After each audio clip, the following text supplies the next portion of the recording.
seats to exclusive shots. Journalism raw, yeah, Byron calls the shots. Subscribe, stay woke, now let's get in the know. It's the Dennis Byron Show. The Dennis Byron Show. The Dennis Byron Show. The Dennis Byron Show. The Dennis Byron Show. The Dennis Byron Show. The Dennis Byron Show. The Dennis Byron Show. Dennis Byron Show. The Dennis Byron Show. Dennis Byron Show. The Dennis Byron Show. Dennis Byron Show. Welcome to the mic, it's the Dennis Byron Show. Breaking headlines, truth in every flow. From courtroom seats to exclusive shots. Journalism raw, yeah, Byron calls the shots. Subscribe, stay woke, now let's get in the know. It's the Dennis Byron Show. Welcome to the mic, it's the Dennis Byron Show. Breaking headlines, truth in every flow. From courtroom seats to exclusive shots. Journalism raw, yeah, Byron calls the shots. Subscribe, stay woke, now let's get in the know. It's the Dennis Byron Show. The Dennis Byron Show. The Dennis Byron Show. The Dennis Byron Show. The Dennis Byron Show. The Dennis Byron Show. The Dennis Byron Show. The Dennis Byron Show. Dennis Byron Show. The Dennis Byron Show. Dennis Byron Show. The Dennis Byron Show. Dennis Byron Show. Welcome to the mic, it's the Dennis Byron Show. Breaking headlines, truth in every flow. From courtroom seats to exclusive shots. Journalism raw, yeah, Byron calls the shots. Subscribe, stay woke, now let's get in the know. It's the Dennis Byron Show. Welcome to the mic, it's the Dennis Byron Show. Okay. You know whose show it is. You know whose show it is. Good afternoon, ladies and gentlemen. Good afternoon. In just a few minutes, the trial involving rap superstar Cardi B will commence, and she will be taking the stand, confirmed by the team. She will be taking the stand, and this case is involving a security guard who alleges that the rap superstar attacked her while she was doing her job. Well, we don't know how true that is, but we are here to report the news, and we are here to be able to give the blow-by-blow. And obviously, Cardi doesn't listen. She doesn't take lawsuits lightly. She will show up to court. She will fight her case, and she believes she's winning. Stand by. We about to start. Stand by. Brief filed yesterday regarding the witnesses that were identified on the prior witness lists as the receptionist and employees at the medical center. Apparently, they have subsequently been identified. I think one of them was identified on a previous witness list, and one was most recently identified as soon as, Friday? I believe so, yeah. Okay.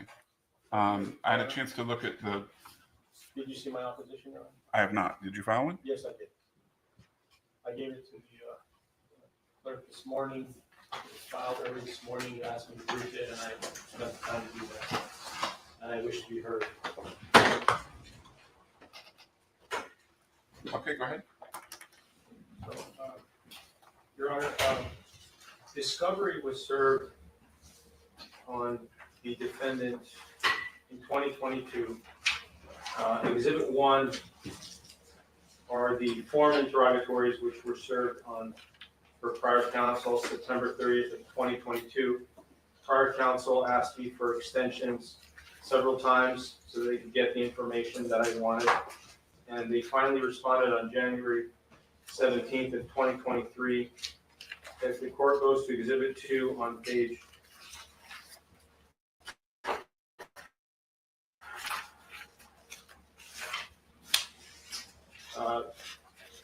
21 of the responses, it says there's responding party incorporates by reference preliminary statement and general objection set forth above, subject to and without waiving the foregoing objection. The responding party responds as follows. Responding party may be contacted through defendant's counsel. Imani Ellis may be contacted through claims counsel.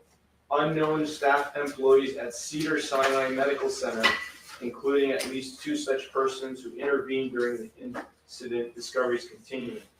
This incident did not happen at Cedars-Sinai Medical Center. Cedars-Sinai Medical Center is 2 miles away from this office building.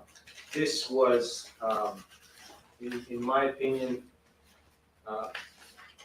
either grossly negligent on the part of counsel for the defendant, or, as I've argued in my brief, an intentional way of hiding who these witnesses are. I can't see how the defendant would go to a doctor and not know the doctor's name, or at least do whatever it takes to get the doctor's name. It's really not that hard. When she went to this doctor, she could have found out his name and disclosed it in discovery.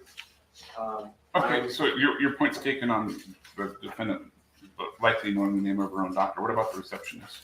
All right, so the receptionist, also the issue with the receptionist would be that either her attorney or herself can call and say that, doctor, who's the receptionist that was there that day?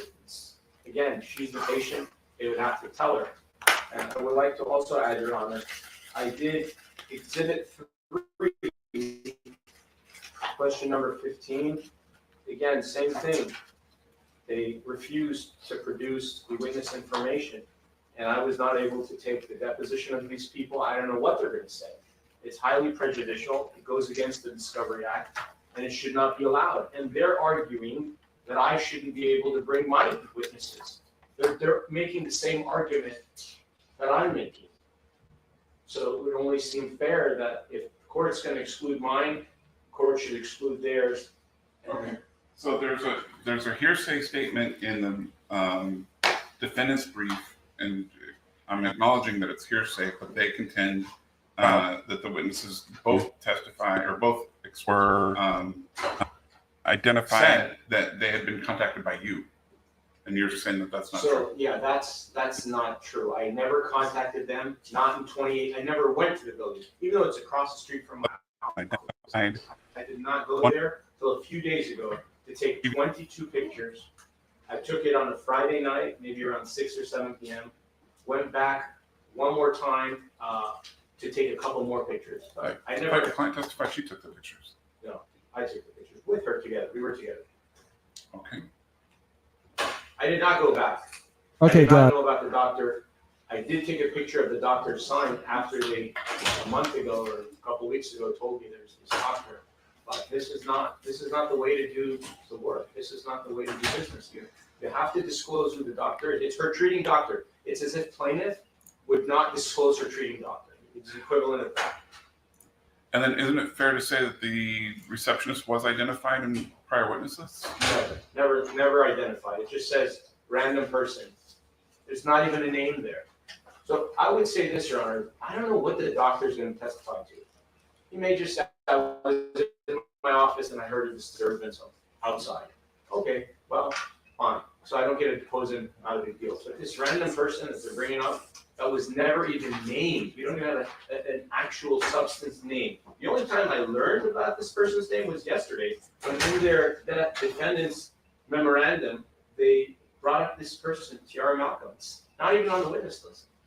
I don't even know who she is. So in the middle of the trial, when I'm not able to depose this person and do nothing with her, they're just going to randomly throw out this person. Well, let's bring this person into trial. It's not fair, Your Honor. All right, clear from the defense. Yes, Your Honor. Thank you. First of all, regarding Cedars-Sinai, Dr. Finke was associated and affiliated with Cedars-Sinai. The building is the Medical Center of Beverly Hills, and Okay, ladies and gentlemen, Cardi's. that's the reason for the reference to Cedars-Sinai. I'm gonna bring this down for a second. Cardi's lead counsel is Lisa Moore. Lisa Moore represents Cardi on all her civil cases, and we know Lisa Moore from successfully representing Cardi B in the Tasha K. Cardi B trial. This is the first time that America has seen Cardi B actually live in a courtroom. While she's been in many courtrooms, it's the first time you have the opportunity to see what we have seen in many times over, how she testifies. Cardi is very animated. Cardi is to a point. Cardi will, I will tell you, ladies and gentlemen, it's my expectation that Cardi will woo this jury when she starts to testify, because Cardi would not be fighting this case if she didn't believe that she was innocent. With that said, ladies and gentlemen, let's listen. Yesterday, I specifically asked her, did you contact Tiara Malcolm? And she said yes. I disagree with that. Yeah. Sorry. To me, the prejudice argument makes no sense. They've known she worked in the building. She knew Tiara. They did not disclose those names in discovery. Now, on the other hand, they say that this doctor was Cardi's treating physician. That's absolutely wrong. Her treating physicians are in the East Coast. She was here on work and she was pregnant. She asked to speak to someone. Someone made arrangements for her to go in. She met with Dr. Finke that day, 15 minutes and left. 3 years later, they asked who this person was. No one knew. We asked who it was. Previous counsel asked. The only way, because they didn't disclose these names, the only way we found out was through Mrs. Moore's diligent work, which resulted, for example, in 2024, we identified Dr. Finke because she had actually literally, tried to contact every doctor in that office, finally pulled a photograph of the doctors from the website, showed them to Cardi, and she said, yeah, it's that one. And then we promptly identified it. Tiara, we had no clue. Cardi had gone to that office that day. She didn't go around and memorize the names of the receptionist or anyone else. The only one who knew Tiara's name until July 28th of this year is plaintiff, who contacted her and worked in the same building. So, I mean, this idea that we should have, or prior counsel should have identified them, the problem is based on the assumption that Dr. Finke is Cardi's, and that's exactly what they say. Dr. Finke was her treating physician. That's absolutely false.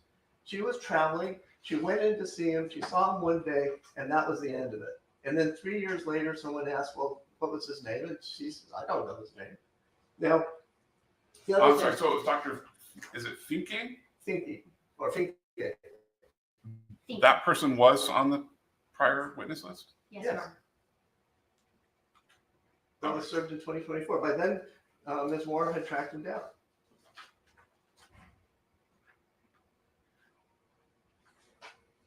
So, Mr. John Fazza, can you respond to that? According to I will respond. the Moore declaration, that they identified Dr. Finke in early May?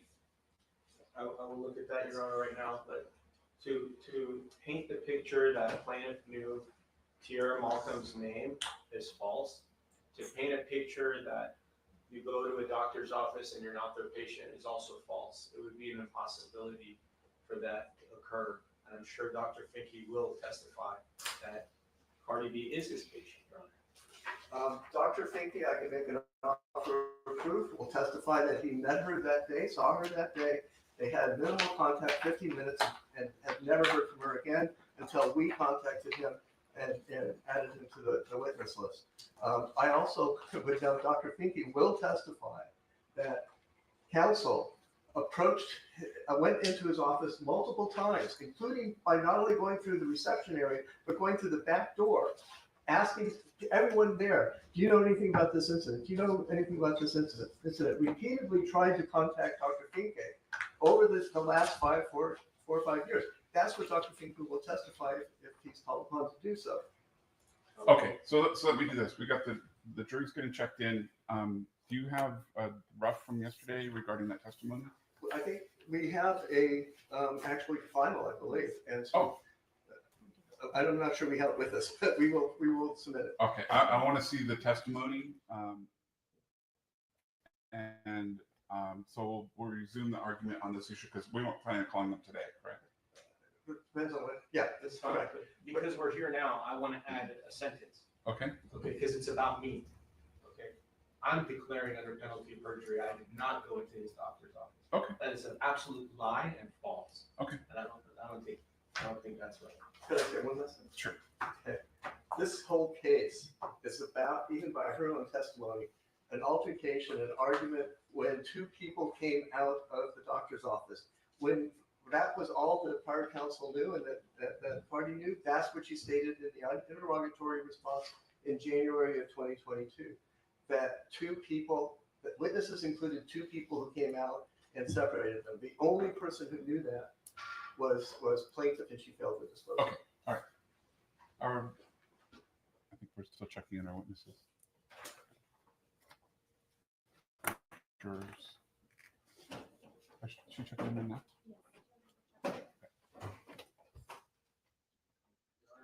Something about the doctor that I'm going to call at 9:30. Sure. So he does have a CV, and I know that the other side may say that I can't even introduce the CV because they won't even let me do anything. So I want to. All right, guys, we'll go back on camera once Cardi takes the stand. She should be expected to be the first witness called. I think it's a hearsay document, right? It's exhibit number 9. It's the doctor's CV and rate sheet, and it is. I'm going to ask him about it. I'll lay a foundation. But I believe shout out to the people at Court TV. Shout out to the team at Court TV. It has all of his credentials, and the court limited my time to 1 hour. If that's the case, Court TV is the pool camera in the courtroom today. Court TV will be the pool camera for the whole trial. I don't understand this. We wouldn't plan on objecting to a CD other than, I guess it's just say, but if he wants to offer it, he can offer it. I mean, I'll just say, my practice is if the parties stipulate to admitting CVs, I'll admit them. If the parties don't, then usually it's hearsay, and I'm not going to admit it. I will tell you that to me, it doesn't really matter. Most of the time when I've seen it admitted, it's been in med mal cases. In other cases, the doctor can explain what his training education experience is. So it's up to you. Your Honor, I will make this offer that both sides can have their doctor's CVs admitted into evidence. It'd be Rosenberg for them and Malkin for me. I'm willing to do that, so we don't have to waste jury's time on this. I expect that we anticipate doing what Your Honor described, saying that the witness can testify to what he did. If that makes counsel happy, then a reciprocal stipulation that CVs can be submitted. Okay, great, fine. Thank you, Your Honor. All right, are we ready? Yes, Your Honor. All right, you ready? All right, you want to bring the jury? All rise. Ladies and gentlemen of the jury are about to enter the courtroom. Yes, I am Dennis Byron. We are covering the trial of Cardi B, legendary superstar. I won't say legendary yet. She's not old enough, but that's my folks. Bronx, stand up. Yes, jurors are coming in. The jurors are coming in. The jurors are coming in. Shout out to all those who are checking in. Shout out to all those checking in all over Twitter. We should be on Instagram. We're not on Instagram right now.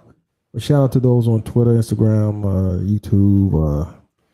All right, welcome back, everyone. We're still on the record in the Ellis matter. We are now joined by our jury and alternates. We're still in the plaintiff's case in chief. And does plaintiff have another witness to call? Yes, Your Honor. Plaintiff will be calling Brent Malkin, MD.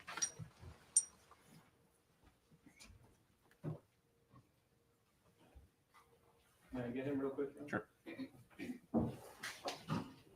Okay, for those who are joining in who are just catching this trial, this is a trial involving a young lady who was a security guard working her post.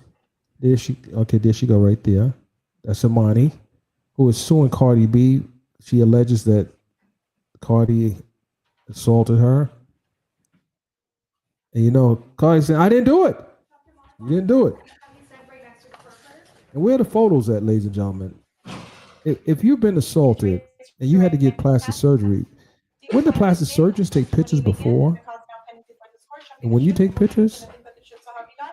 Okay, I'm just asking a question. Here we go. M-O-E-L-L-E-K-E-N-M-D-F-A-C-S. Great, thank you. You may take a seat. Please watch your step.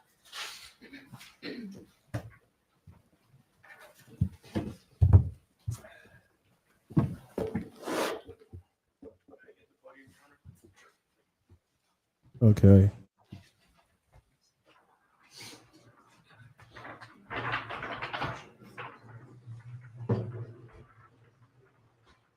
All right, guys, we're going to be in and out of the testimony. I know you guys want gavel to gavel, but because there is one pool camera. Good morning. Thank you all for coming back. We won't play the whole trial. Good morning.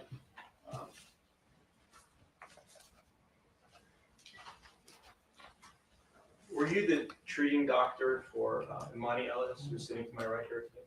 Yes. And what did you treat her for? She had a scar on her left cheek. Okay, and what is your current occupation? I'm a plastic and reconstructive surgeon. Are you board certified?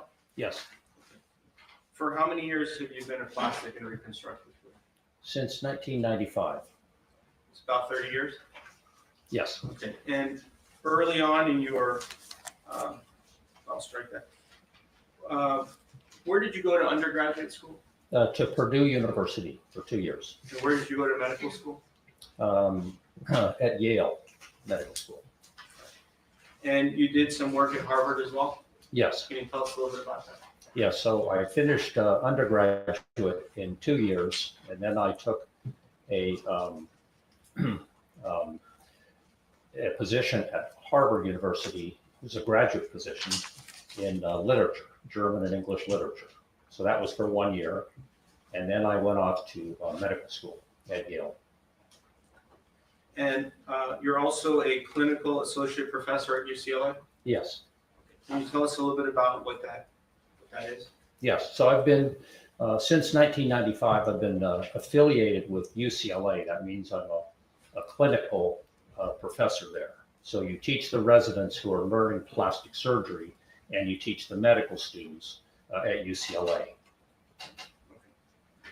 And we asked you to be here as an expert witness, correct? Yes, And a treating doctor? yes, And in cases where you serve as a treating doctor, in cases that are litigated, you then can serve also as an expert witness? yes. And what does an expert witness do exactly? Well, that's a good question. I'm not 100% sure at the different designations. There's a treating doctor, an expert, a retained expert, a non-retained expert. So that's way above my pay grade. Understood. Okay, in this case, were you forced to cancel patients so that you could appear here in court today? Yes, And you left your home at 7:30 a.m. to get here at 8:30? a little earlier. And you anticipate to be here at least till 11 a.m. or 12 noon? Yes, Okay.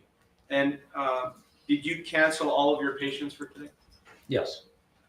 And in order to be here, how much money have you lost in income? Well, Irrelevant, thanks. Over.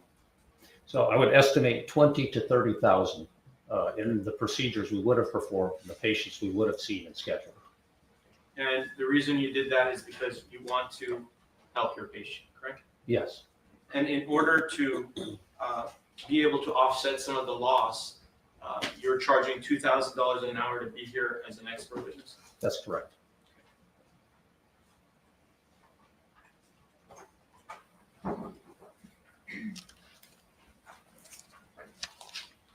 And when you serve as an expert witness, you tend to serve as an expert more for the plaintiff, more for the defense, or is there some percentage that you could tell us? It's roughly 50-50. So I'm retained by defense firms and by plaintiff firms equally. Is it your understanding that in this case, the defense chose not to designate an expert? Is that your understanding? Objection calls for hearsay, lacks foundation. Do you know of any other plastic surgeon that's rendered any opinion in this case besides Objection, lacks yourself? foundation. Sustained.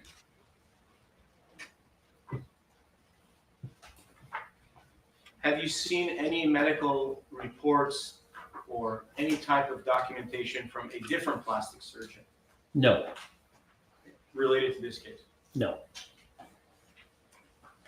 When you serve as an expert witness, isn't it true that usually there's an opposing expert on the other side who would then argue with your opinion? Objection, lacks foundation, irrelevant. 372. Much move on, Council. Did you review 85 pages of medical records of Imani Ellis prior to testifying today?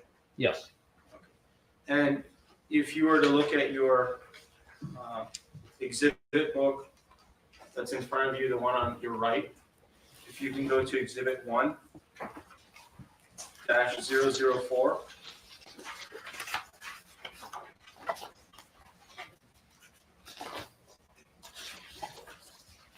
Yes.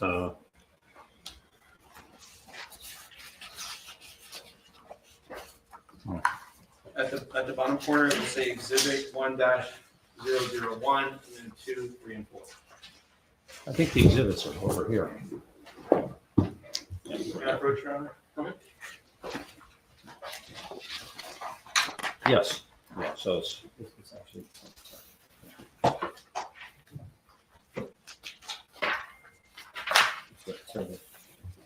Ah, okay. I'm sorry about that. No problem. Do you see a list of Imani Ellis's medical records and bills? Yes. And you reviewed all the records and bills? Briefly, yes. And for your treatment in your office, did you charge Miss Imani Ellis $6,500? Yes. And surgery center, $11,000? Yes. Why do you charge these amounts for the treatment that you gave for Imani Ellis? Well, her procedures were performed in an operating room. So we have the operating room staff and sterility, and it's done in a JCO, meaning Joint Commission approved surgery center. Could you have done this outside of the surgery center? You could have done it, but it wouldn't have been as sterile. And you wouldn't follow that type of practice? I don't do that. So, And in your review of the medical records, did you also see that Imani Ellis was treated with 2 psychologists? yes. You reviewed all those records and bills? Briefly, yes.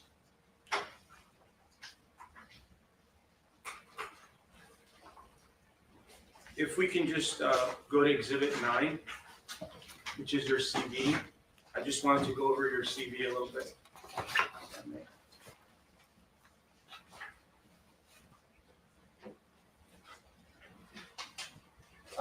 Your CV is 22 pages long, including your rate sheet. Is that correct? Yes. Your Honor, I would ask that Exhibit 9 be admitted into evidence. Any objections? No objection, Your Honor. Go ahead. Thank you. All right, so admit it.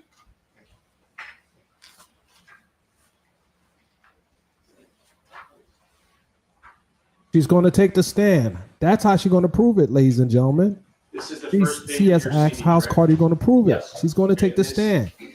This explains all of your, you have 2 different offices? I do.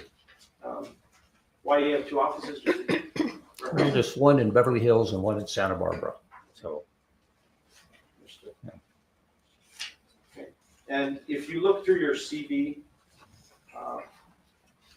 for example, on page 3, professional organizations, are there any that would be important for this case that you feel the jury should know about?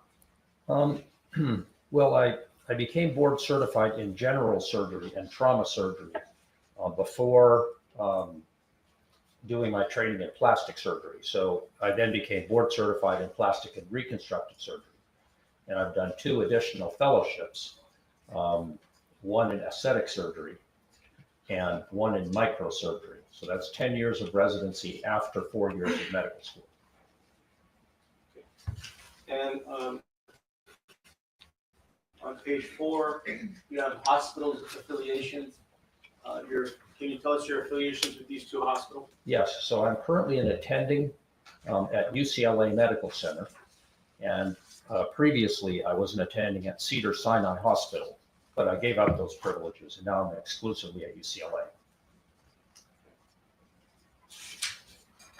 Then on page 5, you have some other information such as being a super doctor. What is a super doctor? Well, a super doctor is 5% of the doctors in a community are chosen by their peers. So I've been a super doctor for 15 years and on various committees with the Blue Ribbon Committee. So I'm proud of those awards. Oh, he's a super. Do you do any charity work? I do. Can you tell us a little bit about your charity work? Objection, enrollment, 352. Excuse me.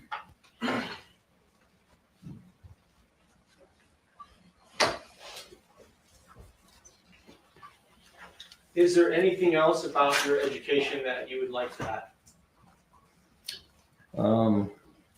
Well, I'm in clinical practice, so I'm a practicing plastic and reconstructive surgeon. But I teach at UCLA. So I'm a clinical professor at UCLA. So that means just a teaching position. Okay. You teach other medical residents? Yes, medical residents, medical students, and usually plastic surgery residents. So they've completed their training and they're in their last few years of training. So those are the doctors that I spend most time with. Now I want to go to this case and ask you some more information about this case. Do you remember seeing this patient, Imani Ellis, in your practice? Yes, And when she came to your office for medical treatment, did she provide a history to you? yes, Did you use the history in your treatment and diagnosis of the patient? yes. And what was the history that she gave you? Well, she mentioned that she had been the left side of her face had been injured by fingernail scratches. Okay. So that was the basic salient history. And then I looked at her wound. And so in order to determine what I need to do to help her out, I had to diagnose her problem. So I wanted to see if there was hypersensitivity in the wound. Hypersensitivity means, for example, if you have a splinter underneath your skin, it may not show much, but you can feel the splinter under your skin because it's hypersensitive. So I noticed that she had a focus of hypersensitivity on her face. Now, when I examine for that, I touch many areas and see if the patient's pain symptoms are always the same. In other words, if they always come from the same area. So that's how I made my diagnosis of her scar, the visible aspects of it and the hypersensitivity aspects of it. All right, if you can go to Exhibit 4, the grade, I mean the one that you have in your hand. Okay. The white one. All right. To what number, I'm sorry? 4. Oh, 4.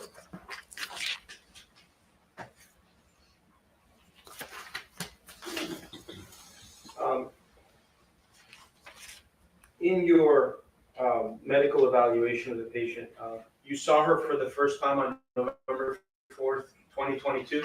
Yes, Were you advised by Imani Ellis or anyone else that Miss Ellis was seen by a different plastic surgeon before you? Objection, calls for hearsay, lacks foundation. Excuse me.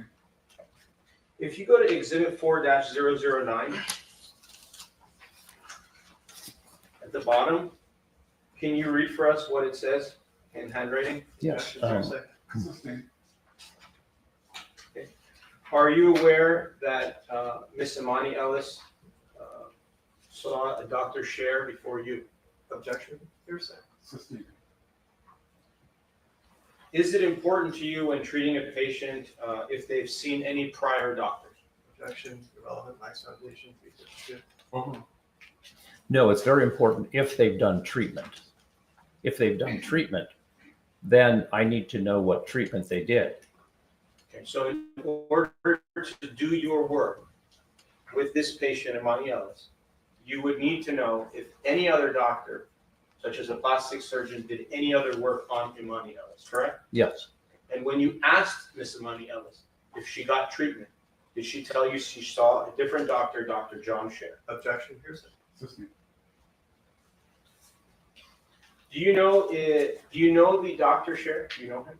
no, Are you aware that Dr. Scher has passed away? Objection, lacks foundation, calls for speculation. Overruled. that's what I've been told. I didn't verify it. Hearsay, move to strike. Denied.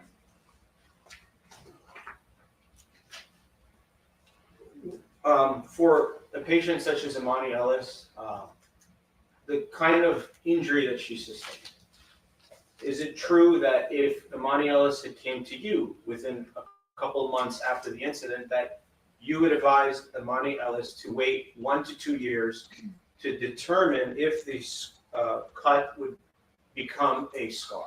Wax foundation. Is that- Oh, sorry. Is that the proper course? Okay. Assistant.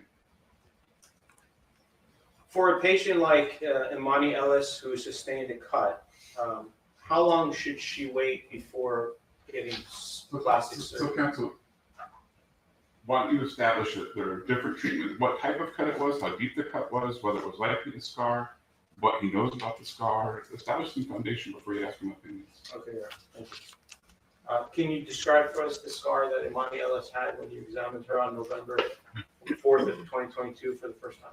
Yes, she had vertically oriented, in other words, up and down scars. There were actually 2 of them, but one was more prominent, and it was hyperpigmented and it was hypersensitive. And isn't it true that it would take at least 1 year before the scar formed? Objection, wax foundation, calls for speculation. Overruled. No, scars can form quickly. Sometimes it takes a long time for them to form. Do you believe it was correct for Imani Ellis to wait before obtaining the medical treatment that she received in your office? Objection, wax foundation, calls for speculation. Assistant. And the type of medical treatment that you performed, isn't it true that during the pandemic, which started in April of 2022 for at least several months and years, there was limited availability for patients to receive plastic surgery? That's very true. And your office was shut down for several months at least? Well, I perform a lot of reconstructive surgery and emergency surgery, so my office was never shut down. But if a patient needed to receive the type of treatment like Imani Ellis received, and they contacted you in May of 2020 during the pandemic, you would not be able to work on them, or you probably would tell them to wait, correct? Objection, compound, calls for speculation, wax foundation. Assistant.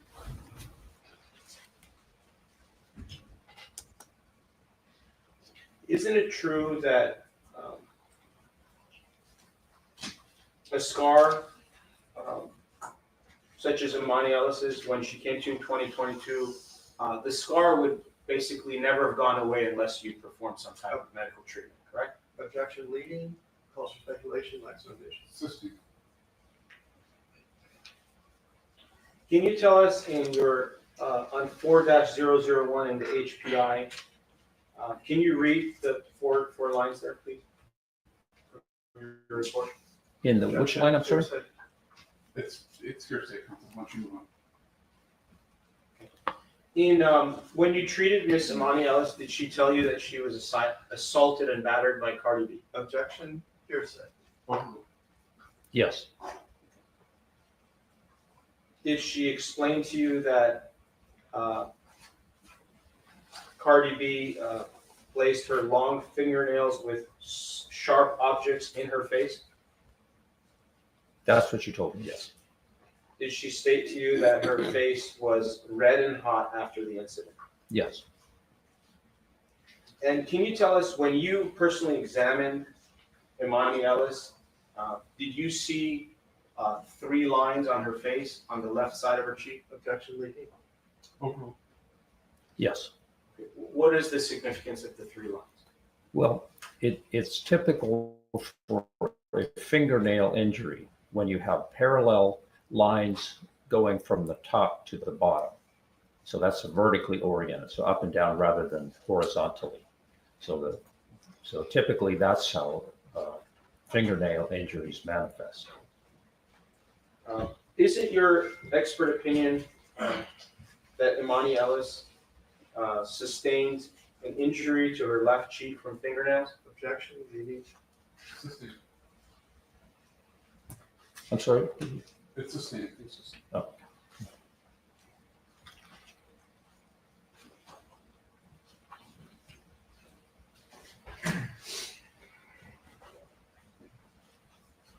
All right, can you tell us, please, how many times you saw Imani Ellis for medical treatment? I believe 3 total. Can you just please go through the treatment that you gave her from the beginning to the end? Yes. So there was an initial examination, and then I performed 2 procedures on her. So those were done in the operating room, and I did what's called medical microneedling, which is a procedure where you place local anesthesia underneath the skin to numb the skin, and then you do deep microneedling at a depth of approximately 2 millimeters. It does cause the patient to bleed, but the bleeding is very small because the needles are very small.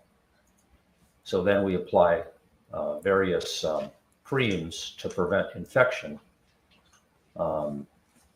And then we see the patient back in approximately 4 to 6 weeks. So after that period of time, she returned. We had noticed some improvement in the hypersensitivity and some improvement in the hyperpigmentation. So I basically performed an identical procedure, also under local anesthesia. And after that, I believe I did not see her again. We may have Zoomed, but I can't recall exactly. Do you believe that your patient benefited from the medical treatment she received from you? Yes.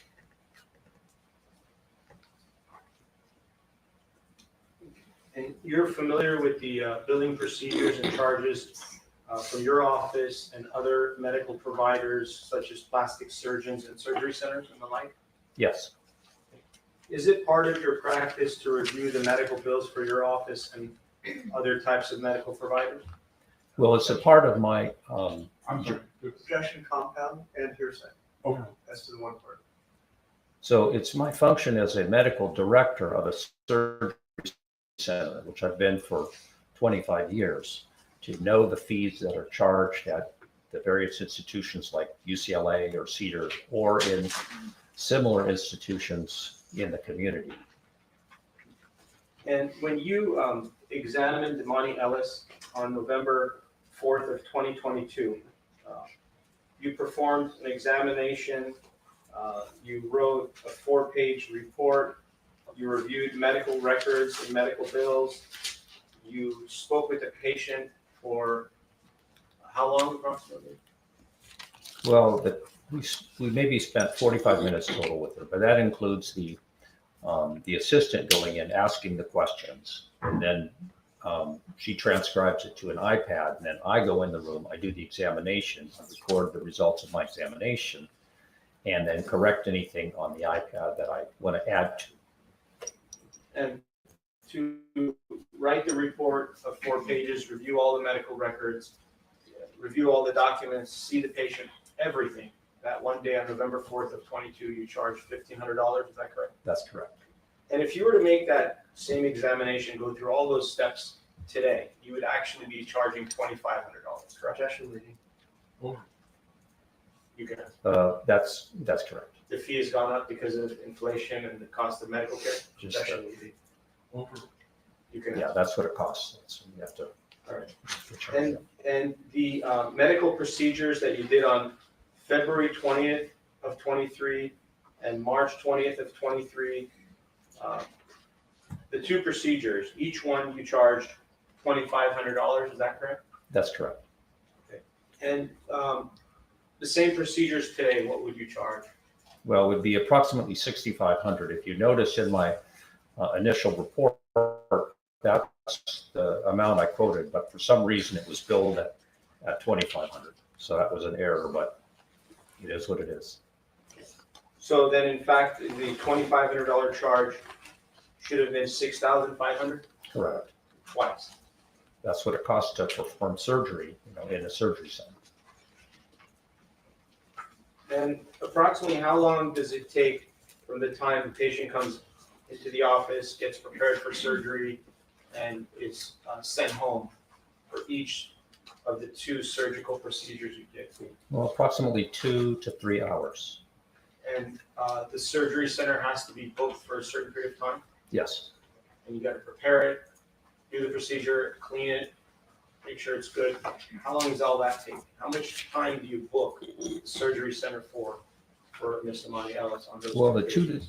the 2 to 3 hours would not include the technicians, the surgical tech preparing the equipment or the cleanup. That was just the 2 or 3 hours would be the time from the time the patient arrives, fills out the paperwork, the consents are given. We again talk about the risks and benefits of the procedure. We put on topical anesthesia. We let that work. We take them to the operating room. We put on, we induce local anesthesia with injections.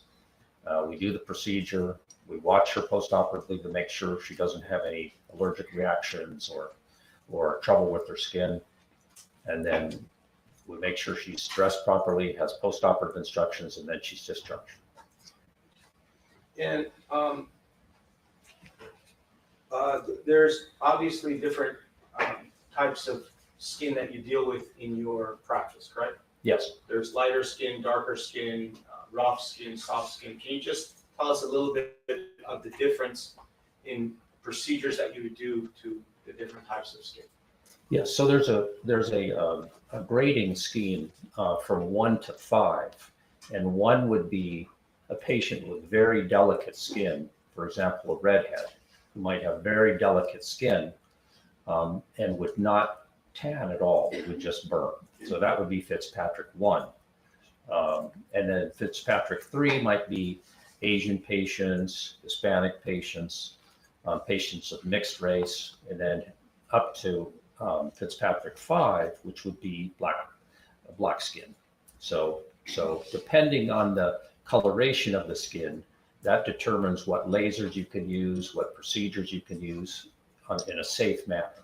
Okay, and what, on that scale, what is Amani Ellis? 5. 5, okay. Is there a difference, for example, you take photographs of the patient with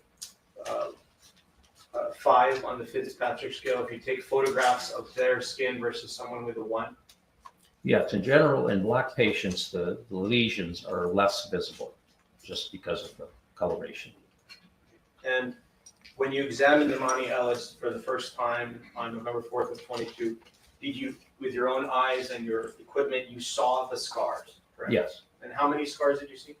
Well, I saw one main one. That's the one I recorded.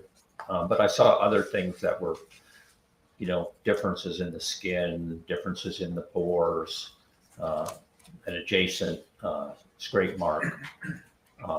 I saw those things as well. But the main thing was that there was one main scar. That was the hypersensitive one.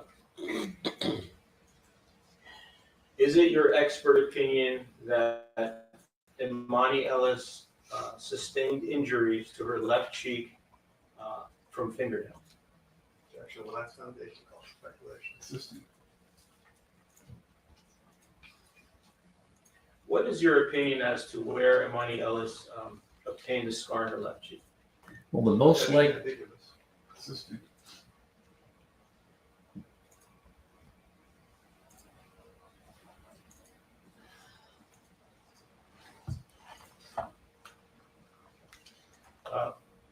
What was the size of the scar? Did you measure it? yes. It was approximately 2 centimeters that I noted. That was the main scar. Can you tell us approximately how long is 2 centimeters in inches? Yes, so an inch is 2.5 centimeters, so it's a little less than an inch.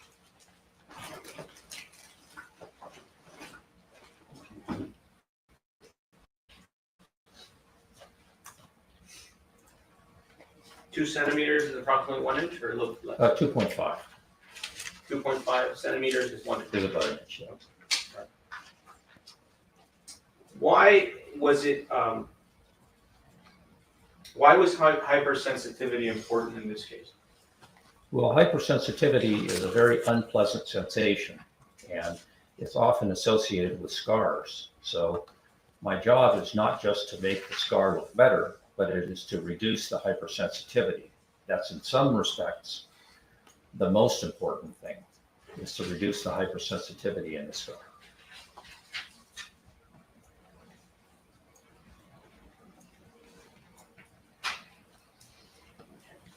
And when you examined the scar earlier, you testified that you were of the opinion that the scar came about from from fingernails. Is that correct? Objection, leading, mischaracterizes the testimony.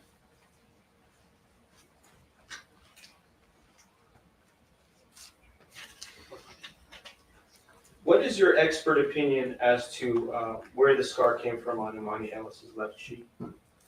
Well, based on the direction of the scars, based on the fact that there were 2 to 3 scars that were parallel and they were vertically oriented, in other words, up to down, based on the fact that the central scar was the deepest, based on the fact that the central scar started the highest.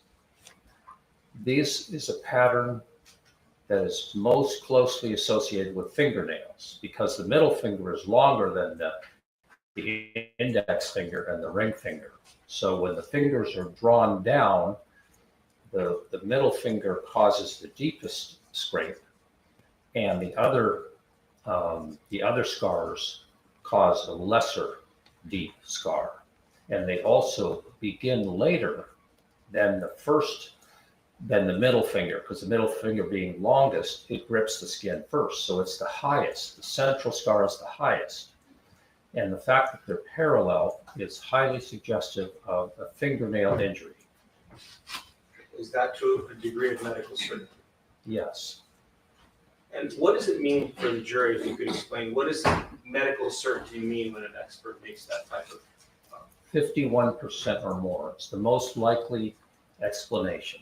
There are other explanations, but this is the most likely explanation. And in order to formulate your opinion, you reviewed medical records, correct? Well, I did, but that wasn't as important as the No, of course, I was gonna go through a laundry list of what we did, but why don't you just tell me, what did you do to formulate your expert opinion? The number one thing I did was examine the patient. That's the number one thing. So I noticed where the scar was. I noticed what symptoms she was having. And that alone, sure, the medical records are helpful. You always review them just in case there's something that might be important if you're doing surgery on somebody later. But the physical exam is the most important thing. That tells you what you need to do with the patient. In how many cases over the last 30 years, and how many patients have you treated for assault and battery type of incident? Many hundreds. And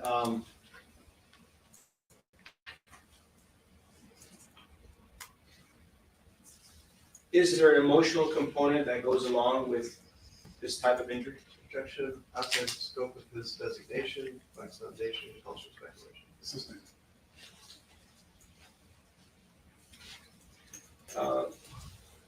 In your medical report under social history, you state post-traumatic stress, anxiety, depression, headaches. Is there any reason why you wrote that? Well, that's information that the patient gave us. It's not a diagnosis I made, it's the information that the patient gave us. And future prognosis, it says I would anticipate a 50% improvement in the scar. Was that, did the treatment you provide produce a 50% or more improvement? I believe it did. Was your patient happy with the medical treatment that she received? Objection, cultural speculation, vaccination. You can answer. Oh, I can answer. Well, she expressed satisfaction with her procedure to me. I'd been very upfront with her that her likely outcome was that the scar would be better, but not gone.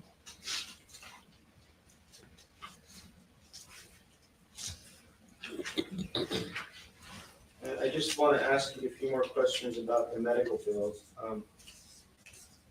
Your medical evaluation charge of $1,500 on November 4th of 2022.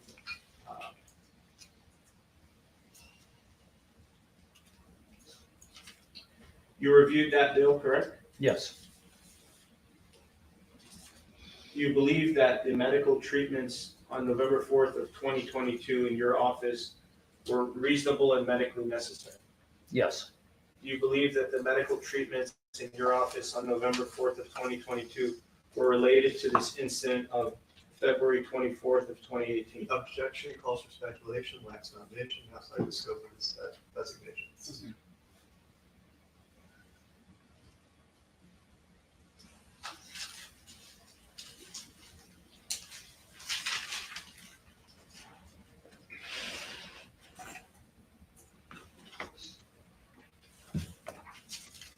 Now, aside from your $1,500 charge and your $2,500 charge times 2 for a total of $5,000, there was also a surgery center charge from Neo Surgery Center, is that correct? yes, And you reviewed those bills from Neo Surgery Center? yes, Okay. And you told us a little bit about your background. Are the charges of $5,500 for each time you treated Imani Ellis in the surgery center, are those reasonable yes, and medically necessary? yes, Is that to a degree of medical certainty? yes, And are the treatments at Neo Surgery Center related to this incident of 2/24/18? yes. I Objection. believe so. Again, outside the scope of this designation. Okay.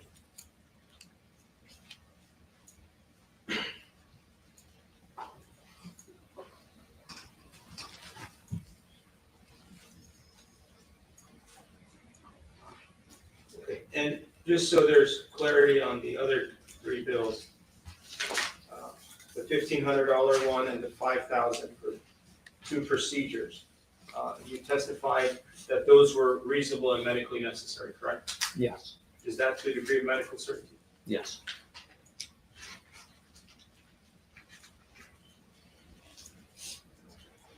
Do you believe Miss Imani Ellis could benefit from any future type of plastic surgery? Objection calls for speculation, argumentative as well. Assisting. Do you have an opinion as to whether Miss Imani Ellis needs any future medical care in your office? Same objection, lacks foundation. Once you establish foundation.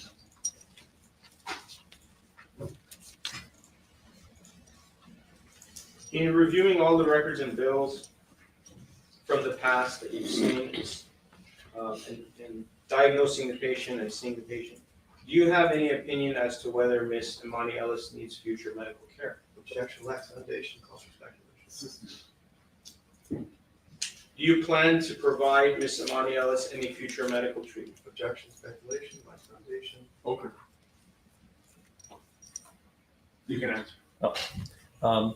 Not currently, but I'd be happy to do it if she asked me to. What would you be happy to do? She asked. Probably more medical micro. I'll sustain the objection. And please describe it, what the response was. Can you tell us a little bit about what future medical care you would want to provide to this patient? Objection, lacks foundation. Counsel, establish foundation that there's any basis for him to form an opinion that she needs any future care. Is there any basis for you to form an opinion that you need future medical care? Objection, lacks foundation, calls for speculation. Overall. Yes, Can you tell us about that, please? she still has scarring.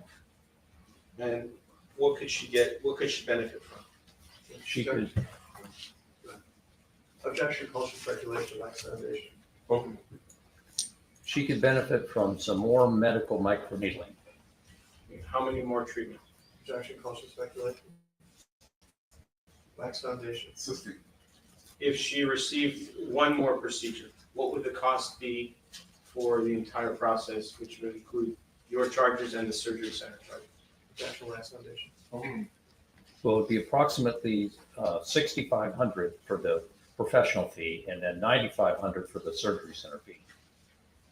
So does that mean that the surgery center cost has also gone up recently? Yes, So is that approximately 15,000?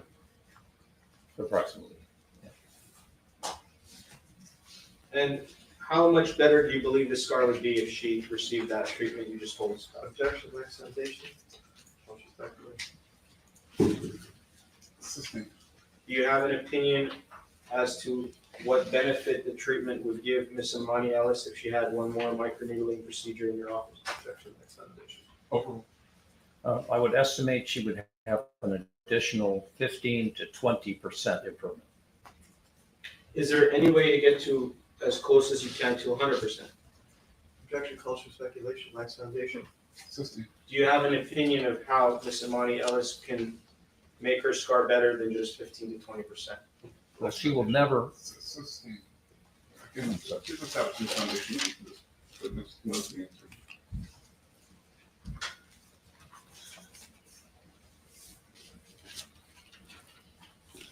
Do you have an opinion as to what type of, well, strike that. Do you have an opinion as to the percentage of improvement that Miss Imani Ellis can have if she has more than just one procedure in your office? Objection, lacks foundation. Overruled. I can't say. It would take another treatment to determine that. If she had no further benefit, then that would be the end of the treatment. If she had further benefit, then that would justify more treatment. And then I want to ask you a little bit more about medical treatment on a lean basis. Can you tell us what percentage of your practice do you treat patients on a lean basis? A very small percentage. Is it less than 10%? Probably, yes. I don't know the exact number, but probably yes. Most of your patients pay out of pocket themselves they pay cash or credit card, correct? Objection, leading. Overruled. Yes, they pay, cash, or I have charity, so they pay nothing. When you treat a patient on a lean basis, does that mean, I'll strike that. When a patient treats on a lean basis, isn't it true that the lean is created simply for your added protection? Objection, leading. Sustained. Does Miss Imani Ellis owe you in your medical practice $17,500? Yes, And no matter what the outcome is of this case, she still owes you that money. Objection, leading. Overruled. that's correct. And you've agreed to wait until this case is resolved before pursuing your medical bills? Objection, leading. Overruled. Yes, Is that common practice when you treat patients on a lean basis? yes, And medical, isn't it true that all types of different medical providers treat patients on a lean basis? Objection, leading. Lacks foundation. Sustained. Have you seen other types of medical doctors treat patients on a lean basis? yes, And you've seen surgery centers do that? yes, Pain management doctors, yes, chiropractors, yes. dentists? I've seen all types of doctors perform surgeries on a lead. Yes.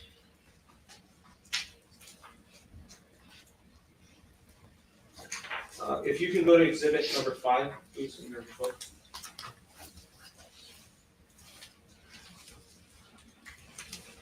Are you there now? I am, yes. Do you see a report from a Dr. Norman for treatment on July 23 of 25? Yes, Did you review this report and bill? I did.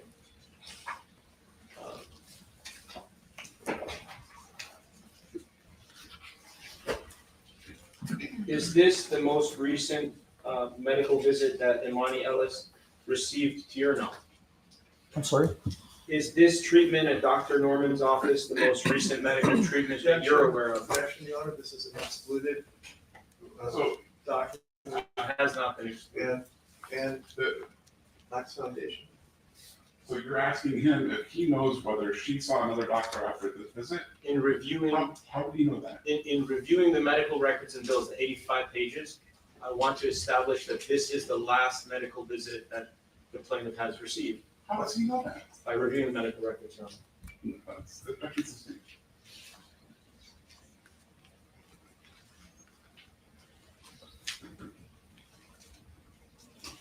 Isn't it true that after July of 23 of 25, there are no further medical records that you've reviewed? I don't know.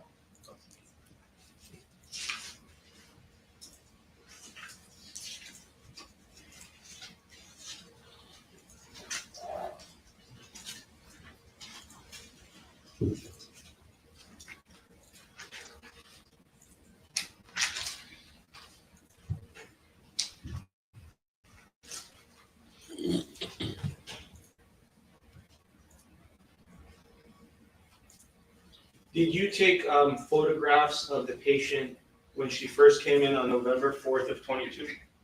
Well, I don't take the photographs, but my staff does. In reviewing your medical records and bills and reports, did you confirm that Ms. Amani Ellis had photographs taken in your office when she came in on November 4th of 22? Yes, And each time she came back, for example, on February 20th of 23 and March 20th of 23, you also took photographs, correct? yes, And because she's a grade 5 as far as the coloration of her skin, the photographs don't do much justice, meaning they don't really show much, correct? Objection leading explanation. Isn't it true that when you saw Amani Ellis on those 3 occasions, you could see the scar a lot better than in photographs? Objection leading. Actually, if in a detailed photograph, you see it very well. So I remember during the deposition, the defense attorney showed me a very detailed picture, and you could see everything.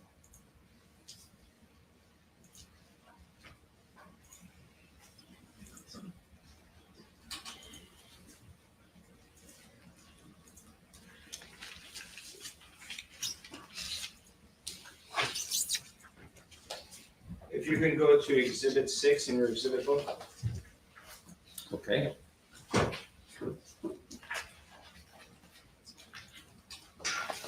There's a total of 12 photographs, correct? yes. These are the photographs that you took in your medical office? Well, these are so low resolution copies of the photographs, yes. And it's hard to see the scar in these photographs, right? Well, you can still see it, but it's, you don't see detail.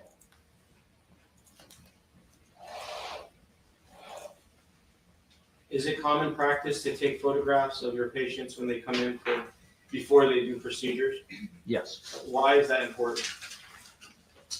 Well, to document what their current status is, and also to document any improvement. And because memory is fallible. So if you have a photograph, I don't always operate on patients right away. Sometimes it's months later. And then I like to have an accurate photograph.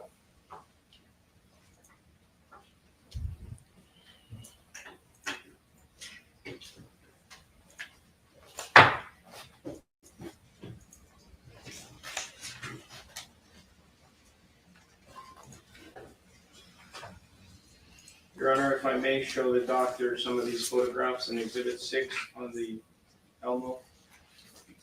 I don't know that there's any foundation. Those are the photographs that you took. I can ask him, Your Honor, for that.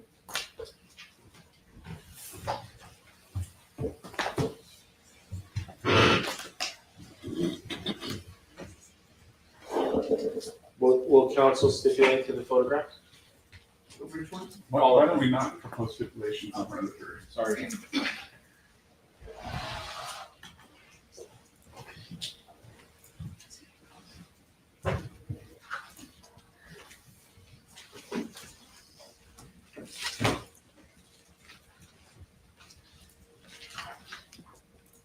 Can you look at the blue exhibit book in front of Yeah.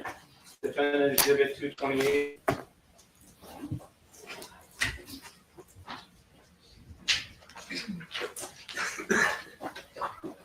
Okay. Request to publish, Your Honor. I don't know these. I can. Do you know what the document is? If you look at this photograph, color one, is this a better photograph of Amani Ellis' scar? Yes. And this is a photograph that was taken in your office on November 4th of 22 by your office staff, correct? Yes. You maintain your photographs in your office as part of your business records? Yes.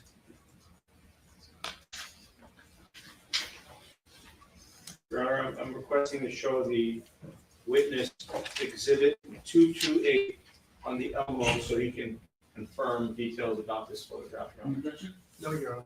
All right.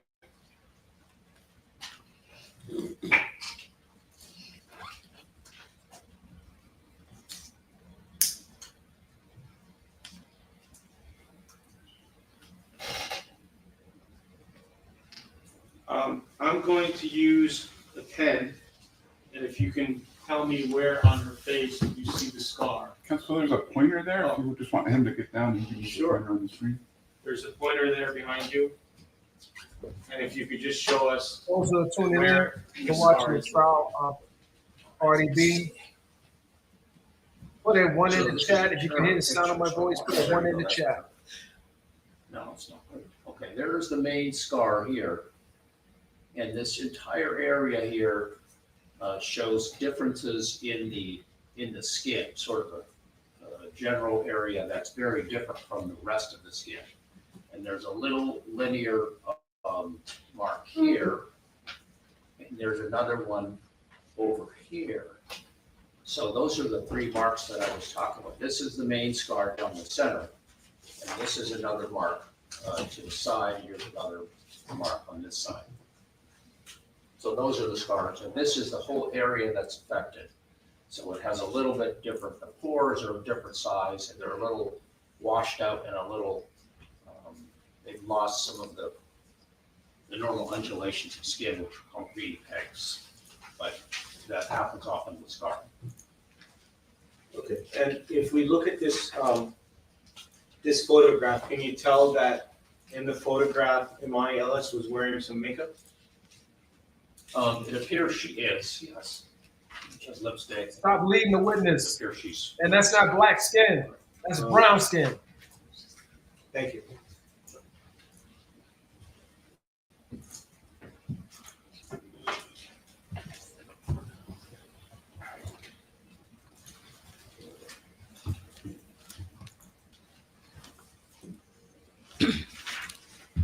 And if on the Fitzpatrick scale, she was a 1, would the scar be much more visible than it is in this photograph? Objection, culture, speculation, that's foundation.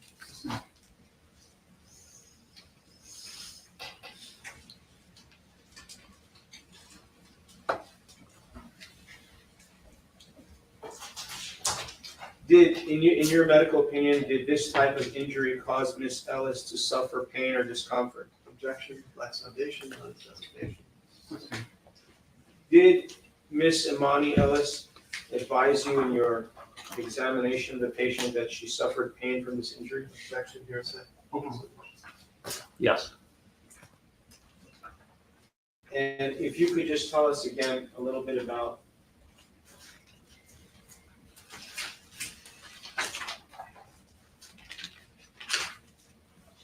the hypersensitivity, is that associated with any pain? Yes, it's a dysesthesia, meaning an abnormal sensation that's unpleasant. A dysesthesia. The procedure that you did it take the hypersensitivity away to your nose? It reduced it. It did not take it away. Do you know approximately by what percentage? Objection, black foundation, culture, speculation. Hearsay. When you say reduced it, is that's your expert opinion, correct? Objection, leading, black foundation, culture, speculation, and it's hearsay.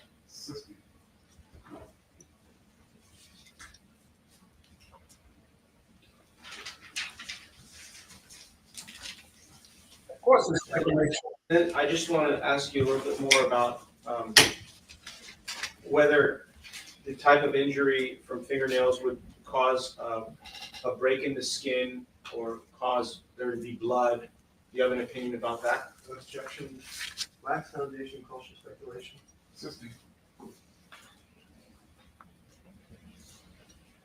Would you have expected Imani Ellis, in the type of injury that you see here, to have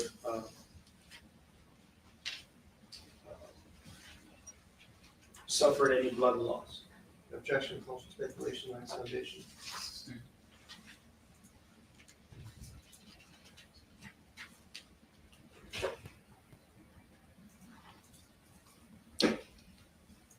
And patients in Fitzpatrick 5, do they have more of a tendency to do their scars become keloids? Objection, black foundation. What's your foundation? Do you have experience with keloids? Yes. What is a keloid? A keloid is an overgrowth of scar tissue from the original scar. Do patients in Fitzpatrick 5 have more tendency to have their scars turn into keloids? Yes, And why is that? we don't know. Do you believe that Imani Ellis's scar was a keloid when you examined her on November 4th? Objection, Max Foundation. No.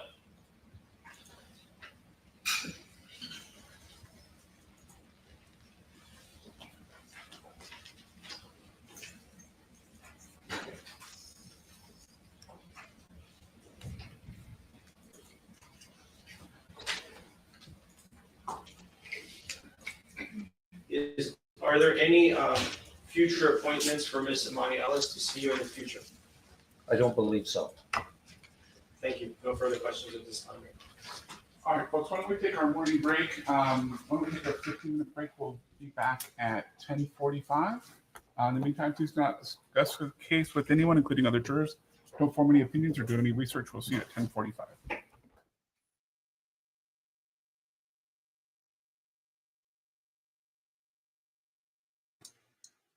So, ladies and gentlemen, so what we see here is that their expert witness has classified Miss Imani's skin as black skin.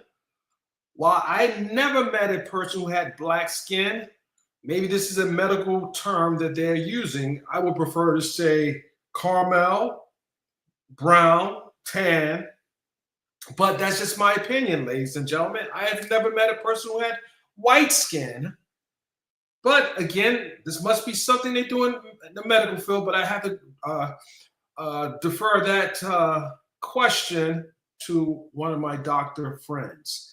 With that, do you think this case has a chance of a win for the plaintiff? Or do you think the rigorous cross-examination by Cardi's attorney will harm the plaintiff's case? There's a few questions I have, one of which is, how did you not know that you were being, a bill went out under the rate that should have it went out for? If you charge $6,500 for a treatment, how did a $1,500 bill go out? That's a little sketchy to me. That's a little sketchy.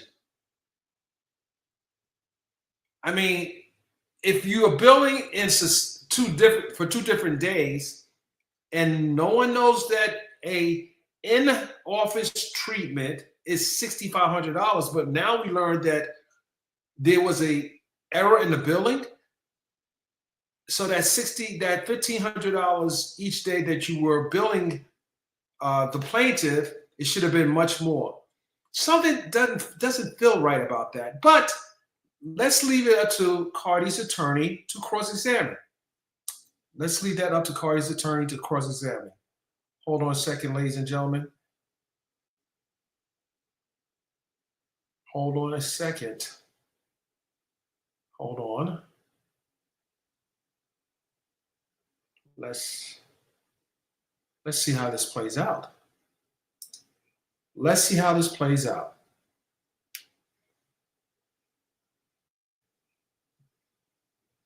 So thank you for joining us today, ladies and gentlemen. We have over 600-700 people watching on social media. We want to run these numbers up. Barty Gang, get in the building. Barty Gang, go ahead and retweet this on your platform. Let's go. Let's talk about this. Cardi will be testifying today. She will be testifying today. I have confirmed that. She will be testifying today.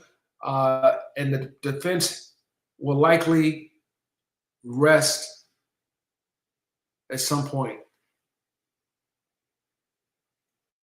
I'm suspecting the defense will rest, the plaintiff will rest sometime today. And Cardi, they will probably call Cardi up. The plaintiff will probably call Cardi up.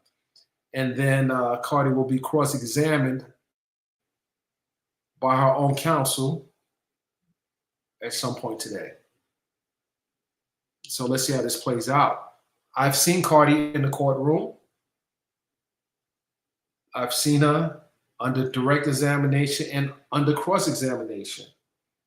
She makes a good witness. The question I have for the plaintiff's defense, the plaintiff's attorney, is why did your client wait so long to seek treatment? Did she have any other trauma to her face after this alleged incident? Will someone come in with a smoking gun and disprove the allegations that are being raised by this plaintiff? We don't know if that will be the case, but we're going to be standing by for the cross-examination. This doctor will likely be cross-examined. I don't think it will be a long cross-examination, but I think that they will have to cross-examine the doctor on a few points that may have been raised during the direct examination. With that, ladies and gentlemen, we're going to take our comfort break. We'll take our comfort break, and we'll see you guys shortly.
we can just go on the record briefly. I think the local rules are pretty specific regarding offering stipulations in front of the jury, which you're not supposed to do, so please don't do that again. Secondly, local rules are also pretty specific on brief legal grounds for objections. I don't want back and forth on arguing objections. If there's going to be a request for a sidebar, we can address it that way. I don't generally grant sidebars, but I don't want arguments regarding objections in front of the jury. Sorry, Your Honor, it was an error on my part. I didn't That's right. know that. But you do want the grounds? Yes. Yes, okay. Brief legal grounds. Here's it. Yeah, stop. Your Honor, may I ask a quick question about a witness? Sure. So my client's mother is here, Yeah. and she's her only day off. Okay. I want to swap her for the grandmother, or add her in as a witness. Is she on the witness list? Yes. Any issue with that? It'd be nice to have 24 hours notice. We haven't been getting that, but I might not. I don't have an issue with that. I don't know. We don't either, Your Honor. Okay. But it would be nice. You got 20 or 30 minutes across here? I would say 30. Okay. And it's going to be Mr. Lamb. Okay. All right.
Joined by the jury and alternate, and it's time for the cross-examination of Dr. Mulliken. And sir, you're reminded you're still under oath? Yes. All right.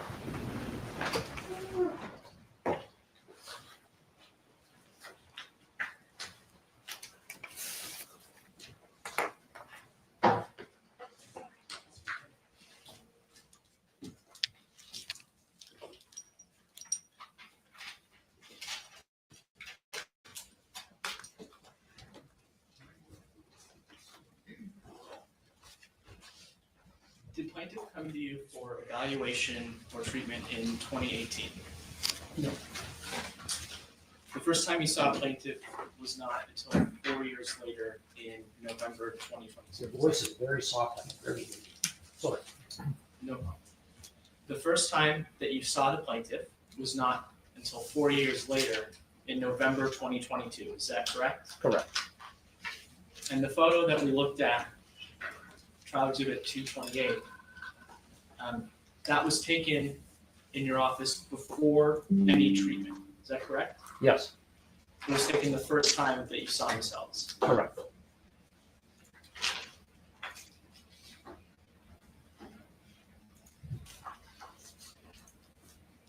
Could you please open the white binder to exhibit 4?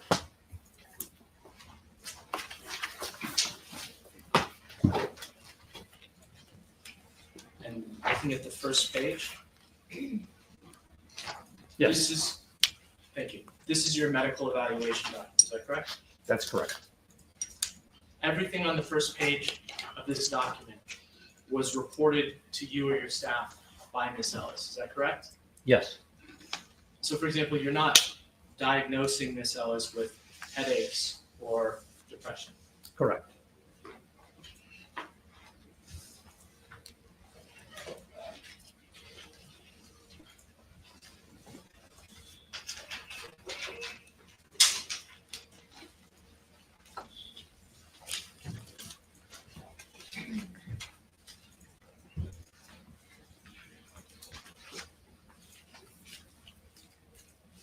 Okay, and also according to this medical evaluation document,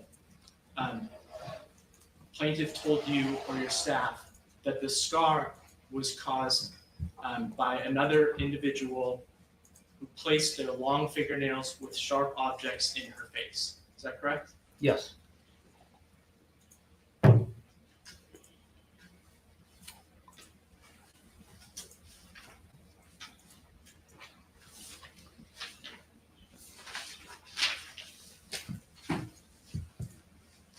Did you ask Ms. Ellis about other possible causes of the scar? No. At the time of your evaluation, were you aware that Ms. Ellis had been in a car accident and hit her head in 2021?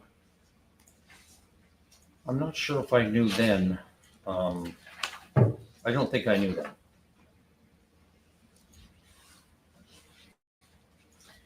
At the time of your evaluation, did you know what Ms. Ellis was doing for a living after she was terminated from her job as a security guard? No.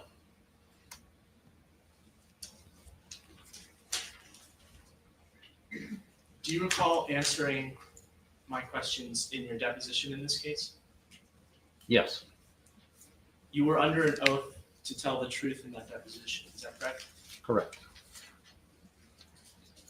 Do you recall testifying at your deposition that, based on your examination, the most plausible explanation for plaintiff's scar is that a right-handed person struck downward on plaintiff's left cheek with both the index finger and the middle finger? Objection, Ms. Stacy, testimony is overruled. Yes, roughly. I still believe that to be true.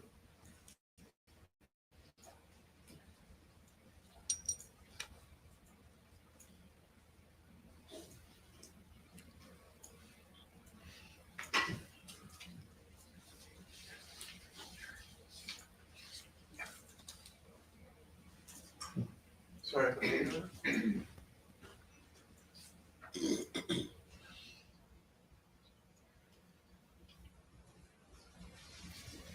Sorry.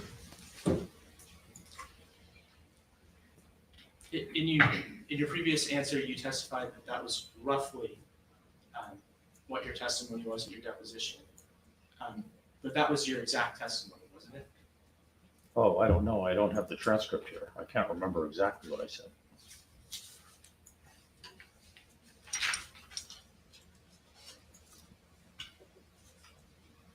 Could we please look at the deposition transcript from page 76, line 9? to page 77, line 3. Do I have that anywhere? Do you know? It'll appear on the. Ah. Any question? Yeah, I don't have a transcript. Yeah, I haven't produced one. This one I don't have. It was, we tried to get it from their core porter, but they didn't get it to us.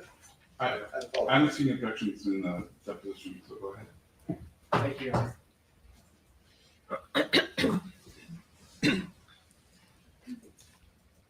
In this action, are you offering an opinion as to whether or not the scar that you diagnosed was caused by the defendant in this action? Well, I can't say it was caused by any one person. If you ask me the most logical explanation, it looks like fingernails to me. Striking in a downward direction. That's the most plausible example, or the most plausible explanation for the position of the start of the scars, or the higher position of the right scar. It would be by a right-handed person to the patient's left side of their face, which is the right side that we're observing. Starting at the top, they both start at the right level for one being an index finger, one being a middle finger. The middle finger one is a little deeper and wider, as it would be on a middle finger. And then the index finger continues on down further than the middle finger stretch. So that would be the most plausible explanation for me, given the appearance of the scars and the finding of the scars. That's my opinion.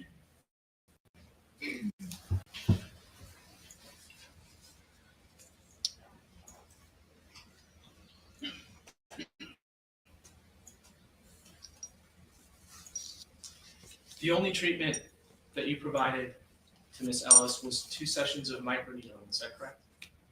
Yes. And that was in 2023? I'd have to check about the dates, but I believe so. Microneedling involves the use of a device that looks a little bit like an oversized pen, is that correct? Well, pens don't look that way. It has a head on it that reciprocates. It has a motor in it. So it's not really like a pen.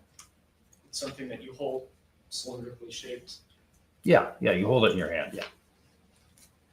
And during each of those microneedling sessions, you moved that device 5 times across the 2 centimeter area that you're describing as scar, is that correct? Well, I also did areas to the periphery of that as well.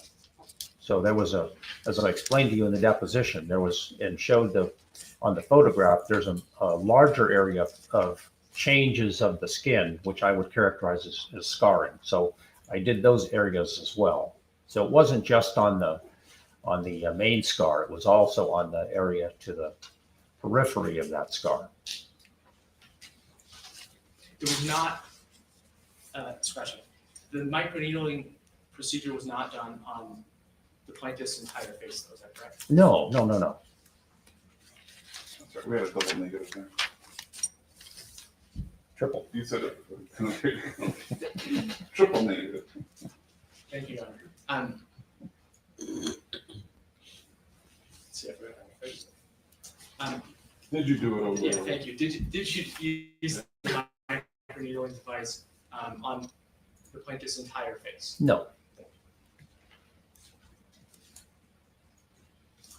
And the actual process of moving the microneedling device across the plaintiff's the scar took you no more than 2 or 3 minutes, is that correct? Yeah, it's probably a little more, but roughly that. And you want $6,500 for that? Sir? Neo Surgery Center is your business, is that correct? That's correct. You're the sole owner? The sole owner, yes. And looking back, this is White Binder Exhibit 1. Turn to page 1.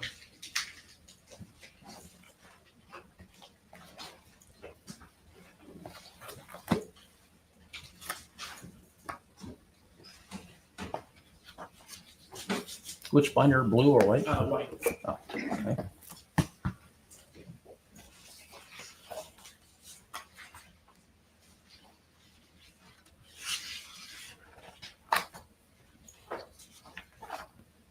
And what are we looking at? I'm sorry. This is page 1. I'm sorry. Page 1, exhibit 1-001. Do you see that? Oh, yes, I see that.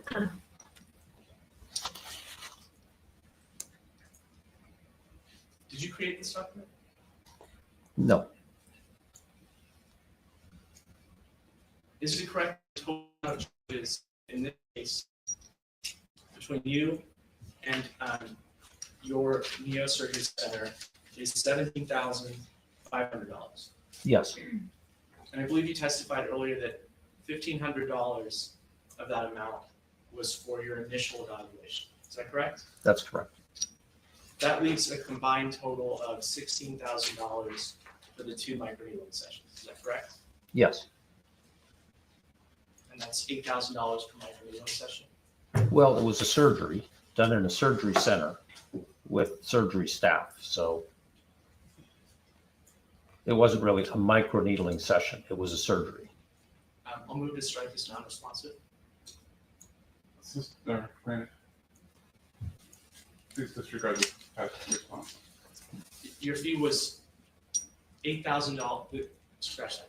The combined total was $8,000 per microneedling session. Is that correct? Do you mean just for the microneedling or for the preparation of the patient and the postoperative care of the patient?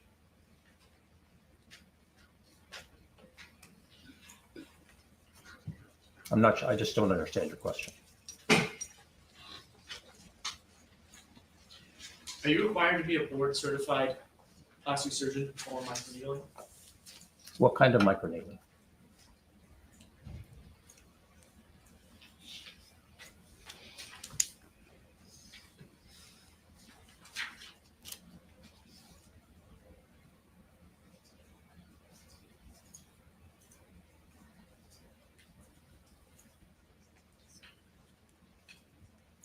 Do you recall testifying at your deposition that a nurse practitioner or physician's assistant can perform medical microneedling, the type of procedure that you performed in this instance? Under certain circumstances and under the supervision of a physician, they would be allowed to perform that. But however, they would not be allowed to perform a surgery independently. So I don't want to conflate the two.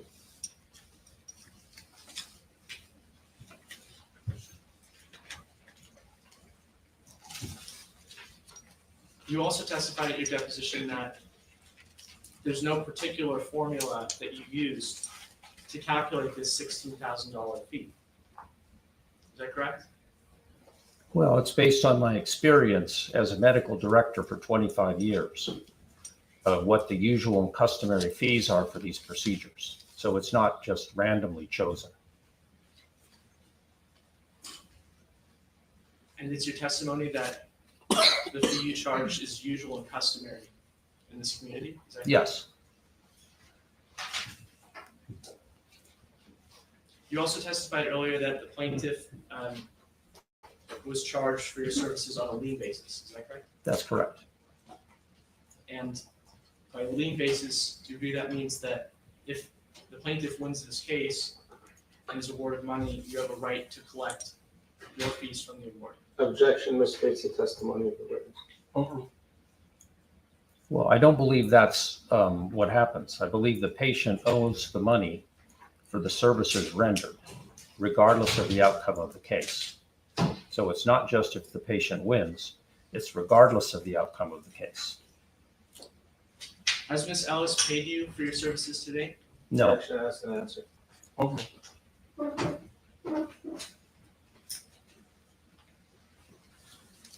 If Ms. Ellis had come to your office as a patient who didn't have a pending lawsuit and had the exact same procedure done and paid for it then, would you have charged less money than you charged in this case? Well, there were many aspects of her presentation that would not be found in a typical cash-paying patient. For example, the hypersensitivity of her injury and the nature of her scarring. Those wouldn't be typically found in a cash-paying patient. So how can I equate the fees between someone who has injuries versus someone who comes in for cosmetic purposes?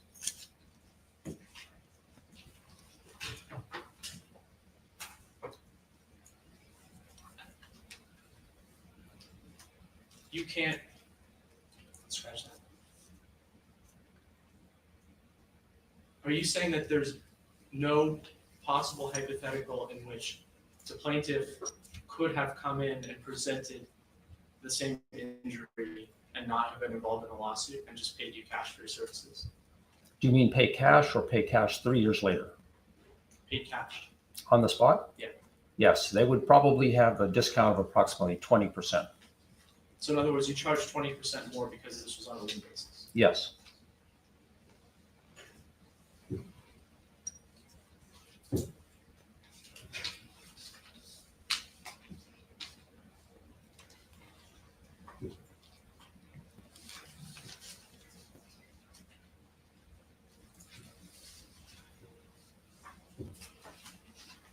No further questions?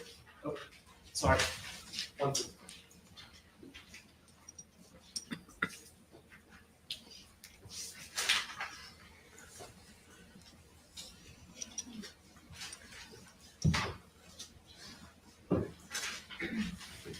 No further questions. All right, redirect. Yes, John, thank you. All right. Dr. Mulliken, you testified about the injury being caused by a right-handed person or left-handed person. Objection, mischaracterizes the testimony. Assisting. Does it, well, strike. Could this injury have been caused by a left-handed person? Objection, lacks. I withdraw the question. In this case, the defendant is a left-handed person. Does that mean that she cannot have caused this injury? Objection, lacks foundation, calls for speculation. Assisting. Counsel asked you whether this injury was caused by a right-handed person. You remember the question he asked you? Yes. I think he was asking what his testimony was. Did counsel ask you about your testimony in the deposition that you gave on March 27th of 25? Yes. And during that testimony, counsel asked you and showed you a small segment of your deposition where you said that this injury was caused by a right-handed person. Do you remember saying that in your deposition? I said most likely. The fact that the person is, well, strike that. For example, I'm left-handed. If I take my right hand and I scratch somebody, is that possible? Objection, lacks foundation, outside the scope. Assisting. When you said right-handed person, did you mean that the injury, in your opinion, as an expert, was caused by the right hand? Objection. Over. No. What did you mean?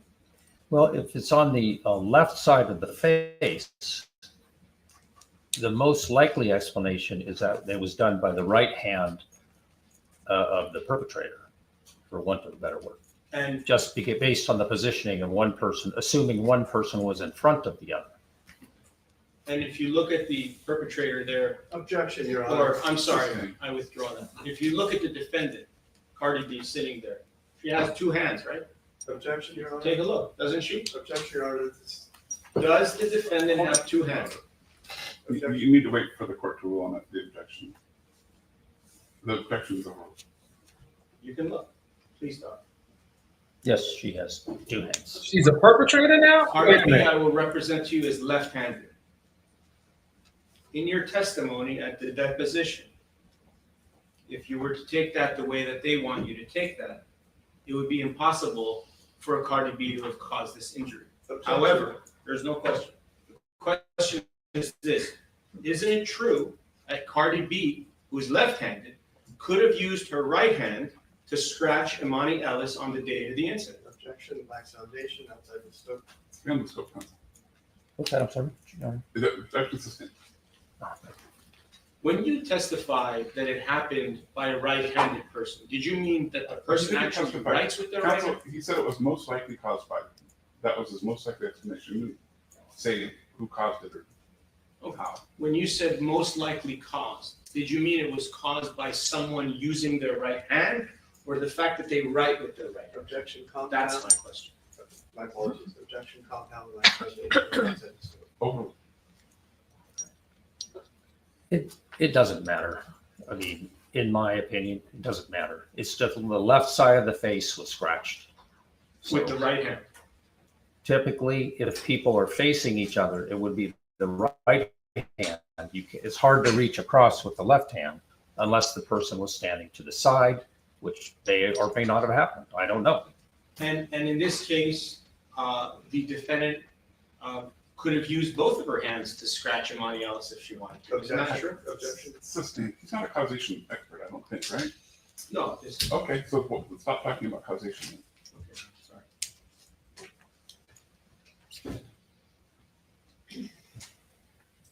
Oh, he's trying hard, slipping that in there. How will you know about causation? When counsel asked you about microneedling, the fact that it takes 3 minutes or 5 minutes or 1 minute, that is the actual time that you're working on the patient's face when you're doing that procedure, correct? Objection. Just Well, not really. Overruled.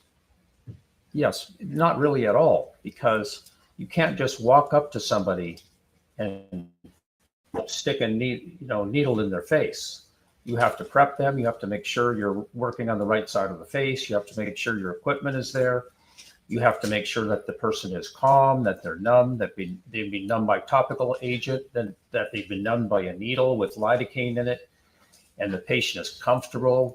They're adequately protected against lumps and bumps on the exam room chair. So you can't just walk up to somebody and cut their face. You have to do all this preparation. That's part of the surgery. And as part of the surgery, after the surgery, to make sure they don't have an allergic reaction or they don't have, welts resulting or a burn injury that is incurred. All those are part of the surgery. It's not just walking up and cutting someone in the face. Yes, the actual pressing of the button might take 3 minutes, but without the proper preparation or the proper follow-up, it's not a surgery. And in this case, when you saw the patient on the 2 times on February 20th, 23 and March 20th of 23, you performed surgery on this patient, correct? Yes. This was not a outpatient medical. Sorry. Was this an outpatient? Oh, sorry, I withdraw that. This was an outpatient surgery, correct? Objection, outside the scope. Overruled. So a surgery means that you're in an operating room with a certain level of accreditation, and you have a scrum technician, and you have a registered nurse, and you have a doctor.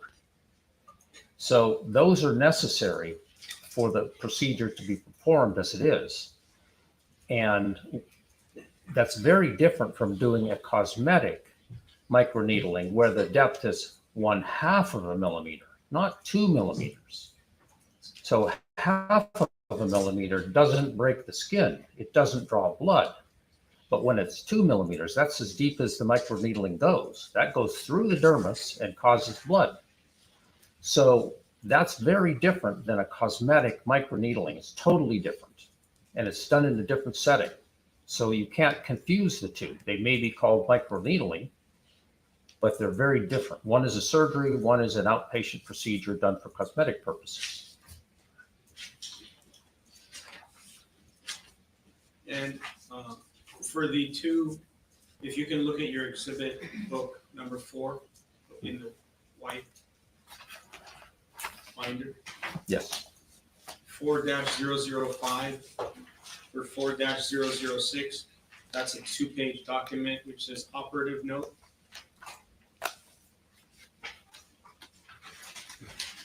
Yes. And if we go to the one before it, I'll strike it. When you wrote the operative note, is that the same type of operative note you would write for other types of surgeries, such as breast augmentation or nose surgeries?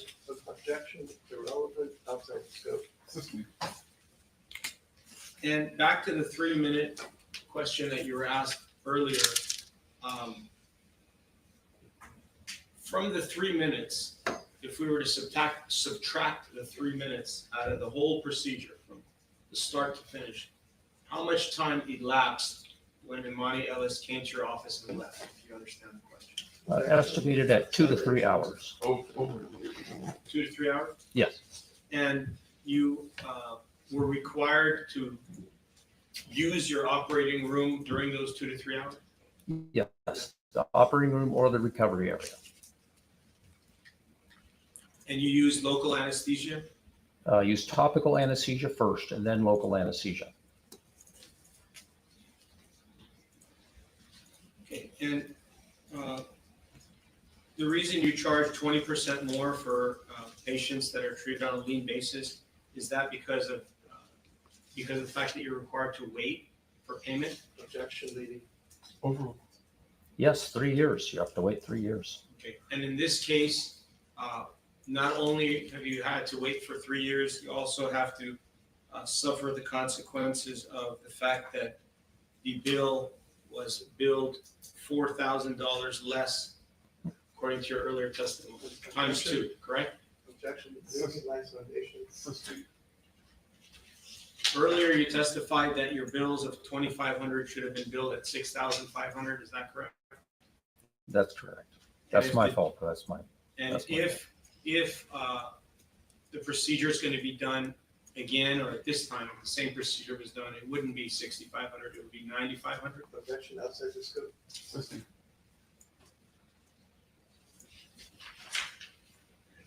And at this point, Ms. Imani Ellis owes you $17,500 for the 2 surgeries and the office visit that she had with you and all of the paperwork and reports that you've created related to this case. I believe so, yes. Thank you. All right, recross. All right, any questions from the jury? You want to write those out?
I think these questions are fine to ask.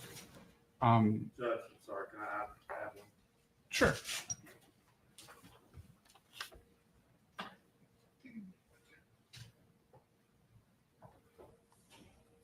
Sorry about that. No problem.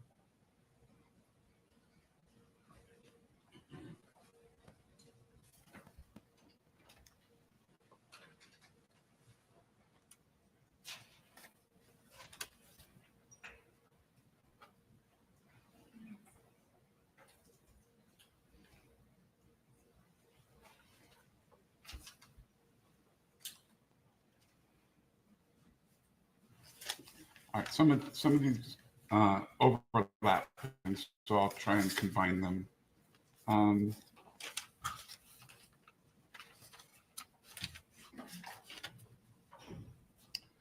Did you see any evidence of a scratch on the nose?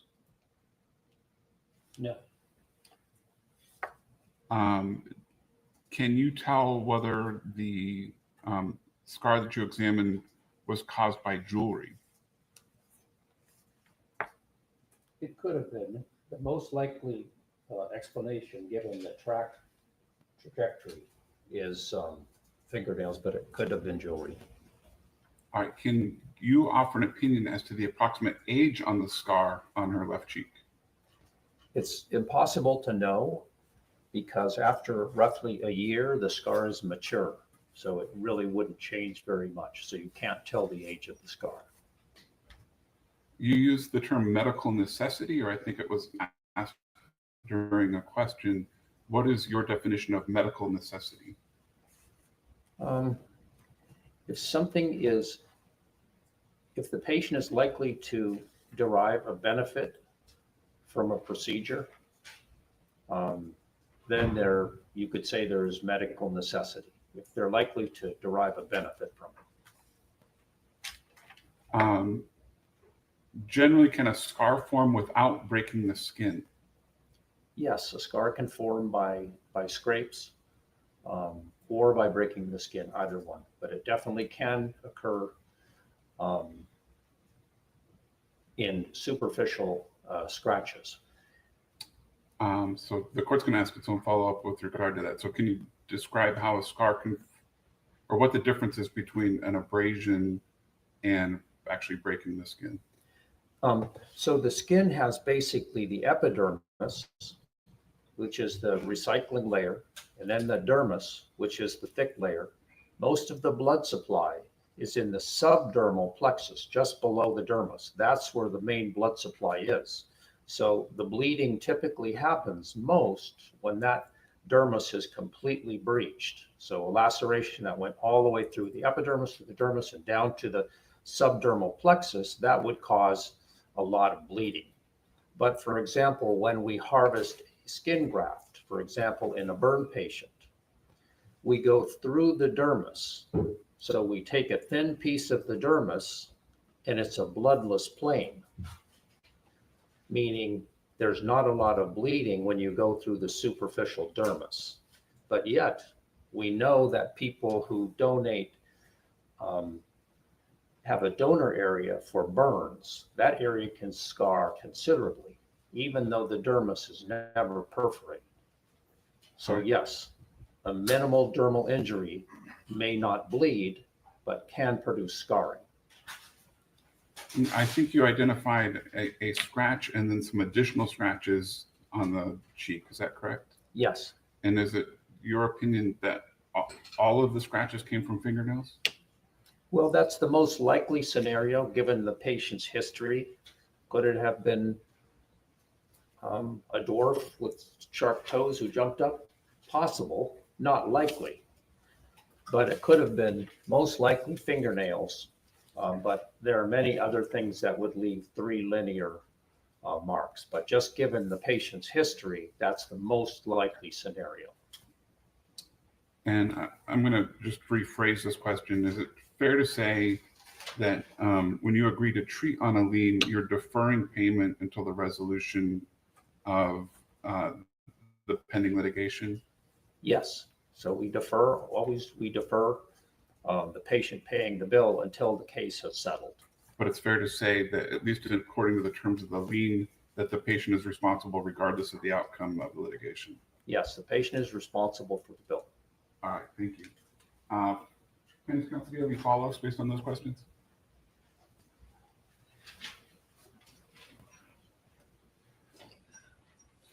Just one, Mayor. Go ahead. Do you have any evidence that this scar could be caused by a car accident? Any medical record, anything at all? Objection. A car accident? Outside the scope of this designation. I agree, but I'll allow the question. I don't have any evidence, one way or the other. Thank you. All right, anything from the defense? Well, I know, please. You don't think- All right, can this witness be excused? Yes, Your Honor. All right, thank you, doctor. Thank you. All right, Ms. Penn, if I have another witness to call. I'm sorry? Another witness? Yes.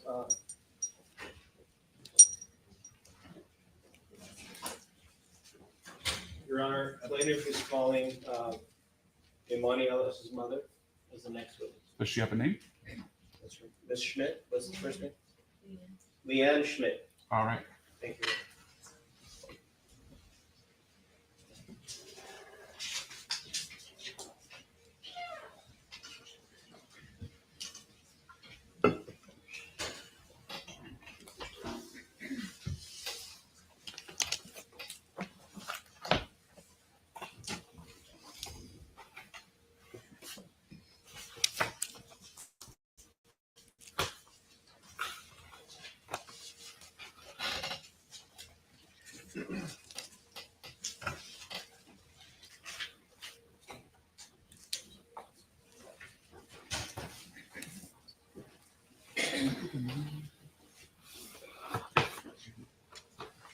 Thank you, Your Honor.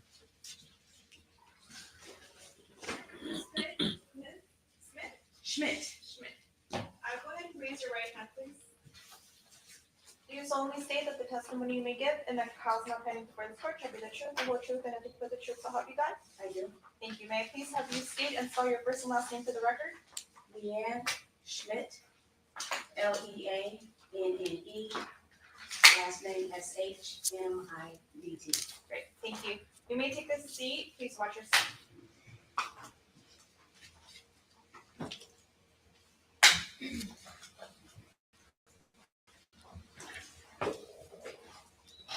All right, go ahead, counsel. Thank you, Your Honor. Good morning, Ms. Schmidt. Good morning. You are Imani Ellis's mother? Yes, I am. You gave birth to her, correct? I did. She's not adopted, is it? No, she's not. Okay. And how many kids do you have? I have a total of 5 kids. She's the first? Imani is the eldest. Did she live with you up until a certain period of time? She lived with me from the time she was born until she was age 19. Did Imani Ellis, during her time with you from 0 to 19, ever have one fight in her life? Never. Did she ever assault and batter anybody? Never. Did she ever hit anybody? Never. Scratch anybody? Never. Did anyone hit Imani Ellis in those 19 years? Never. I just want to know a little bit more about you. What do you do for a living? I'm a licensed phlebotomist, currently working for Keck Medicine of USC. And what is a phlebotomist, for those that don't know what it is? The phlebotomist is a Greek word meaning a person who extracts blood from a vein via tube to vein. And do you work in a medical center or hospital? I work at Keck USC School of Medicine. It's a outpatient laboratory. You work for the university? Yes.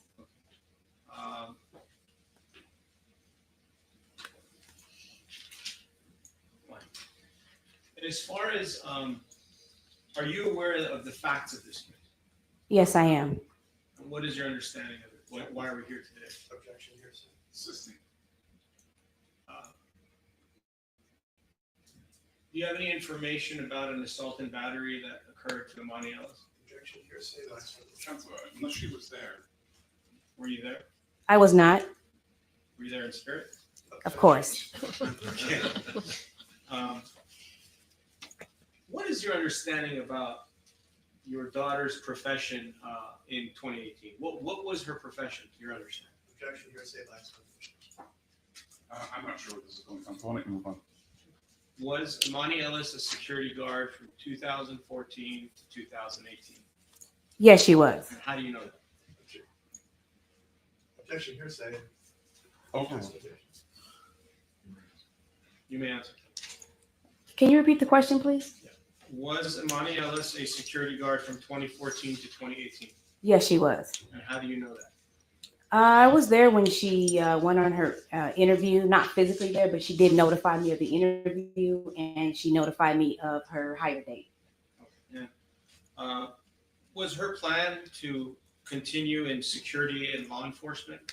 Objection, hearsay. Why don't we move on to what she knows, not what she was told? Do you know if Imani Ellis was interested in being a police officer in the future? Same. Sustained.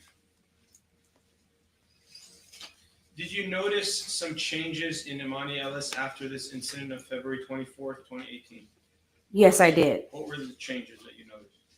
I noticed changes in terms of a lot of anxiety, a lot of depression, and just her general well-being has changed dramatically. Were you advised, did you notice after the incident that Imani Ellis had a scar to her face? I did. Okay. Where was the scar? The scar was located on the left side of her face. And after she left your home when she was 19, when the incident occurred, she was approximately 25 years old, correct?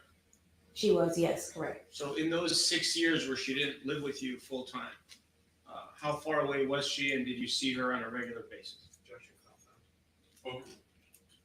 I would see her probably maybe 2 to 3 times a week. We would visit frequently, yes. And in those 25 years, did Miss Imani Ellis ever, to your knowledge, sustain a scar on her left or anywhere on her face? Yes, she did sustain that scar. I visibly saw it myself. No, I understand, but my question is, aside from the incident, I guess the question what I want to know is, do you have knowledge if Miss Imani Ellis, your daughter, sustained this scar from somewhere else? Objection. Something else outside of this incident? No. Do you have any information for that? If there's an objection, please let me rule on it. The objection's over. So your understanding is that the scar to her face was caused from this incident? Objection, Lex Foundation calls for speculation and hearsay. Sustained. How do you know that the scar was to your daughter's face was caused by this incident? Objection, She Brady and the same other rules. Overruled. You can answer. She did notify me and called me right after the incident, telling me that she had been scratched in the face and spit on. How long after the incident did you go and see your daughter? She Or did actually she come to you? She actually came to visit me, I believe, later that day. Okay. Did she look upset? Was she crying? What happened? She was hysterical, upset, crying, just upset throughout the whole situation. And was your daughter a fan of Cardi B before this incident? Absolutely. Lex Foundation, hearsay. Sustained. Were you a fan of Cardi B before this incident? Yes, I was. Are you a fan of Cardi B now? Objection, irrelevant. Sustained.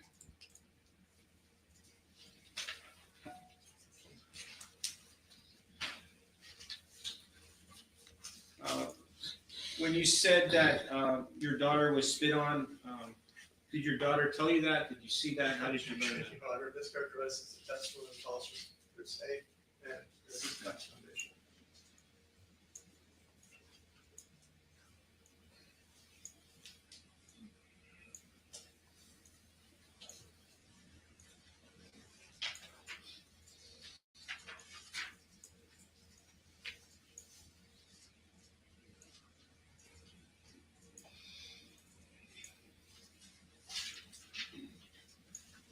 aside from, I'll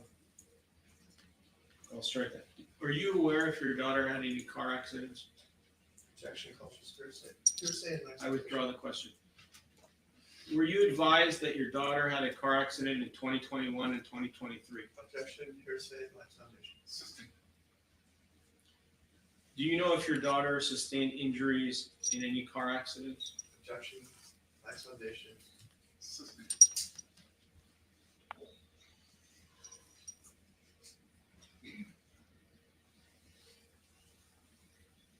Earlier, you testified that your daughter had contacted you after the incident. Did she call you over the telephone? She did. Okay, and if the incident occurred around 1:30 p.m., how long after the incident do you believe she called you? I would say about 30 minutes after she called. Could it have been a shorter time? Objection, cultural speculation. Could it have been a longer time? Objection, speculation. How did you come up with 30 minutes? Based on around the time that she called, it was like a little bit after, right away after the incident. And so my speculation is 30 minutes. And when she called you, was she crying? Was she yelling? What was she doing? She was hysterically crying, upset, just overall just could barely get it out. She was so upset over the ordeal. Well, what did she tell you? Objection, hearsay.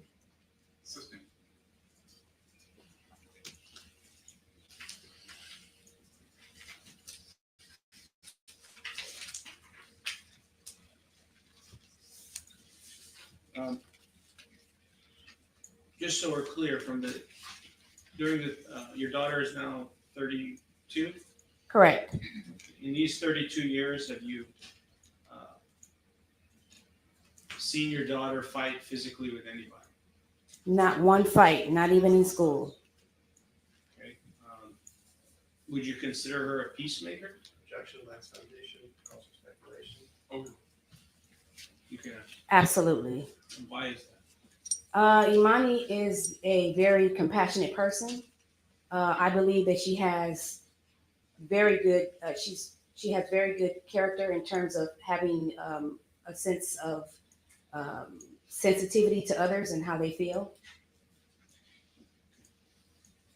Do you know what Imani Ellis does with her time now as far as work? Objection, lacks foundation, hearsay.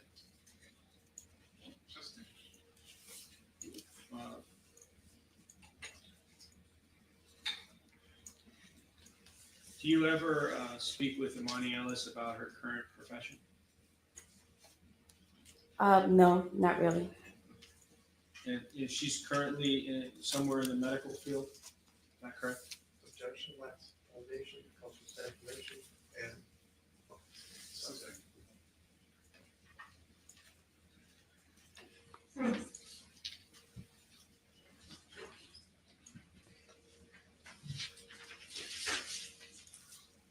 Earlier, you testified that Imani Ellis was spit on. Where did you learn that information? Objection. Sorry.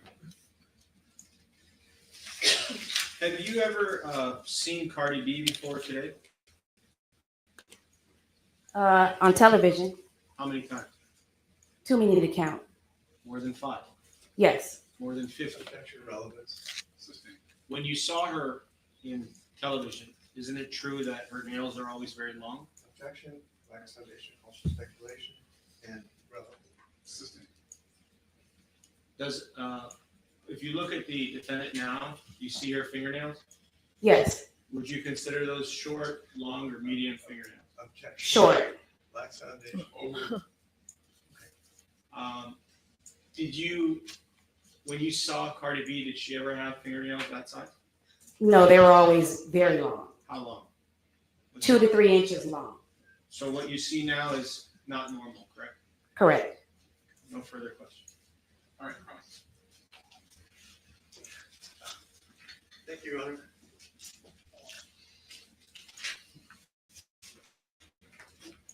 Ms. Schmidt, just a few questions. You love your daughter, right? Absolutely. And you're here to help her, right? Yes. And you believe her.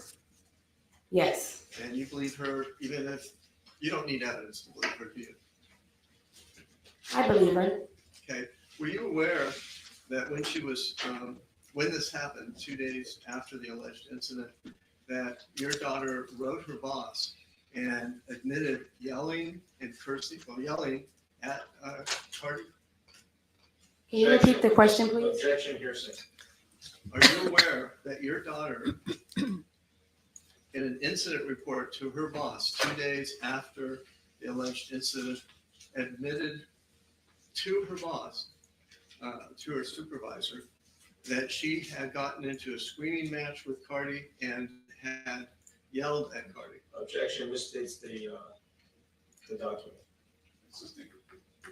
Are you aware that your daughter apologized to Ally for her misconduct that day? Objection, misstates the document. Are you aware of that, ma'am? I was not involved in that conversation, so no, I was not aware of that. And were you aware that in her report to her boss 2 days after the incident, she instead claimed that Cardi had scratched your daughter's nose? Again, I was not a part of that conversation, nor email or text, so I do not know. Okay. All the questions I have for you. Thank you. Thank you. Yes, Your Honor. Thank you. Actually, I don't have any questions. All right, any questions from the jury? All right, can this witness be excused? Yes, Your Honor. All right, thanks for coming down, man. Thank you. All right, does plaintiff have another witness to call? Yes, Your Honor. Plaintiff calls Diane Schmidt. Can this witness stay here now that she's testified? If she's not going to be recalled. She's not going to be recalled, Your Honor. What's that? She might be recalled, yes. I didn't know. Thank you, Your Honor. I will get her now.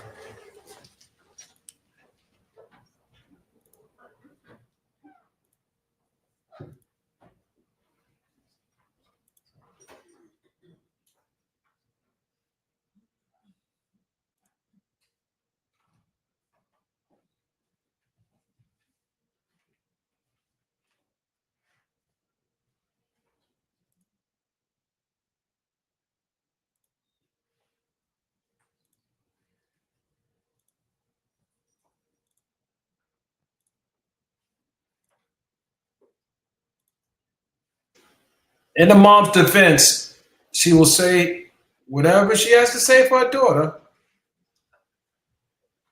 But I don't know if that would keep her as a member of the body gang.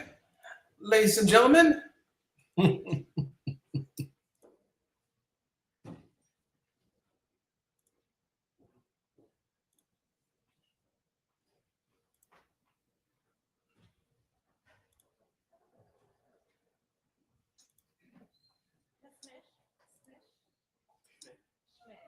Thank you. Please stand right next to the court reporter.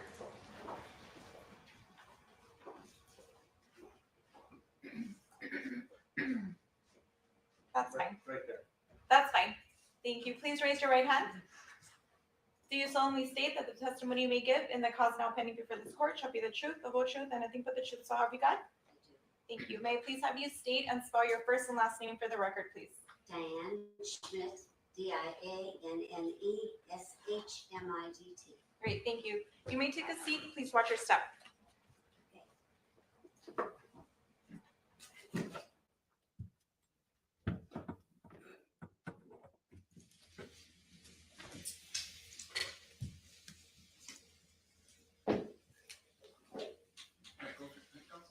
Thank you, Your Honor. Good morning, Ms. Schmidt. You're Imani Ellis's grandmother. I am. You live in Las Vegas. I do. And what did you do for a living before you retired? I work for City National Bank For how many here years? in LA. How many years? Probably 12 years, 13 years. I retired from there. Did you? You are. I'm sorry.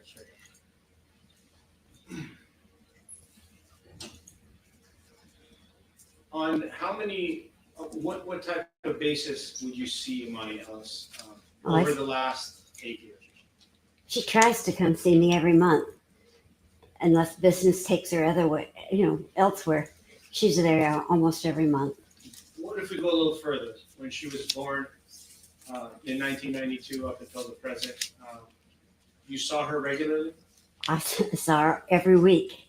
In fact, when she came home from the hospital, she came to me. Her mother was sick. She was sick for a while, but she came to me every week, and her and her other sister. And you were involved in her day-to-day activities, the weekly activities?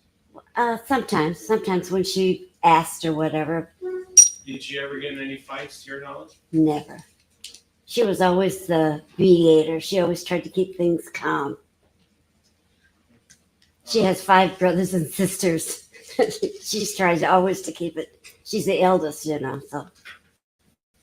Do you consider her a peacemaker? Oh, definitely. What is your understanding of how she got the scar to her face? What is what? Do you know how Imani Ellis got the scar to her face? Objection, Lights Foundation, leading. 16. Are you aware that Imani Ellis was assaulted and battered in 2018? 16. Council, again, focus on what you know.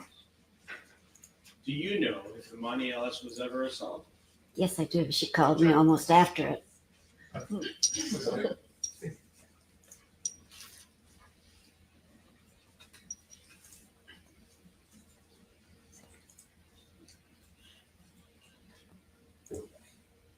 What are some of the changes? Well, strike that. Did you notice a change in Imani Ellis in some point in her life?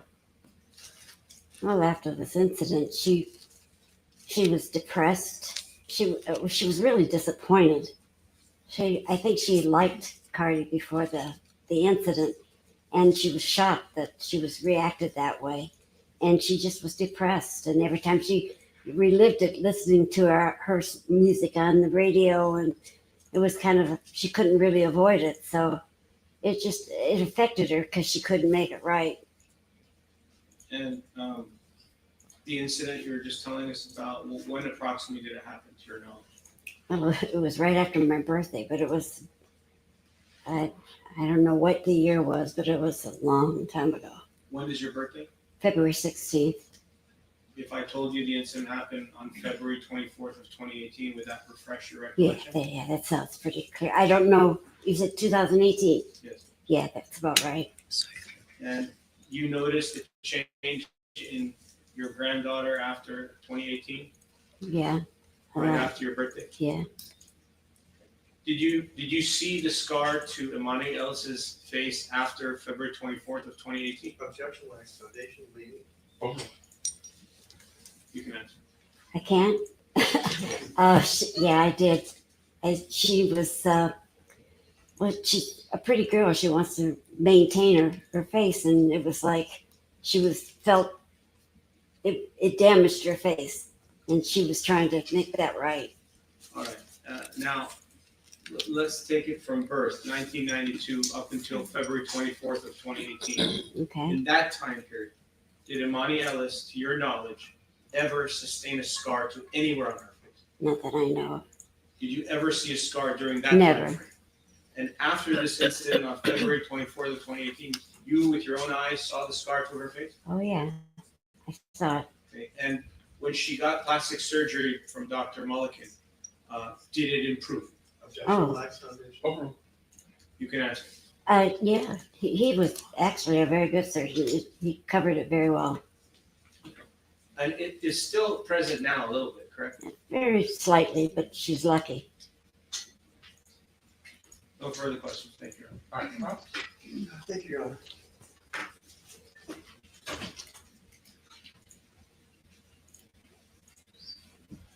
Hello, Ms. Schmidt. Hello. My name is Peter Anderson, and I just have a few questions for you. Thank you for coming in. I take it you love your granddaughter, correct? Yeah. And you're here to help her, right? Well, if I can. Thank you. And I apologize for objecting. It's one of the things that I have to do in order to I be a lawyer. understand. I understand. Thank you, I appreciate that. And you don't need evidence to believe her. she's your granddaughter, right? She either has it or she doesn't. I mean, you either see it or you don't. Okay. Um, you know she was employed as a security guard, right? Hmm. And Yes, but That's a yes. yes. yeah, sometimes it's hard for the court reporter if someone says Okay. so you knew she was employed as a security guard, and you know that she was fired after the alleged incident with Cardi. Right? Objection misstates the testimony. Consistent. Well, let me go back. You knew that she was employed as a security guard, right? Yes. And were you aware she was fired? Objection calls for speculation. Over. But You can answer the question. Were you aware that she was fired as a security guard? it was my understanding she was told that she was going to be fired by Cardi. Were you aware that at the time, 2 days after the incident, she apologized to the security guard company for her own misconduct that day of the alleged incident? I told you she's a person that tries to make sure everything is straightened out. So she apologized for what she saw as a disturbance, I think. Were you aware that she apologized to the security company that employed her for her own misconduct? Objection calls for speculation. Did she ever tell you that?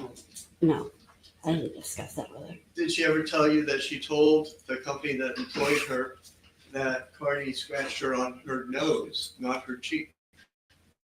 Objection misstates the document. Over. She didn't tell you that, did she? What? She didn't She tell you just that. she was like her finger was all over her face. So I mean, it could be land anywhere Okay, but you only saw a scar, you say, on her cheek. on her cheek. You never saw any scar on her nose, did you? No, not on her nose. I didn't. Did you notice a scar on her nose, ma'am? No. Okay, thank you. I'm sorry, I couldn't quite hear you. Oh. And I think that's all the questions that I have for you. Thank you. All right, you're correct. Yes, Your Honor.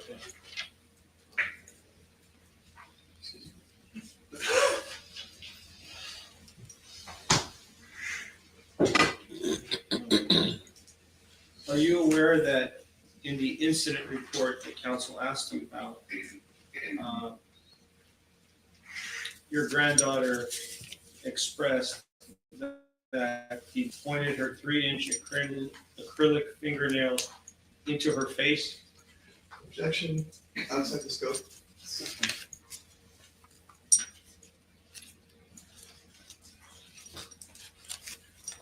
Are you aware in the incident report,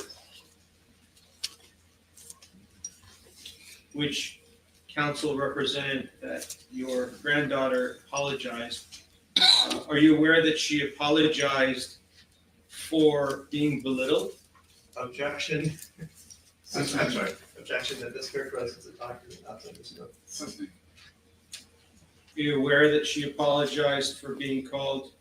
Counsel, I'm not sure established that she knows anything about that statement. Do you know things about the statement, like the different words that were used against your granddaughter? Objection. Here's a argumentative. Are you aware that your granddaughter was called the N-word? Objection. Consistent. Counsel, can I have anything further? I'm sorry, Your Honor? Do you have anything further? Yes.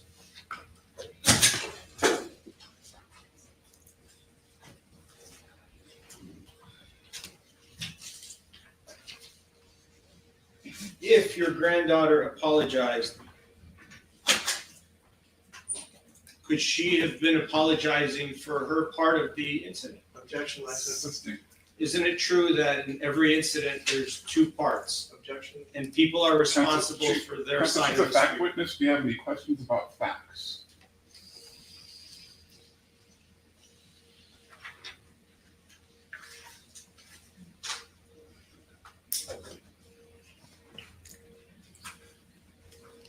I'm sorry, one moment here.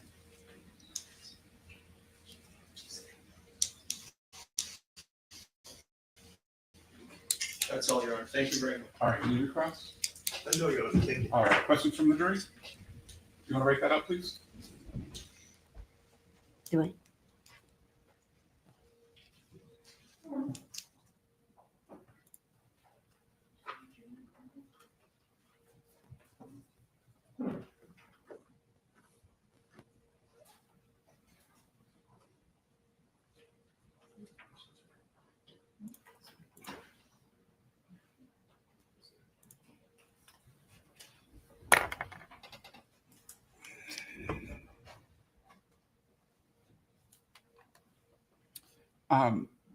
Ma'am, do you have an approximate time as to when Ms. Ellis called you? Do you know the approximate time? I really couldn't tell you. Did she tell you how long ago on that phone call? Did she tell you how long prior to the call that it happened?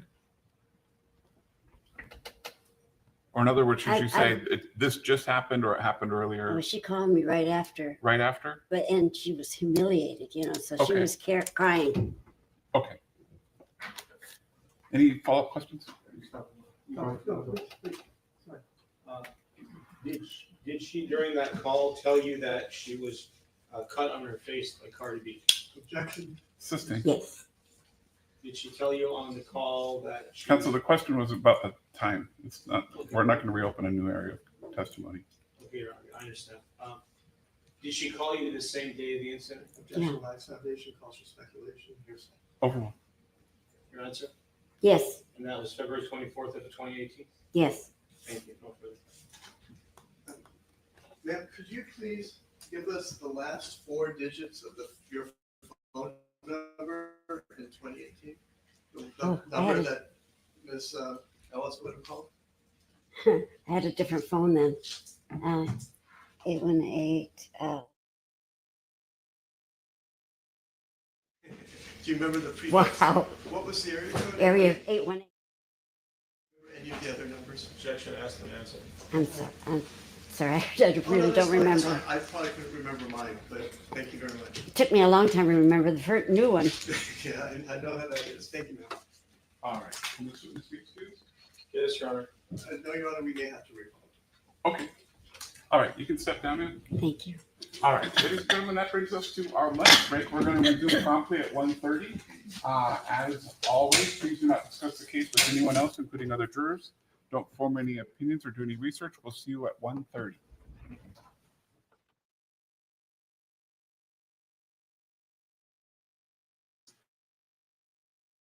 Well, ladies and gentlemen, looks like the family is lockstepped in, telling the story to the jurors. What we heard was that what the jurors heard was that through testimony that Cardi nails is normally very long, but this time is in court, it's not that long. But I don't think that's really relevant because the fact that she has nails on, you can scratch someone with long nails or short nails. This is something ladies can attest to, but I don't see that as relevant. And we also heard testimony about whether or not Cardi could have used her left hand and scratching someone on the right side of the face. Well, typically it would be the normal flow of a strike would be someone would lead with the hand that they typically lead with. And if you're a lefty, you're going to lead with your left. If you're a righty, you're going to lead with your right. Now, if there's testimony from Allied, the company that the plaintiff worked for, says in a report or wherever that Cardi scratched on the nose, then I think that would sink the case because she's in security. She does report writing. Part of her job is to write reports. So if she's writing a report and if in that report they can show that she said that Cardi scratched her nose, then the next question would be, how did she get the scratch on the side of her face? And why did it take us so long to get this type of treatment 4 years later from 2018, February of 2018 to 4 years later, she goes sees a doctor. I think most people would think that she would have sought necessary medical treatment to address any potential of a scarring on her face and not wait 4 years. Kind of convenient 4 years later, after she's had an accident, that she would now seek to have Cardi be held responsible for an incident that occurred 4 years earlier. Don't sound like the jury's going to buy it. I can be wrong, but why would this be addressed in 2018? Remember, that's February of 2018. So you have the whole year of 2018 to address that. Any scarring, most scarring will likely happen in the first 3 months. Am I wrong? Most scarring will likely happen in the first 3 months. Not 4 years later. Anyone who's been scarred, who's been in a fight, who has had an injury to the face where a keloid has developed, and I'm questioning whether or not this doctor is right about only dark people develop keloids. I don't know about that. We'll talk about that later. But the fact of the matter is, the 4 years poses a big problem. And that's why I believe Cardi is now fighting this case. With that, ladies and gentlemen, I'm going to check my sources and see how she feels. Let me check and see how she feels right now. Let me check. Let me make a phone call. So stay locked in, ladies and gentlemen, because we'll be back. We're going to take a slight break. We're going to drop a little exclusive in a few minutes. Stand by. Give me about 5 minutes. We're going to drop an exclusive. Stand by. All right?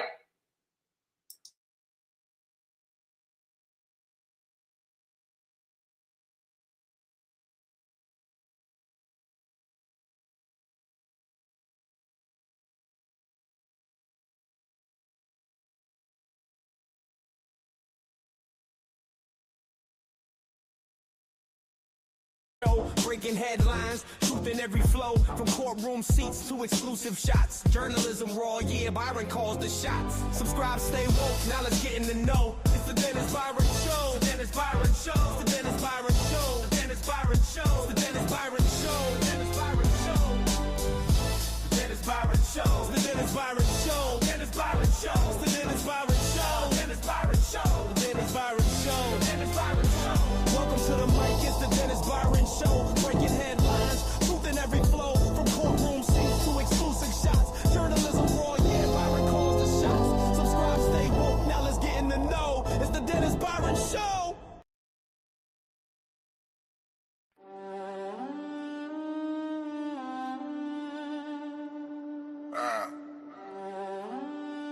Frontline with the pen. Hip hop inquiry.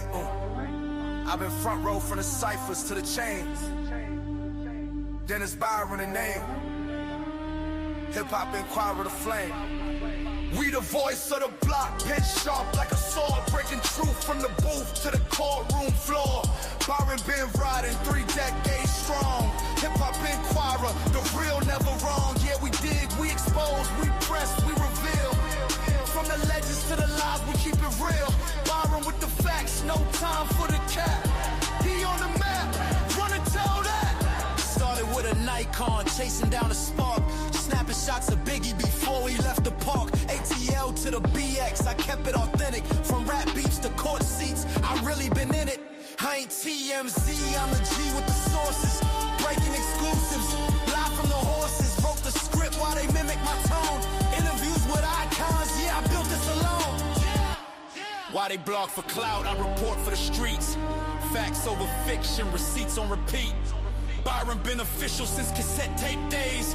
Now I'm pressing play from courtrooms to airwaves. Destiny's Child, Yeezy in the lens. From Def Jam meetings to courtroom defense.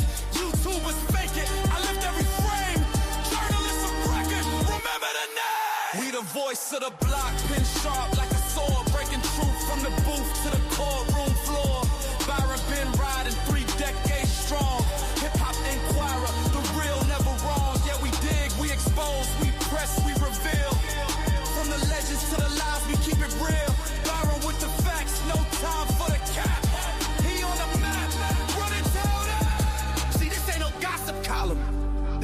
culture curated.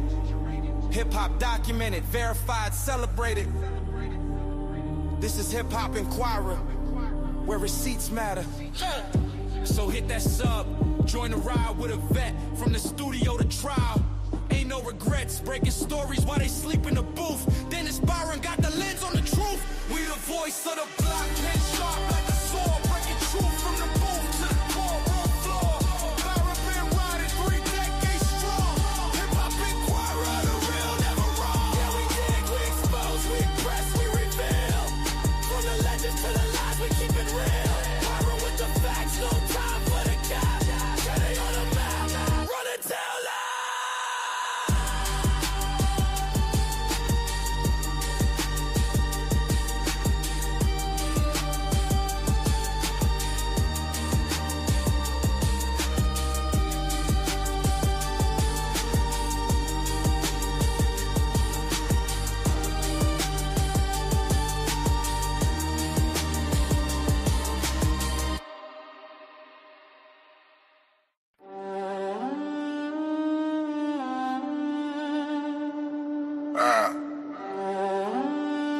Frontline with the pen. Hip Hop Inquirer. I've been front row from the ciphers to the chains. Dennis Byron the name. Hip Hop Inquirer the flame. We the voice of the block, pen sharp like a sword, breaking truth from the booth to the courtroom floor. Byron been riding 3 decades strong. Hip Hop Inquirer, the real, never wrong. Yeah, we dig, we expose, we press, we reveal. From the legends to the lies, we keep it real. Byron with the facts, no time for the cap. He on the map, run and tell that. Started with a Nikon, chasing down a spark. Snapping shots of Biggie before he left the park. ATL to the BX, I kept it authentic. From rap beats to court seats, I really been in it. I ain't TMZ, I'm the G with the sources. Breaking exclusives, live from the horses. Wrote the script while they mimic my tone. Interviews with icons, yeah, I built this alone. While they blog for clout, I report for the streets. Facts over fiction, receipts on repeat. Byron been official since cassette tape days. Now I'm pressing play from courtrooms to airwaves. Destiny's Child, Yeezy in the lens. From Def Jam meetings to courtroom defense. YouTubers fake it, I lift every frame. Journalism record, remember the name. We the voice of the block, pen sharp like a sword, breaking truth from the booth to the courtroom floor. Byron been riding 3 decades strong. Hip Hop Inquirer, the real, never wrong. Yeah, we dig, we expose, we press, we reveal. From the legends to the lies, we keep it real. Byron with the facts, no time for the cap. He on the map, run and tell that. See, this ain't no gossip column. This is culture curated. Hip hop documented, verified, celebrated. This is Hip Hop Inquirer, where receipts matter. So hit that sub, join the ride with a vet, from the studio to trial. Ain't no regrets, breaking stories while they sleep in the booth. Dennis Byron got the lens on the truth. We the voice of the block, pen sharp like a sword, breaking truth from the booth to the courtroom floor. Byron been riding 3 decades strong. Hip Hop Inquirer, the real, never wrong. Yeah, we dig, we expose, we press, we reveal. From the legends to the lies, we keep it real. Byron with the facts, no time for the cap. Yeah, they on the map, run and tell lies.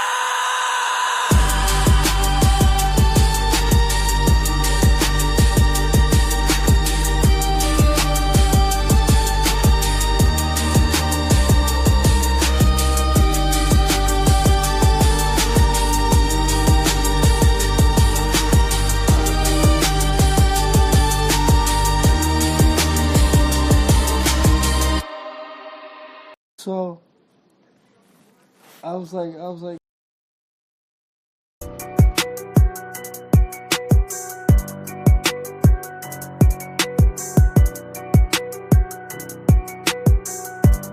on your ass.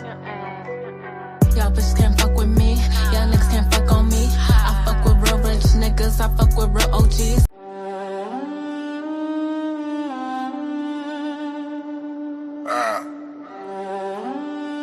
Frontline with the pen. Hip Hop Inquirer. I've been front row from the ciphers to the chains. Dennis Byron the name. Hip-hop inquirer the flame. We the voice of the block, pitch sharp like a sword, breaking truth from the booth to the courtroom floor. Byron been riding 3 decades strong. Hip-hop inquirer, the real never wrong. Yeah, we dig, we expose, we press, we reveal. From the legends to the lies, we keep it real. Byron with the facts, no time for the cap. He on the map, run and tell that. Started with a Nikon, chasing down a spark. Snapping shots of Biggie before he left the park. ATL to the BX, I kept it authentic. From rap beats to court seats, I really been in it. I ain't TMZ, I'm the G with the sources. Breaking exclusives, live from the horses. Wrote the script while they mimic my tone. Interviews with icons, yeah, I built this alone. While they blog for clout, I report for the streets. Facts over fiction, receipts on repeat. Byron been official since cassette tape days. Now I'm pressing play from courtrooms to airwaves. Destiny's Child, Yeezy in the lens. From Def Jam meetings to courtroom defense. YouTubers fake it, I left every frame. Journalism record, remember the name. We the voice of the block, pin sharp like a sword. Breaking truth from the booth to the courtroom floor. Byron been riding 3 decades strong. Hip-hop inquirer, the real never wrong. Yeah, we dig, we expose, we press, we reveal. From the legends to the lies, we keep it real. Byron with the facts, no time for the cap. He on. All right, ladies and gentlemen, all right. I told you I had an exclusive. I have an exclusive. We about to drop this. We about to drop this exclusive right here, ladies and gentlemen. First and foremost, put a 1 in the chat if you can hear the sound of my voice, because we're about to drop this exclusive. Put a 1 in the chat. Go ahead, put a 1 in the chat. It's about to go down. We're about to release this joint. Been in the studio, ladies and gentlemen. Yes, we write as well. We write as well. Not just news articles, but we write music. Yes, we have credits all over the place. With that said, ladies and gentlemen, this is an exclusive.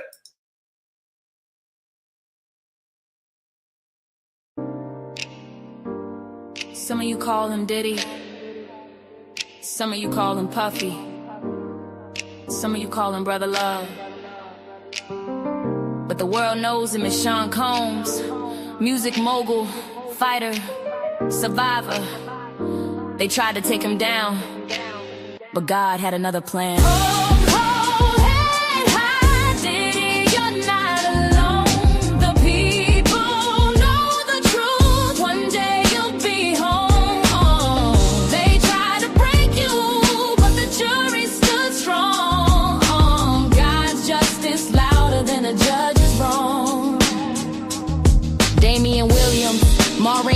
At his side, thought they could end the king, but the truth won't hide. They painted stories, tried to write your fate, but the jurors saw through, it wasn't too late. Aram Subramanian with his foot on the scale, but God runs the court and his truth won't fail. You built an empire, you gave the world sound, now the same world's waiting to see you rebound. You hold your head high, Puffy, you're not alone. The people know the truth, one day.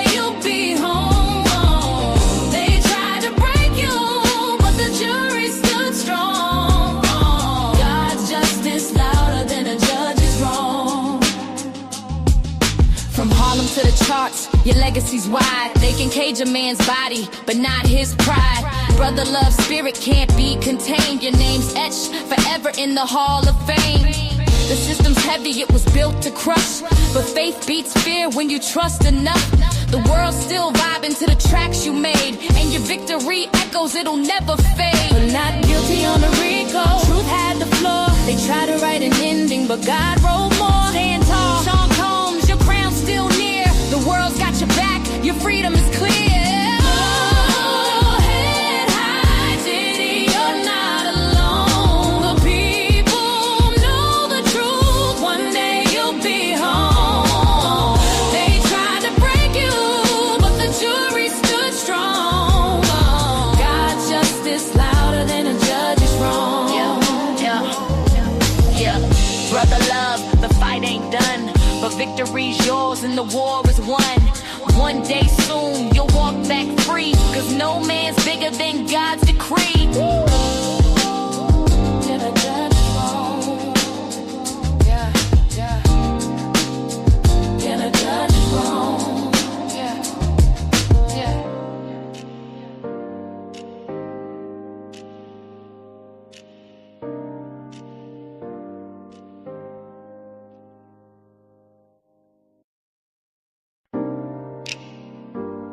Some of you call him Diddy.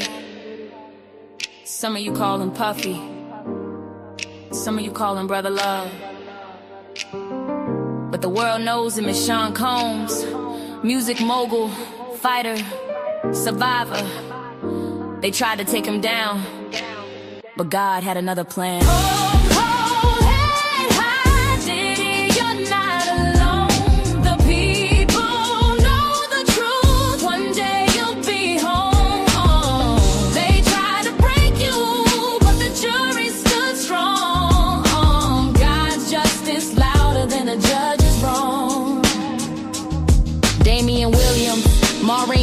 At his side, thought they could end the king, but the truth won't hide. They painted stories, tried to write your fate, but the jurors saw through, it wasn't too late. Aram Subramanian with his foot on the scale, but God runs the court and his truth won't fail. You built an empire, you gave the world sound, now the same world's waiting to see you rebound. You hold your head high, Puffy, you're not alone. The people know the truth, one day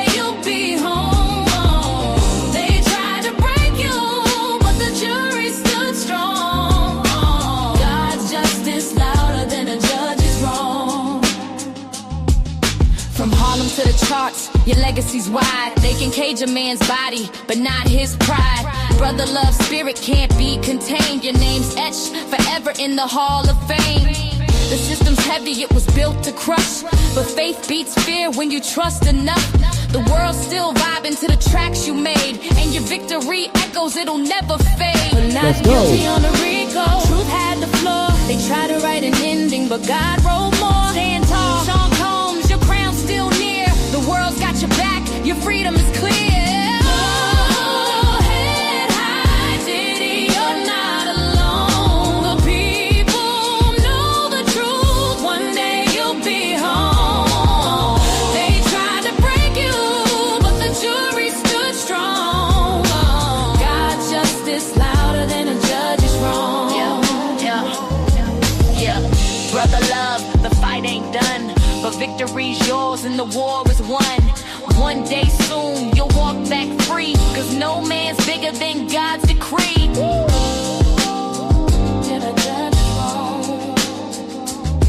Oh yeah. Oh yeah. Yeah, okay. All right, ladies and gentlemen. All right, we got a little feedback here, but yes, that song written by yours truly. Leave a comment in the chat. Tell me what you think. We're echoing over here. All right, so I see a question was asked. Stand by. We got some feedback coming over there. Stand by.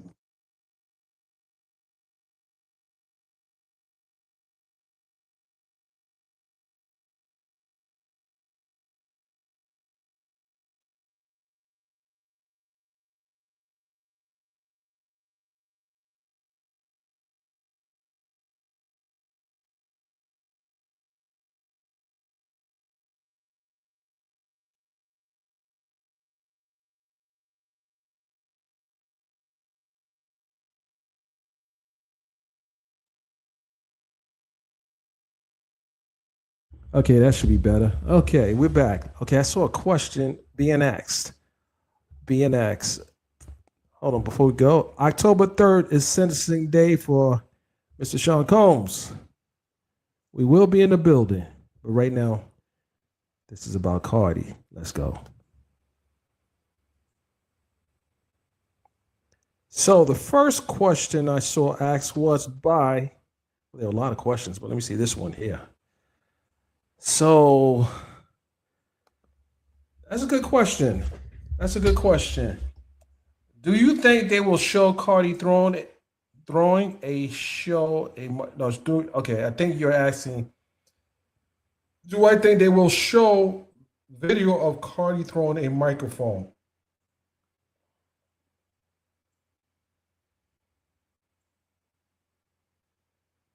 Well, I hope they don't show. Well, I don't know, hope, but I don't know if that would be relevant. I think they will try to bring that in. I don't know if the judge has ruled on that. That might be, they may bring that in. Hopefully that won't happen, but I can check. I can actually check and see if they're allowed to do that. If you give me a second, I can check if they're allowed to do that. I will check. I will check and see. That's a good question.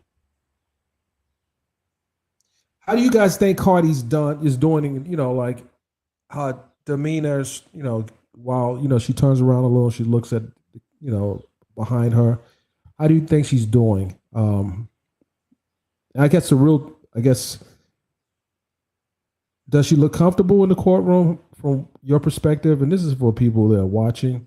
How do you think she looks? I think she looks comfortable. But what do you guys think? Just leave a comment in the chat. Do you think that the mother and the grandmother coming into the court to testify helps or harms the plaintiff's case? That's another question.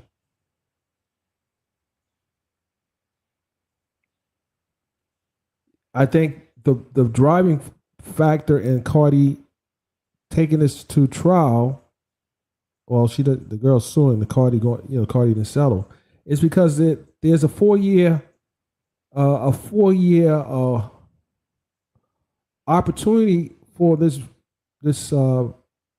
plaintiff to have been in all kind of situations. Just because the mother never seen her in a fight don't mean she's never been in a fight. I don't think many young people are going to tell their mother or parent on every fight or scuffle that they've had with another individual. While I would like to think that children will share those details with their parents, I don't know if this is the case. But again, we've only heard one side. We saw cross-examination. We have to wait and see what Cardi's defense is. And what other evidence that exists that will support Cardi's defense. We have to see that because again, this is the plaintiff's case. This is the plaintiff's case. All right, stand by, guys. Stand by.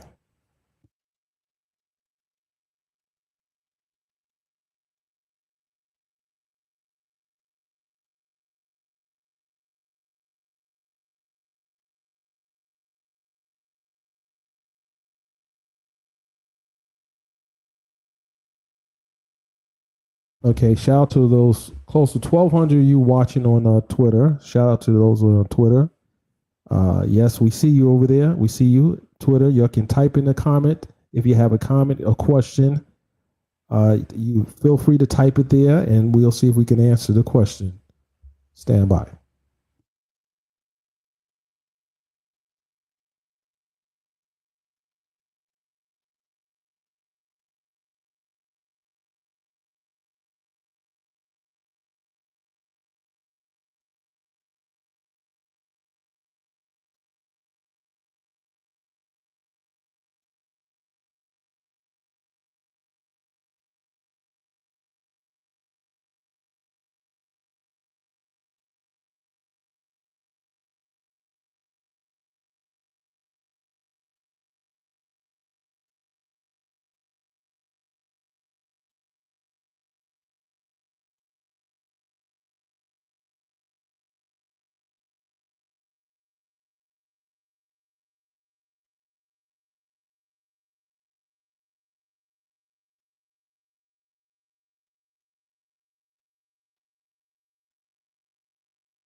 Welcome to the mic, it's the Dennis Byron Show. Breaking headlines, truth in every flow. From courtroom seats to exclusive shots. Journalism raw, yeah, Byron calls the shots. Subscribe, stay woke, now let's get in the know. It's the Dennis Byron Show. The Dennis Byron Show. It's the Dennis Byron Show. The Dennis Byron Show. The Dennis Byron Show. The Dennis Byron Show.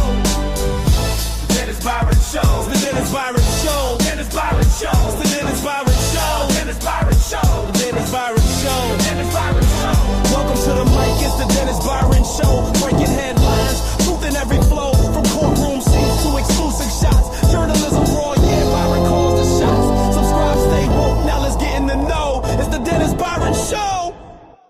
Welcome. Welcome to the mic, it's the Dennis Byron Show. Breaking headlines, truth in every flow. From courtroom seats to exclusive shots. Journalism raw, yeah, Byron calls the shots. Subscribe, stay woke, now let's get in the know. It's the Dennis Byron Show. The Dennis Byron Show. It's the Dennis Byron Show. The Dennis Byron Show. The Dennis Byron Show. The Dennis Byron Show. The Dennis Byron Show. The Dennis Byron Show. Dennis Byron Show. The Dennis Byron Show. Dennis Byron Show. The Dennis Byron Show. Dennis Byron Show. Welcome to the mic, it's the Dennis Byron Show. Breaking headlines, truth in every flow. From courtroom seats to exclusive shots. Journalism raw, yeah, Byron calls the shots. Subscribe, stay woke, now let's get in the know. It's the Dennis Byron Show. Welcome to the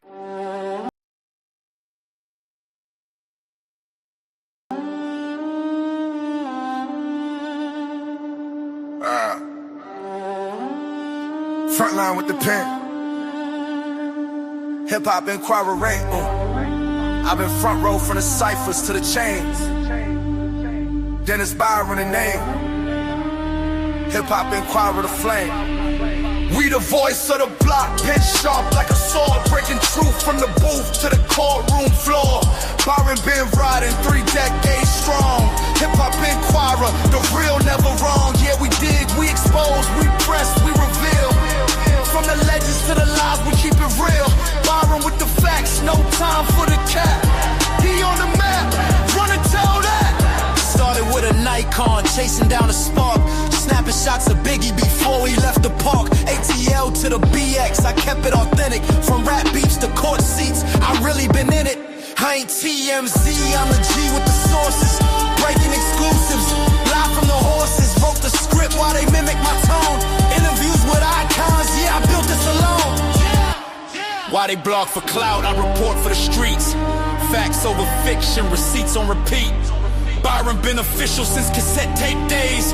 Now I'm pressing play from courtrooms to airwaves. Destiny's Child, Yeezy in the lens. From Def Jam meetings to courtroom defense. YouTubers fake it, I lift every frame. Journalism record, remember the name. We the voice of the block, pin sharp like a sword. Breaking truth from the booth to the courtroom floor. Byron been riding 3 decades strong. Hip hop inquirer, the real never wrong. Yeah, we dig, we expose, we press, we reveal. From the legends to the lies, we keep it real. Byron with the facts, no time for the cap. He on the map. It's been 3 decades. See, this ain't no gossip column. Yeah. This is culture curated. Yeah, 3 Hip hop decades, documented, player. verified, celebrated. This is Hip Hop Inquirer. That's right. Where receipts matter. Yes, So hit that sub. Join the ride with a vet from the studio to trial. That's right, hit the Ain't no subscribe regrets, button, breaking ladies and stories while they gentlemen, sleep in the wherever you watch it, booth. make sure you Dennis Byron subscribe. got the lens on the truth. We the voice of the block, pen sharp the like a truth, sword, yes. breaking truth from the booth to the courtroom floor. Byron been riding 3 decades strong. Hip hop inquirer, the real 3 never decades. wrong. Yeah, we dig, we expose, we press, Never we wrong. reveal. From the legends to the lies, we Yes. keep it real. Byron with the facts, no time for the cap. Yeah, they on the map, run and tell that. Let it tell that.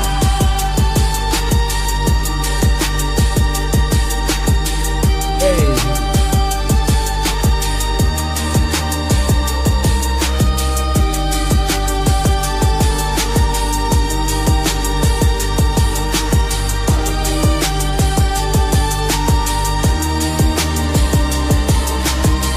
That's right, ladies and gentlemen.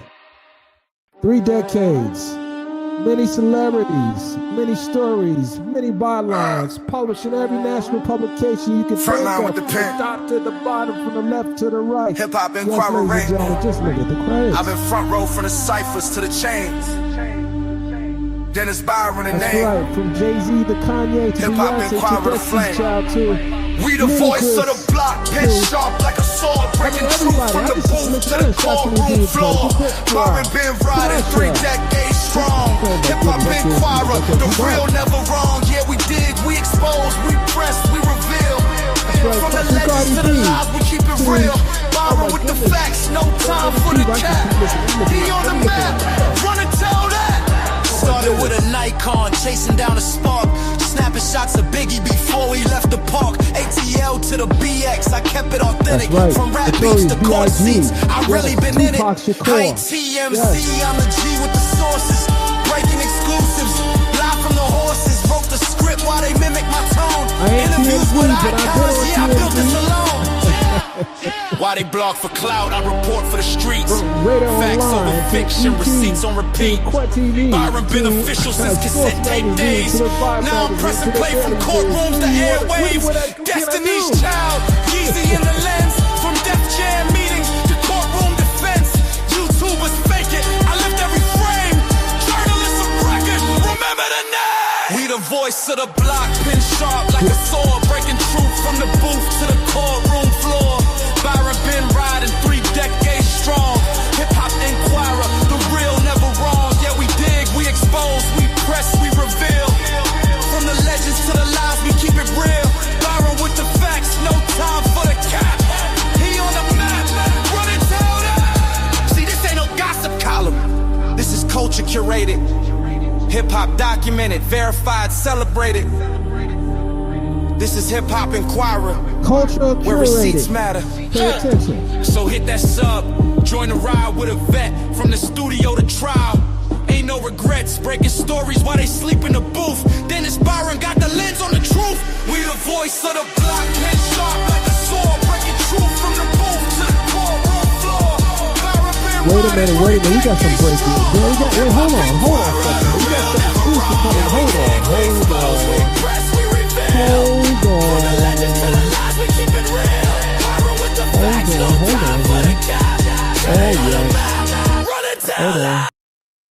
Hold on. Hold on. We got some exclusive here. So, ladies and gentlemen, in Atlanta, there's one of the biggest music conferences that happens every year in Atlanta. It's called One Music Fest. If you know about One Music Fest, if you don't know about it, you need to ask somebody. But I have 2 tickets. Two tickets to my followers on Twitter. I got something for you, YouTube, but stand by. I have 2 tickets to One Music Fest that takes place in Atlanta this year. 2 free tickets. I will be giving away, and I'm going to tell you how I'm going to give it away and how you need to respond.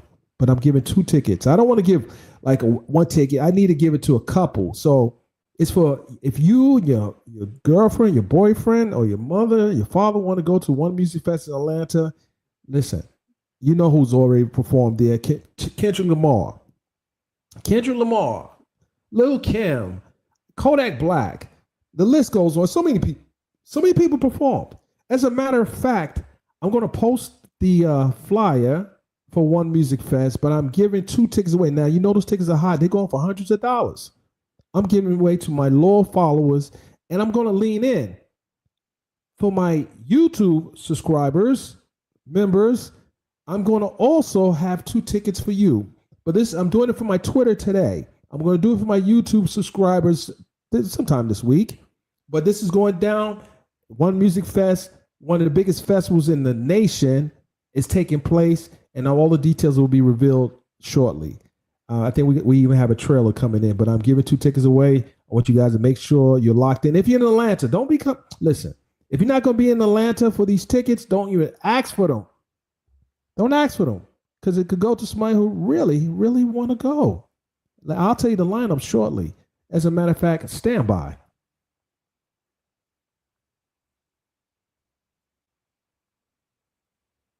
Stand by.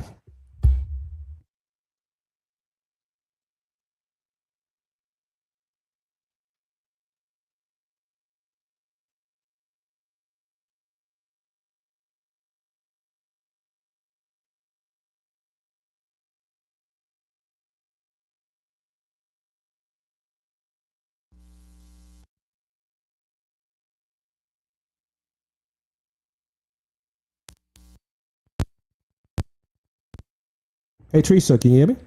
Yes, I can. Okay, tell me the lineup of One Music Fest so far, because I'm telling my people I'm live doing the show.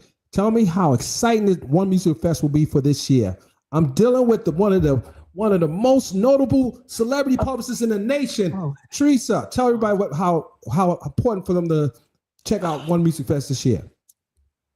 Hey, this is Teresa Sanders. I do PR for One Music Fest. One Music Fest is the biggest Black-owned festival in the country that's not owned by a celebrity or a corporation. It's owned by Jake Carter with his company OVG, with his partners Troy Brown and Steve Canal. Totally Black-owned, right? The biggest. Last year we had 100,000 people come out. 100,000. 100,000 people came out. This year we expect even more. We have headliners that include Future. We got Ludacris coming, celebrating his 25th anniversary. 25th, and he's gonna have a whole bunch of surprises. So I've been telling them that every year they have some of the biggest names in hip hop. Just give them a small list of some of the biggest names that have performed at One Music Fest. That have performed at One Music Fest? Yes. We've had Lil Baby, Da Baby, Gunna. We've had Megan Thee Stallion. We've had Kendrick Lamar. We've had Wayne. We've had who else? It's Lil Kim. We've had Lil Kim, but also let's just talk about R&B. We've had Janet Jackson. We've had Lauryn Hill. We've had Victoria Monet. We've had, like across the board, like no one is. Earth, Wind, and Fire came out last year. That's right. I mean, that was one of the best shows I have ever seen. And I thought that it was just going to be older people watching that came over to that stage. All ages, all races, everything. So One Music Fest has something for everybody. Yeah. You can't miss it. So, ladies and gentlemen, so this is why I tell you that One Music Fest is the biggest festival, Black-owned festival, from what I know, in America. In America. With that said, I am giving 2 tickets away to 2 lucky subscribers to my Twitter page, and we have some also for Instagram too. Teresa, I'm giving some away for Instagram as well. Well, I want your folks to know that also there will be a big celebration for Rico Wade. The whole Dungeon family is coming out. Oh my God, the Dungeon family! You guys better know. You better know about Rico Wade. You better know about one of the biggest producers in music. And for all of those who like the new line dance, what do they call it? The stomp feet on the ground. Okay. Boots on the ground. Okay. There's gonna the whole boots on the ground stage. It's gonna be hot. With that, ladies and gentlemen, Miss Teresa Sanders, celebrity publicist to the stars, one of my dear friends, known her for many years. Thank you for allowing my people to be a part of such a great event. It's always been great. I'm always there shooting at. I mean, just think. I shot Janet Jackson at One Music Fest. Oh my goodness. Yes, you did. Mm-hmm. Megan Thee Stallion. Oh my goodness. Lil Kim. Oh my goodness. KD. I'm gonna have to put some throwback videos up before we get to the what's the date? Let everyone know the date. October. I don't have it in front of me, but I think it's the 25th and 26th. So get your tickets now. VIP runs out really, really, really fast. Maybe gone already. Oh my goodness. Thank you. Yes. Oh my goodness. Please get your tickets. Go to onemusicfest.com. And go to Hip Hop Inquirer as well, because we are going to be covering it. We're going to have some throwbacks up. But shout out to Jay Carter, who's been doing this thing for so many years. I remember when this thing was so small. It was done at a little venue. And it just how amazing that is to see it go from a small venue to hundreds of thousands of people attending. So you've been there. So listen, also this year, Leon Thomas. Oh, no. Not Leon Thomas. The Clips. Oh no, this is Alani. Listen. I only got a few tickets now. You got Be Nice and Friends. Oh my God. Oh my goodness. I remember when Nas performed there. Marvin Sapp. If you want some gospel. That's right. It's gonna be great. It's gonna be great, ladies and gentlemen. Ms. Teresa Sanders. Ms. Teresa, thank you for taking this call. She always takes my call. You know, I got a lot of good friends out there. Always take my call. I'll never have to worry about it. I can call I ain't gonna drop no names, but I can call some big names right now. But they said, "Why are you calling? What's wrong? Is it an emergency?" All right. Thank you, Teresa. I appreciate you. Thank you. I'll be talking to you soon. Okay, bye-bye. Bye. All right, ladies and gentlemen, that was so spontaneous, so spontaneous. But listen here, I got tickets. I got some VIP tickets, but I only got two tickets. Oh, wait a minute. I only got 2 tickets? Wait, hold on. Let me check my pocket. Well, I got it. Listen. Oh, I got VIP anymore. I'm going to be in there. This is what I'm talking about, ladies and gentlemen. We make things available for our supporters. None of that, we don't play on the internet. We make it happen in real life. It's just what we do over here. I just want to show some love. Put that love out there. We got some crazy things happening in the country. I see it happening in DC. I see the powers that be are trying to roll back history and take us to a place we don't want to be, but we got to push back. We got to push back. With that, ladies and gentlemen, make sure you are subscribed and follow me on YouTube, Instagram, and Twitter at Mr. Dennis Byron on all 3 platforms. And when I make the official announcement, because we're going to have the official rollout, you're going to have an opportunity, and we're giving them away, and I'll tell you how we're going to do it. We got some tickets for our subscribers on YouTube, Twitter, and Instagram. But we're going to make it do what it do. With that, let's take it back to some music. The only song I want to hear right now is this one. This is the only one. This is it.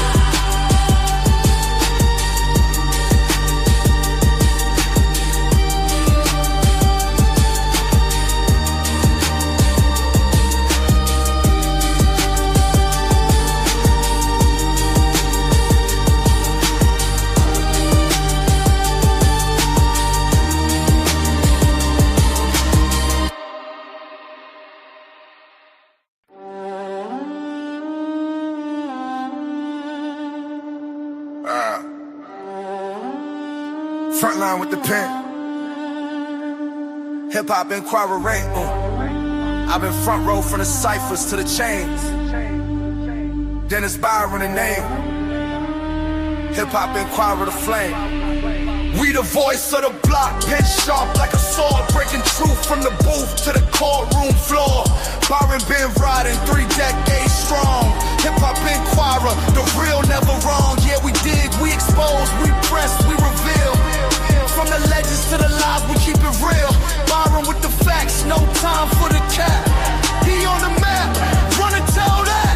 Started with a Nikon, chasing down a spark. Snapping shots of Biggie before he left the park. ATL to the BX, I kept it authentic. From rap beats to court seats, I really been in it. I ain't TMZ, I'm the G with the sources. Breaking exclusives, live from the horses. Wrote the script while they mimic my tone.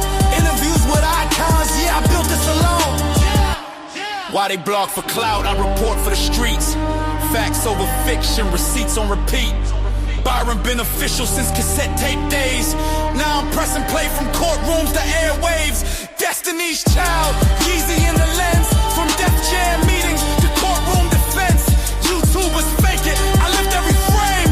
Journalism record, remember the name. We the voice of the block, pin sharp like a sword. Breaking truth from the booth to the courtroom floor. Byron been riding 3 decades strong. Hip hop inquirer, the real never wrong. Yeah, we dig, we expose, we press, we reveal. From the legends to the lies, we keep it real. Byron with the facts, no time for the cap. He on the map, run and tell that. See, this ain't no gossip column. This is culture curated. Hip hop documented, verified, celebrated. This is Hip Hop Inquirer, where receipts matter. So hit that sub, join the ride with a vet. From the studio to trial, ain't no regrets. Breaking stories while they sleep in the booth. Hold on, Dennis Byron got the lens on the truth. We the voice of the blood, pin sharp like a sword. Breaking truth from the booth to the courtroom floor. Listen up. So I have an opportunity. Hold up, wait a minute. Okay, make sure you're locked in. This is for you aspiring journalists. This is for somebody who think they can handle a microphone. I have an opportunity for one individual, but you gotta have some kind of background in media. to cover One Music Fest for Hip Hop Inquirer magazine. It's going down. That's VIP access to the celebrities.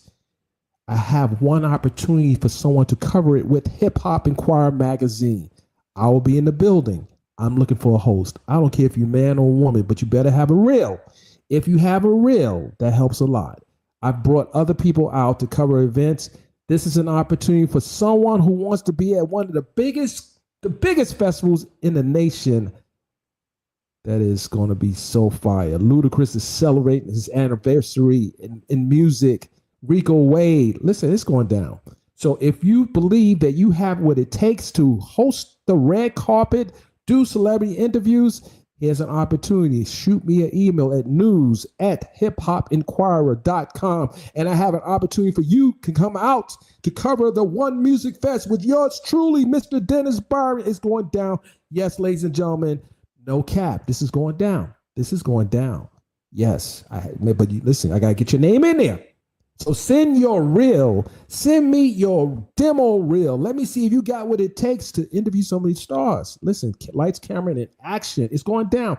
We create content. We open opportunities for those who want to get into the business. This is an opportunity for you to get into business because not everybody's going to have access like that.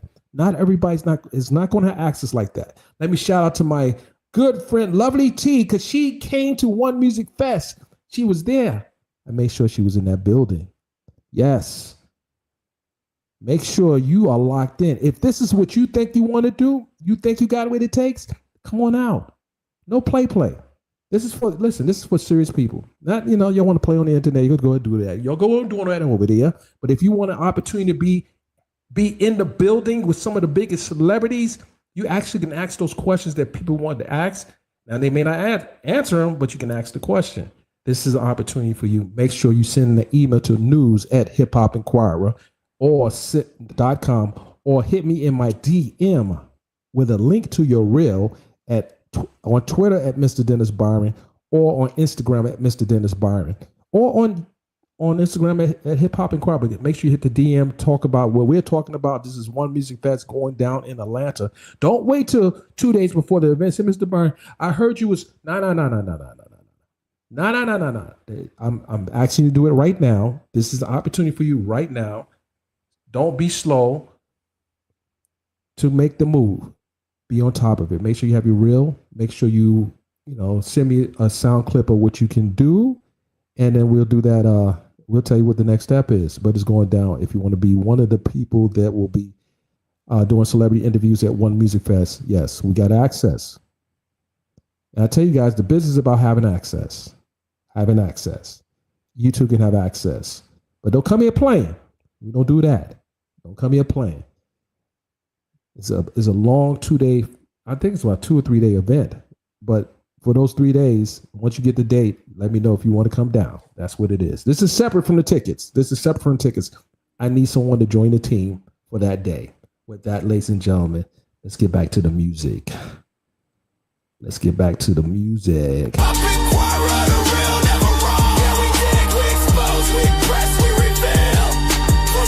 To the lies, we keep it real.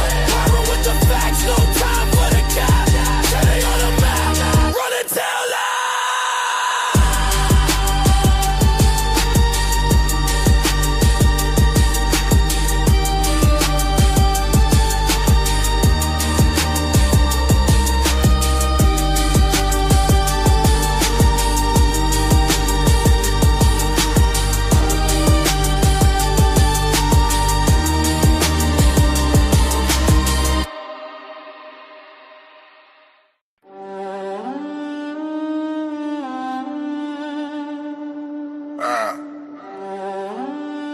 Frontline with the pen.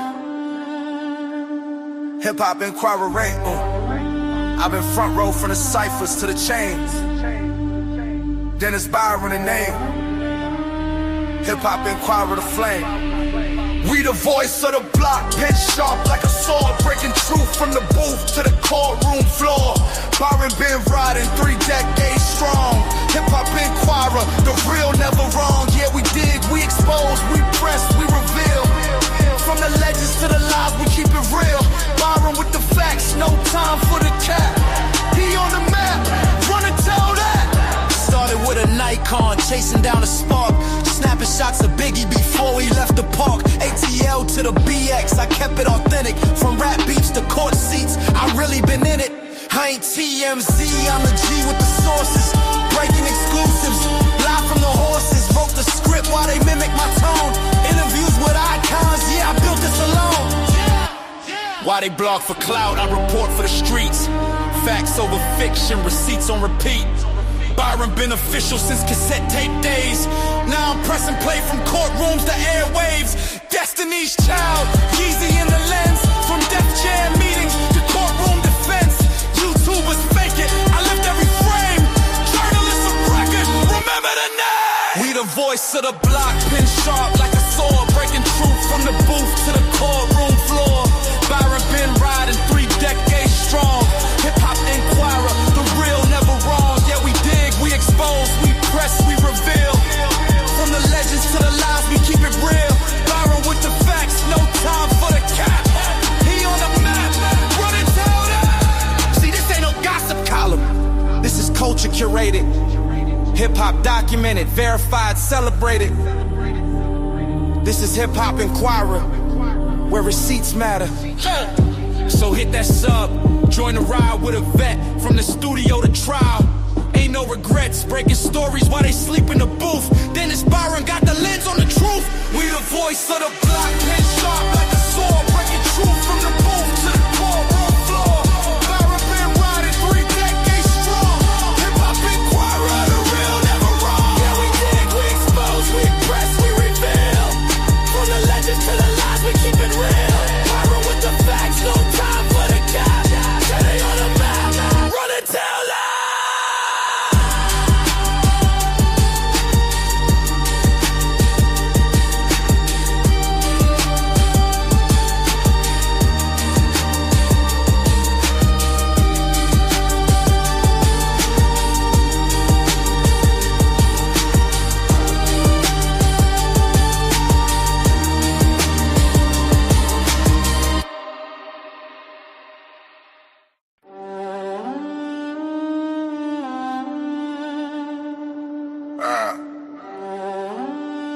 Frontline with the pen. Hip-Hop Inquirer. I've been front row from the ciphers to the chains. Dennis Byron, the name. Hip-Hop Inquirer, the flame. We the voice of the block, pen sharp like a sword. Breaking truth from the booth to the courtroom floor. Byron been riding 3 decades strong. Hip-Hop Inquirer, the real never wrong. Yeah, we dig, we expose, we press, we reveal. From the legends to the lies, we keep it real. Byron with the facts, no time for the cap. He on the map, run and tell that. Started with a Nikon, chasing down a spark. Snapping shots of Biggie before he left the park. ATL to the BX, I kept it authentic. From rap beats to court seats, I really been in it. I ain't TMZ, I'm the G with the sources. Breaking exclusives, live from the horses. Wrote the script while they mimic my tone. Interviews with icons, yeah, I built this alone. While they blog for clout, I report for the streets. Facts over fiction, receipts on repeat. Byron been official since cassette tape days. Now I'm pressing play from courtrooms to airwaves. Destiny's Child, Yeezy in the lens. From Def Jam meetings to courtroom defense. YouTubers fake it, I lift every frame. Journalists of record, remember the name. We the voice of the block, pin sharp like a sword. Breaking truth from the booth to the courtroom floor. Byron been riding 3 decades strong. Hip-Hop Inquirer, the real never wrong. Yeah, we dig, we expose, we press, we reveal. From the legends to the lies, we keep it real. Byron with the facts, no time for the cap. He on the map, run and tell that. See, this ain't no gossip column. This is culture curated. Hip-hop documented, verified, celebrated. This is Hip-Hop Inquirer, where receipts matter. So hit that sub, join the ride with a vet. From the studio to trial, ain't no regrets. Breaking stories while they sleep in the booth. Dennis Byron got the lens on the truth. We the voice of the block, pin sharp like a sword. Breaking truth from the booth to the courtroom floor. Byron been riding 3 decades strong. Hip-Hop Inquirer, the real never wrong. Yeah, we dig, we expose, we press, we reveal.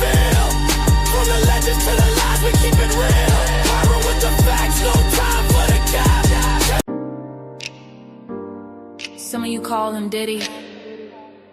Some of you call him Puffy. Some of you call him Brother Love. But the world knows him as Sean Combs. Music mogul, fighter, survivor. They tried to take him down, but God had another plan.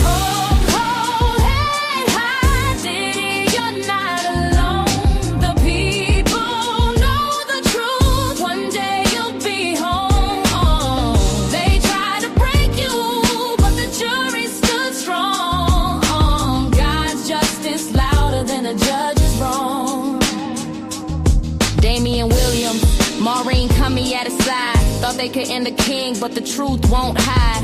They painted stories, tried to write your fate, but the jurors saw through, it wasn't too late. Aram Subramanian with his foot on the scale, but God runs the court and his truth won't fail. You built an empire, you gave the world sound. Now the same world's waiting to see you rebound. You hold your head high, Puffy, you're not alone. The people know the truth, one day you'll be home. They tried to break you, but the jury stood strong. God's justice louder than a judge's wrong. From Harlem to the charts, your legacy's wide. They can cage a man's body, but not his pride. Brother love spirit can't be contained. Your name's etched forever in the Hall of Fame. The system's heavy, it was built to crush, but faith beats fear when you trust enough. The world's still vibing to the tracks you made, and your victory echoes, it'll never fade. But not guilty on the RICO, truth had the floor. They tried to write an ending, but God wrote more. Stand tall, Sean Combs, your crown's still near. The world's got your back, your freedom is clear. Oh, head high, Diddy, you're not alone. The people know the truth, one day you'll be home. They tried to break you, but the jury stood strong. God's justice louder than a judge's wrong. Yeah. Brother love, the fight ain't done, but victory's yours and the war is won. One day soon you'll walk back free, cause no man's bigger than God's decree. Did a judge wrong? Yeah. Did a judge wrong? Yeah.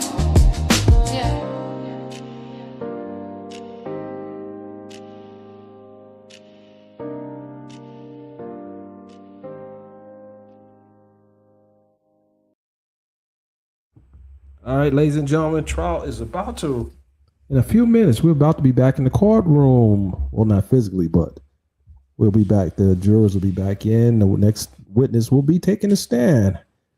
All right, yeah, that's one of my iconic shots. Mr. Sean Combs, shot him many times, photographed him many times. Yes. History, ladies and gentlemen, history. Can anyone guess where this picture was taken at? Can anyone guess where this picture was taken at? Let's see how good you guys are.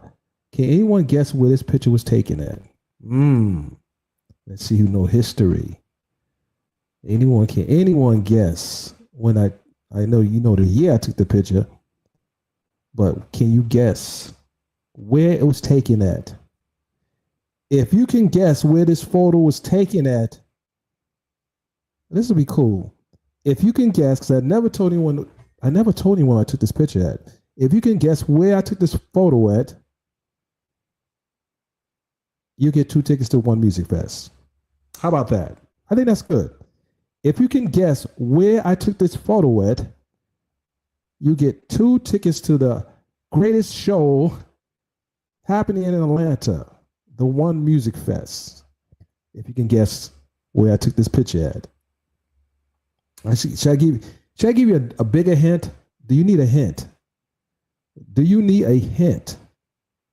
And no, it wasn't at a freak off party.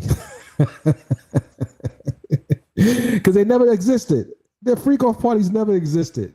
If they did, they were in the hotel room, but they were never at no party, no big puffy party. Never happened. Never happened. But if you can guess where I took this picture at, you will get 2 tickets to the One Music Fest, but you better show up. You better show up. I know I'm not flying anyone in. That's that. I don't fly people in. You can fly in on your own. You probably should be in Atlanta or have a way to get to Atlanta. No accommodations. You get 2 tickets to One Music Fest. No, you're not getting flown in. None of that. But I will feed you. How about that? I will feed you. That one thing we'll do. We'll feed you. We will feed you. And make sure you make sure you hydrated as well, because it's probably going to be pretty hot out there. So you will have something to drink, non-alcoholic, and something to eat. How about that? As far as flying you out, no. Our fly out days are over with. Oh, we used to fly people out? Oh, absolutely. We used to fly people all over the place. I'm scared to buy you a bus ticket now. Oh my goodness. Listen. I tell you guys, I've been in the culture for so long, man. People just think, hey, he's just a reporter. No. I rep some of the biggest artists. I've been on some of the biggest productions, but it's, and I play on YouTube sometimes, that you guys don't really know, but but yes, I hope you like the song, man. We work hard here, we write. We don't play games. No, we write. We curate many events. We've curated many events. We've curated many events. You just didn't get the invite. You didn't get the invite. If I post some photos, and I'm very selfish. I don't be posting photos like that. If I post some photos, you say, "Oh, he did." Man, you'll be mad at me, Mr. Byron. You did what?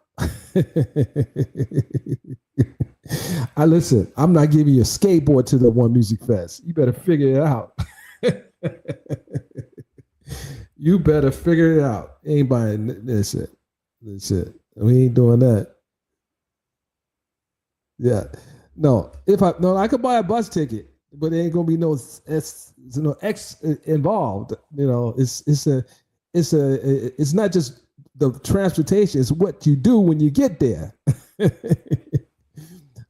not, let's not put misinformation out there. It's things you do when you get there. I buy your plane ticket, none of that. Nah, I'm not doing none of that. You come, listen. Yeah, we ain't doing that. We're not doing that. I was tempted too. I was thinking about, hey, I could put them on one of those Chinese buses if they come from New York. Chinese bus, like $30 to get on the bus. Yeah. No, I ain't gonna do that either. I'm scared to get gas money. He paid for my gas. Oh, damn. And we ain't gonna do that either. You guys will be making it. No. We're gonna you're gonna have a nice time. You're gonna have a nice time. Yeah. You're gonna have a nice time. But you get a sponsor. You get a sponsor. Hey, I have an opportunity to come to watch One Music Fest. It's a 2-day event. Yeah. Mr. Byron's gonna buy. No, Mr. Byron buying nothing. He's buying you a drink. That's what he's gonna do. He's gonna buy you a drink. A drink of I don't know, soda pop. I don't know, something non-alcoholic. We'll figure it out. In any event, we waiting for this thing to start back up. Hold on. I'm still thinking, guys. I'm thinking about covering the trial in Vegas. There's a trial coming up in Vegas real soon. Keefe D, his trial is coming up real soon. So I'm debating on that. But there are people out there that can cover that as well. I need to check with someone I know that lives out in Vegas, and they may want to cover that too. Shout out to D in the building. My great mod D is in the building. Okay, ladies and gentlemen, we have like 1,290 people. Is it 1291? 1291 Twitter locked in. Yeah, come on Twitter. Come through Twitter. All right, Cardi's expected to take the stand today, ladies and gentlemen. Cardi B is expected to take the stand, and Everyone's locked in. Today's a big day. The trial is expected to last until Wednesday of next week, where closing arguments will commence, from what I've been told. Thursday, Friday are blackout dates. Hold on a second here. Manny trial. No, we're talking about the trial. Excuse me, D. I'm sorry, D's. She's in the comment section. She's in the comment section on YouTube. So the trial I'm talking about, D, is the one in Vegas involving Keefe D. Keefe D.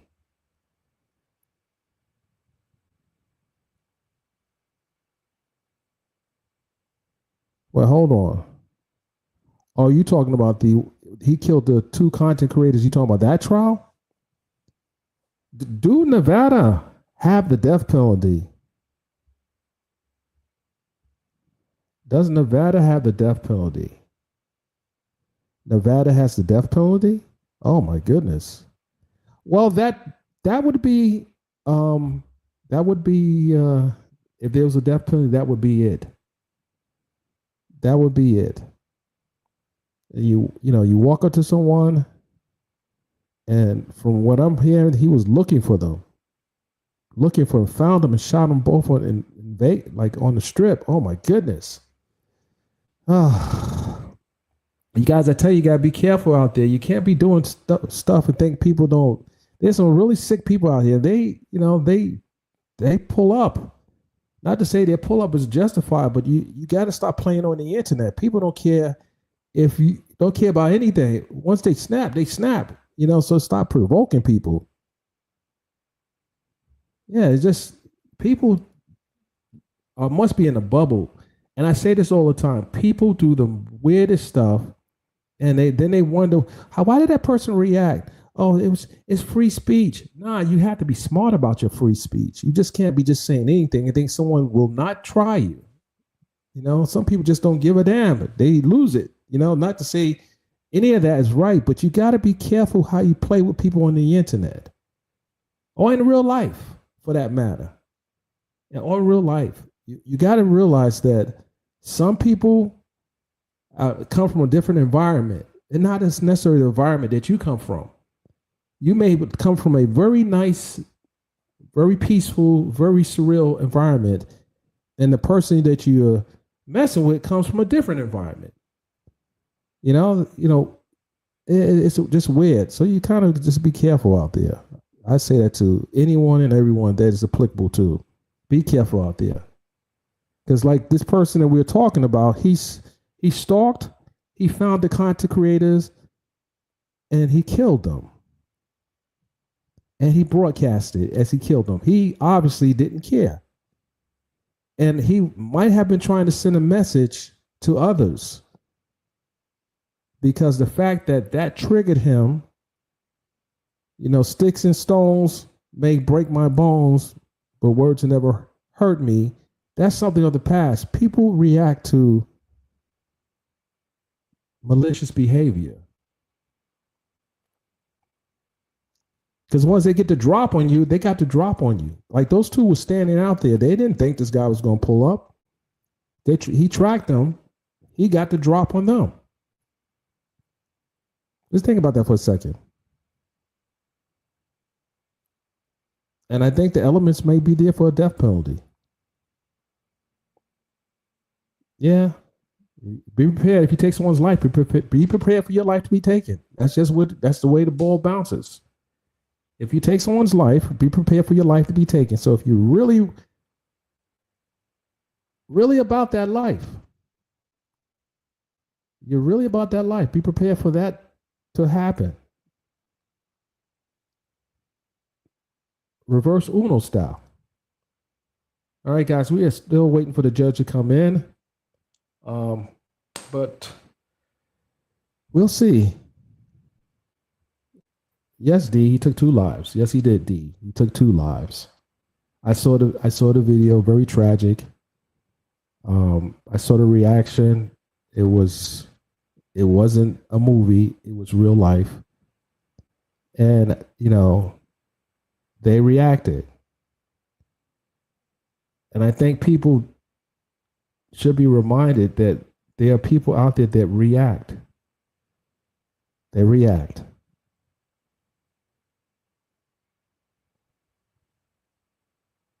And I'm just going to leave that there. Enough of that. Enough of that. Well, they didn't walk back in the courtroom, so you know what? I listen. Let's see here.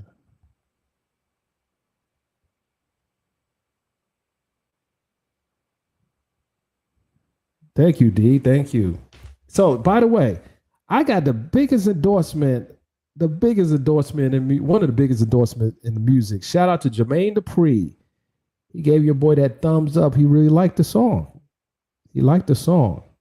One of my other artists, we were trying to pair this artist up with JD, and a producer that worked under JD. We were trying to pair them together. Just didn't happen. But I did get her in the studio with another super producer. We're going to talk about that. I think we'll play that video because we shot a whole music video. Oh, don't worry. The music, listen. Oh, we getting those, listen. Play the music. We getting the check anyway. It's registered. Yes, DSP. Absolutely. But we shot a video. I did play it once, I think, but we shot it in LA. I'm going to probably share that at some point. Not just yet.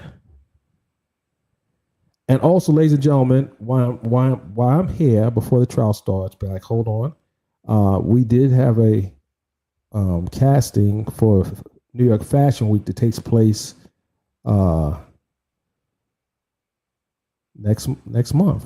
We're doing Fashion Week next month. Hold on a second here.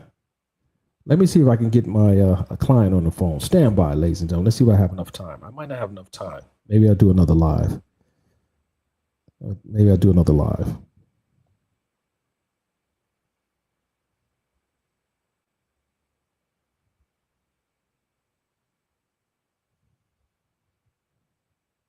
Okay, Crystal's asking, she's asking, why did this happen? Well, the woman that is suing Cardi B is alleging that she scratched her face and she required some type of cosmetic surgery. So she's suing Cardi. And Cardi's saying, hell to the no, we are fighting. 4 years later, she decides she wants to sue her for an incident that had occurred. Not to say I'm not taking any side, but we need to see the evidence. I want to be fair for everybody. For everybody, especially Body Gang. Unbiased. Let's see here. So Crystal, hang in there. We about to let's bring this thing back up here. Hold on. Stand by. Let's see what's happening here. Get up in there.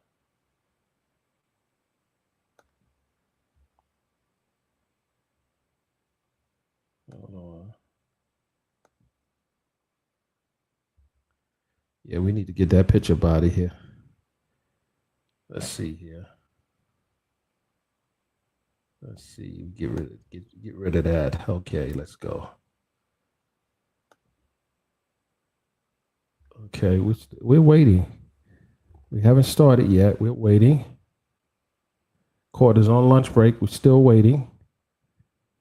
So stand by.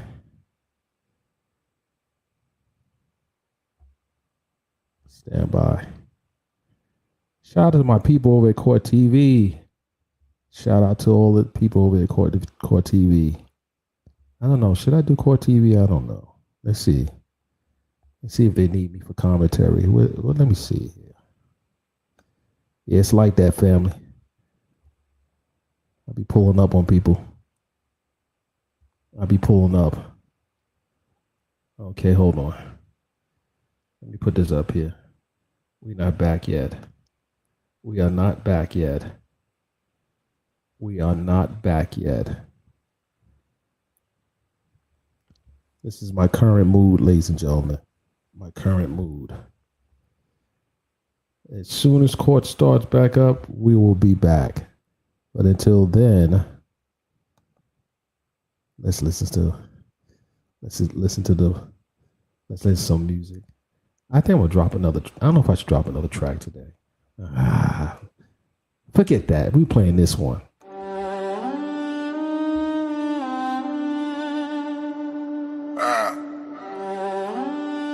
Frontline with the pen. Hip hop inquiry. I've been front row from the ciphers to the chains. Dennis Byron the name. Hip hop inquiry the flame. We the voice of the block, pen sharp like a sword, breaking truth from the booth to the courtroom floor. Byron been riding 3 decades strong. Hip hop inquirer, the real never wrong. Yeah, we dig, we expose, we press, we reveal. From the legends to the lies, we keep it real. Byron with the facts, no time for the cap. He on the map, run and tell that. Started with a Nikon, chasing down a spark. Snapping shots of Biggie before he left the park. ATL to the BX, I kept it authentic. From rap beats to court seats, I really been in it. I ain't TMZ, I'm the G with the sources. Breaking exclusives, live from the horses. Wrote the script while they mimic my tone. Interviews with icons, yeah, I built this alone. Why they blog for clout, I report for the streets. Facts over fiction, receipts on repeat. Byron been official since cassette tape days.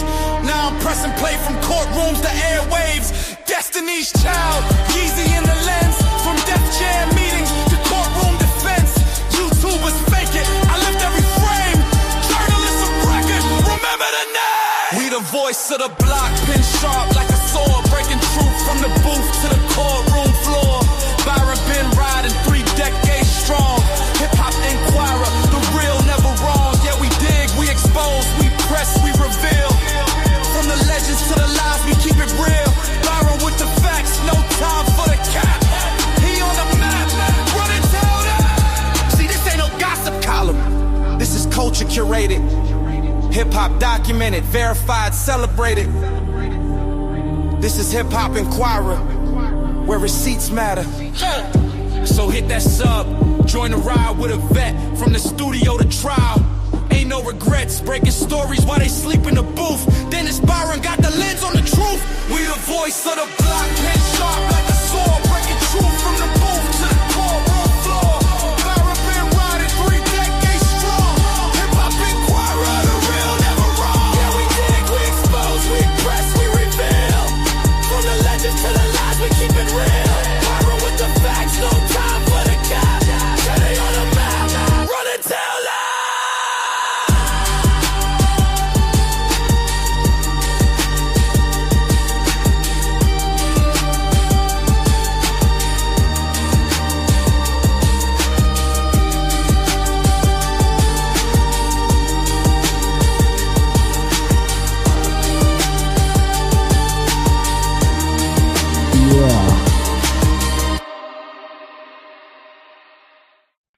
Run and tell that.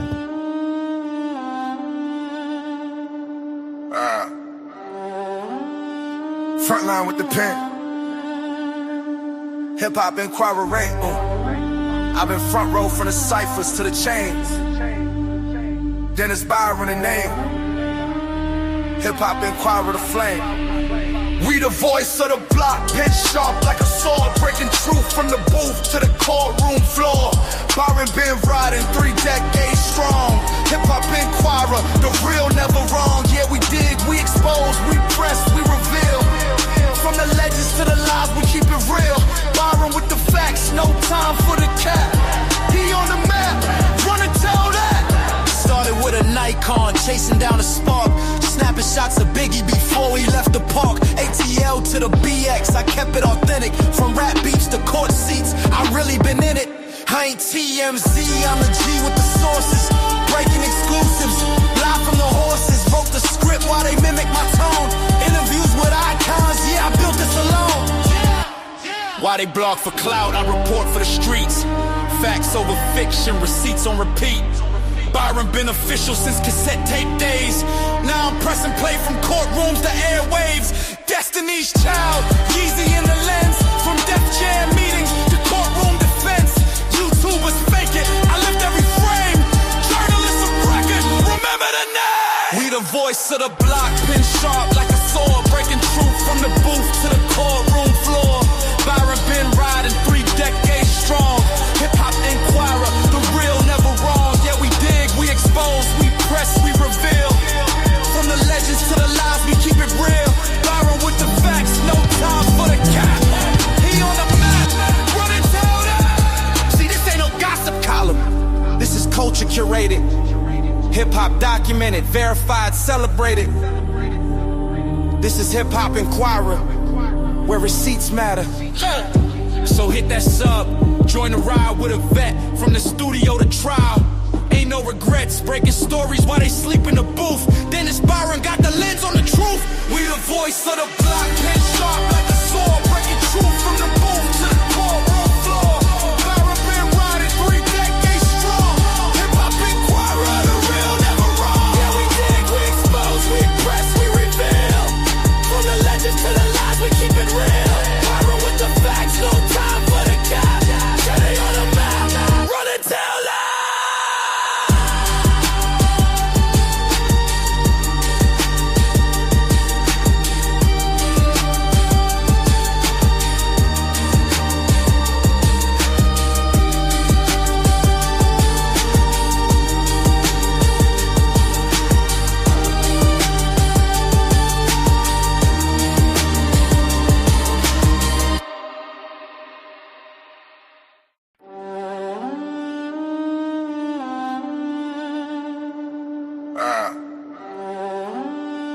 Frontline with the pen. Hip-Hop Inquirer rank. I've been front row from the ciphers to the chains. Dennis Byron the name. Hip-Hop Inquirer the flame. We the voice of the block, pin sharp like a sword. Breaking truth from the booth to the courtroom floor. Byron been riding 3 decades strong. Hip-Hop Inquirer, the real never wrong. Yeah, we dig, we expose, we press, we reveal. From the legends to the lies, we keep it real. Byron with the facts, no time for the cap. He on the map, run and tell that. Started with a Nikon, chasing down a spark. Snapping shots of Biggie before he left the park. ATL to the BX, I kept it authentic. From rap beats to court seats, I really been in it. I ain't TMZ, I'm the G with the sources. Breaking exclusives, live from the horses. Wrote the script while they mimic my tone. Interviews with icons, yeah, I built this alone.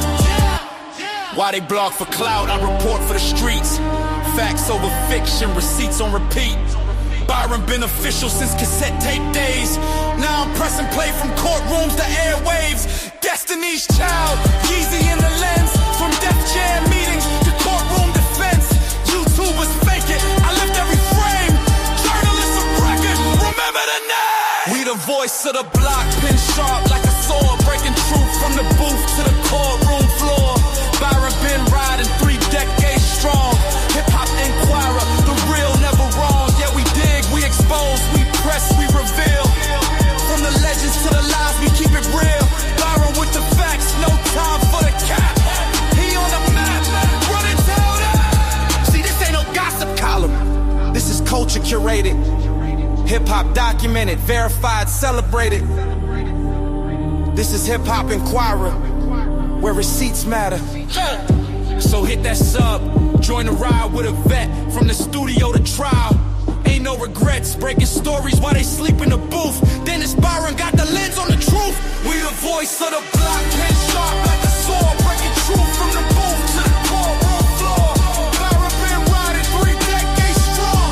Hip-Hop Inquirer, the real never wrong. Yeah, we dig, we expose, we press, we reveal. From the legends to the lies, we keep it real. Byron with the facts, no time for the cap. Yeah, they on the map, run and tell that.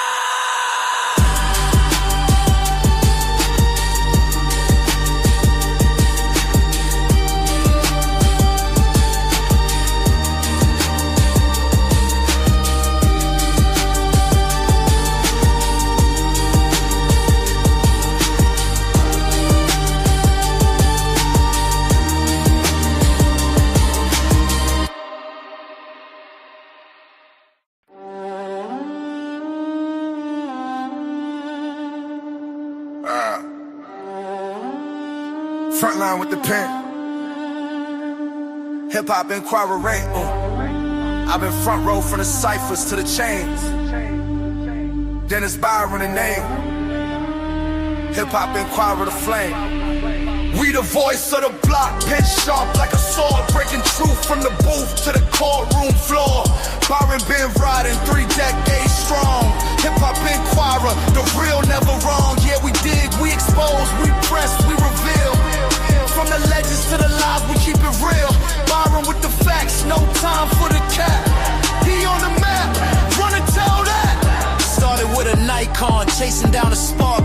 Snapping shots of Biggie before he left the park. ATL to the BX, I kept it authentic. From rap beats to court seats, I really been in it. I ain't TMZ, I'm the G with the sources. Breaking exclusives, live from the horses. Wrote the script while they mimic my tone. Interviews with icons, yeah, I built this alone. Why they blog for clout, I report for the streets. Facts over fiction, receipts on repeat. Byron been official since cassette tape days.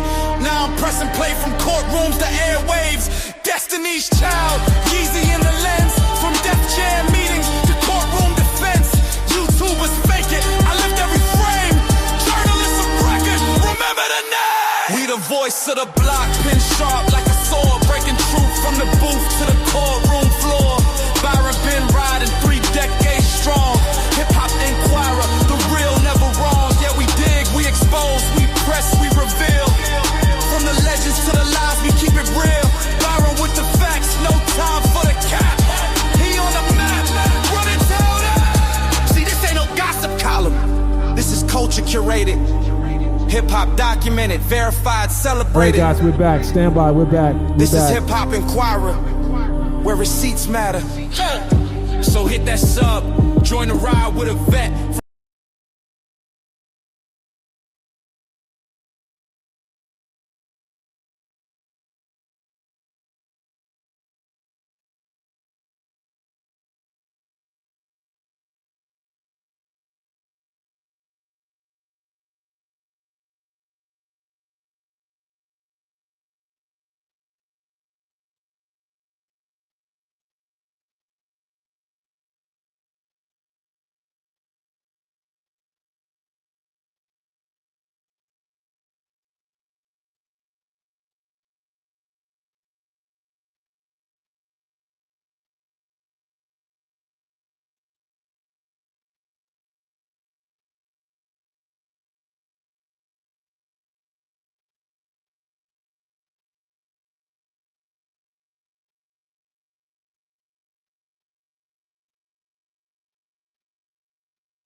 Guys, we're starting.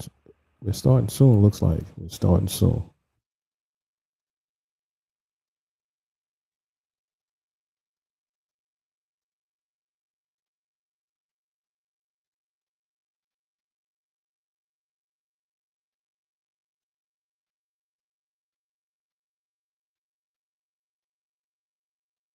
All right, guys, we got about 1,300 of you watching on Twitter. Let's run those numbers up. Twitter, come on, Twitter, let's go.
Welcome to the mic, it's the Dennis Byron Show.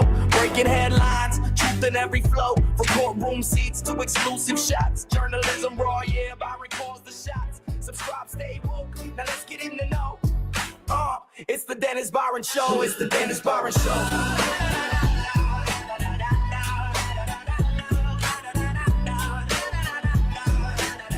It's the Dennis Byron Show, it's the Dennis Byron Show.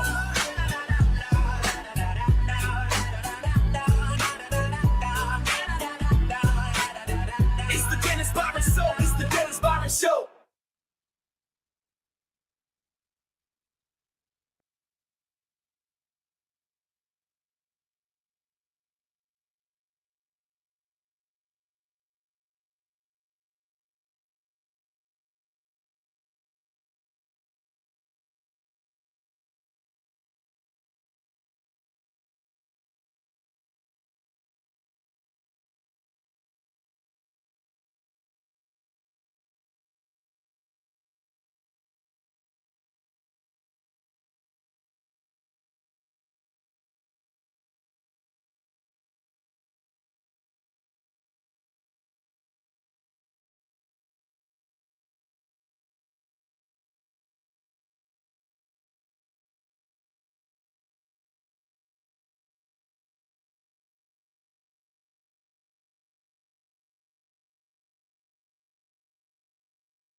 There must be some type of motion argument because typically the jurors will be back in the courtroom by now.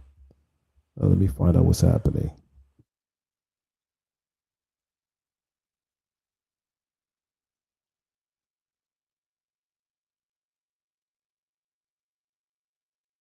Yo, watch your mouth. Watch your mouth.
Tick tock, tick tock. Yeah, lunch should be over by now. Lunch was over 30 minutes ago. Well, we waiting.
So just to be clear, this witness, so Dr. McKenzie?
By our jury, and does plaintiff have another witness to call? Yes, Your Honor. Plaintiff will call Nicole McKenzie to the stand. Thank you. Mr. Kenzie, may I please have you stand right next to the court reporter?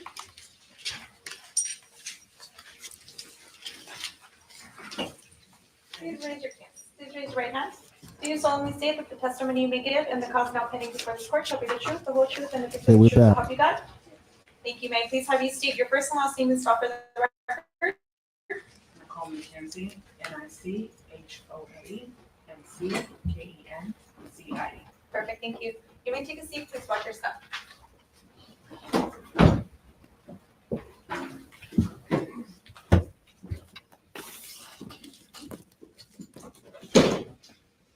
All right, go ahead, counsel. Thank you, Your Honor. Thank you all for coming back. Good afternoon, Dr. McKenzie. Thank you for coming here today. Are you under subpoena to be here today? Yes. And you were served a subpoena from both sides? Yes. Do you remember seeing the person on my right, Imani Ellis, in your office, medical office? Yes. Do you remember why she came in? For a workers' comp injury.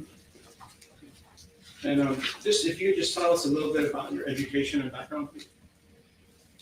What exactly is it you would like to know? Yes.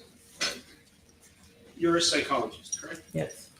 You deal with emotional injuries. Yes. What else do you deal with as a psychologist? Primarily emotional injuries. Do you ever deal with physical injuries? No.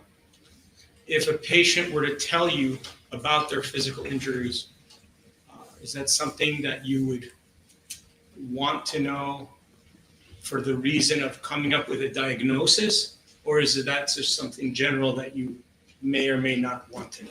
Objection.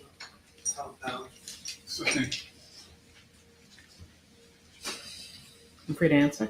No. You, Oh. So when the judge will say sustained, then we will not answer. Okay. I'm sorry.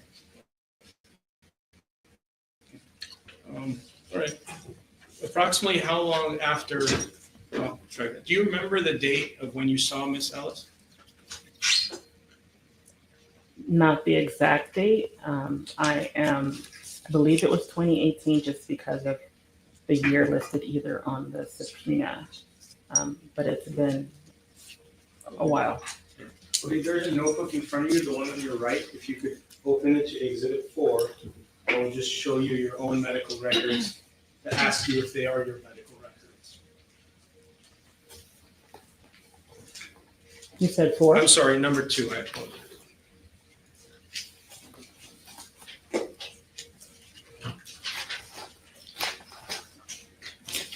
Yes. And if you look at the bottom right corner, in our exhibit book 2-001 through 2-023, all those pages, if you have a moment just to quickly look through and just confirm that those are in fact your medical records, correct?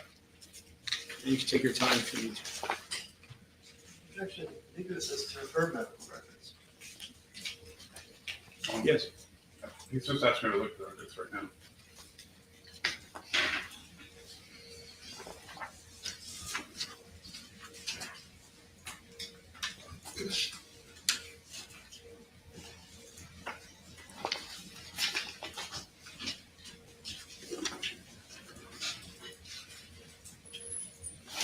Yes. At the time of the incident, did Miss Ellis advise you she was making $13.50 an hour?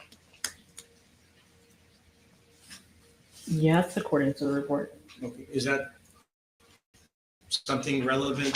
I mean, why would you put that in the report? Does it have to do with the lost wages, or why would that be in the report? Objection, compound, foundation.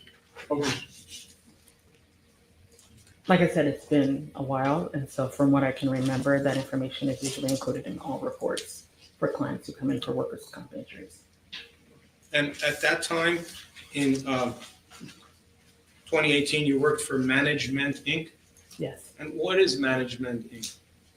It is a psychological corporation that typically provides psychological treatment and evaluations for people who have sustained industrial injuries. Have you always maintained a license of PsyD, or was it PhD at one point? Did it change, or it's always been the PsyD? It has always been psychiatry.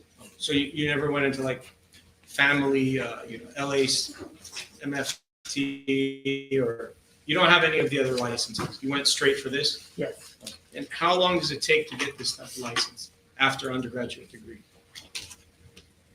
After undergraduate degree? Yes.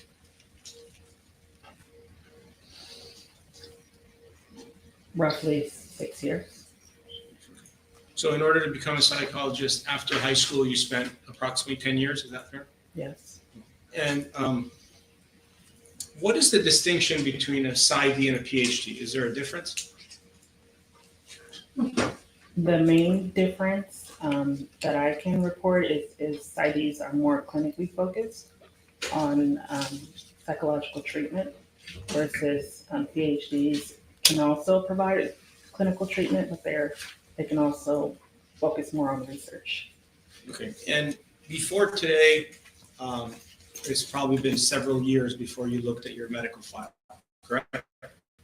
Yes. And that's because you no longer work at Management Inc. You opened your own practice or work for a different practice, correct? I work for a different employer.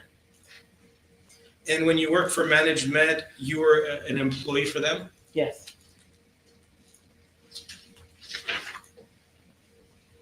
Now, if you look at the first page of your report, date of injury, it says 2/24/18. Do you know if that's accurate? Objection, Vice Foundation, false speculation. It's also vague. I'll represent to you that the date of incident is February 24, 2018. That's the date of the injury. And that's the date it says in your report, correct? Yes. Okay, and then it says the date of your examination, April 26, 2018. Do you know if that date is accurate? I believe so.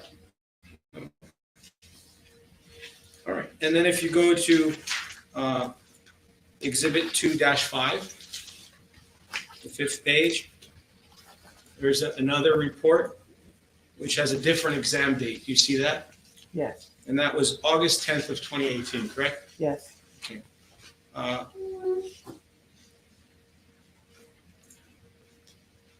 Without going into the expert reasons or the psychological reasons or anything like that, I just want to understand, you asked the patient to come back a second time, correct? They were asked to come back several times after the first visit. Okay, and if there was nothing wrong with them, would they come back for a second visit? If you know, do you know? Vice Foundation, false speculation. When you see a patient, not this patient, one time for the first time, and there's nothing wrong with them, would you see them a second time, or you usually say, I'm sorry, there's nothing wrong with you, goodbye? Objection, compound, wax foundation, cause for speculation. You can answer. I would see them a second time.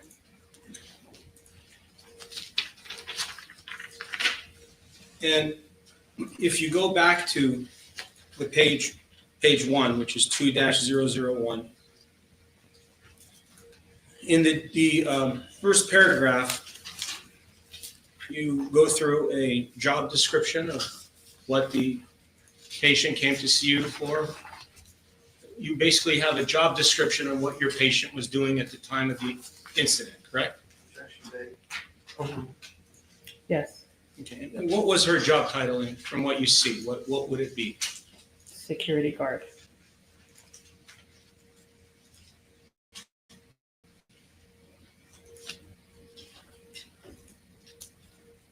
And you did a comprehensive psychological evaluation of Imani Ellis, correct? Objection. Outside the scope of her designation. Wasn't designated. Yes, How long did you spend with her on that day, if you know?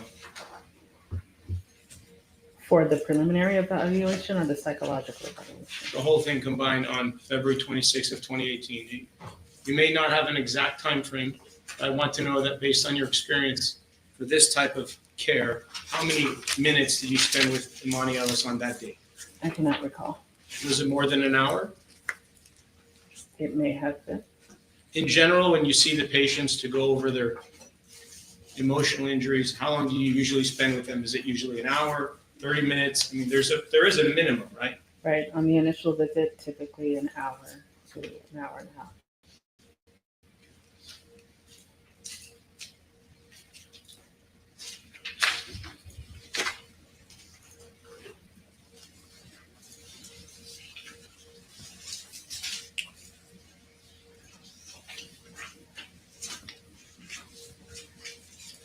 Okay, and then on page 2-002 on that exhibit, towards the bottom, you, in quotes, have some profanities that are in your report. Is there a reason why you would write profanities in your report? Just to capture the client's report in their own words. And the patient told you that the celebrity made the profanities? According to the report, yes. And the profanities were F you fat ass, sorry to say it, bitch. That's why you do security. That's why I'm going to get you fired. That's why I'm rich and you're poor. That's what you wrote there, correct? In quotes. Yes. Do you have a dictation machine where you record them saying these words? I write it down, and there are times when I did use a dictation machine. When the patient was telling you this information, did you use that information in your diagnosis and treatment of the patient? This statement? Yes. I can't say that I did. Why is it important to write down these profanities in your report for a psychologist? Why did you feel it was important to put that in your report? Why? With regards to workers' comp injuries, we try to document clients' statements using their own words. Right. Are you aware that in workers' compensation, the applicant is held to the laws of perjury and must be honest and truthful in their reports of injuries? Is that your understanding as a doctor? Yes. And at the end of a lot of these reports, you yourself will declare under penalty of perjury that everything is accurate. Isn't that true? Yes. Okay. And in fact, if we go to 2-004 at the end of your report, you do in fact write that and you sign that. Is that your signature there? Yes. Okay. And it says, I further declare under penalty of perjury that I've not violated the provisions of California Labor Code Section 139.3, 139.31, operative January 1st of 94, with regard to this evaluation of this patient and the preparation of this report. Why is this paragraph always written in these reports? Do you know? Just to make a statement that the information we gathered is true to our knowledge. Do you ever, or have you ever treated a patient on a lien basis?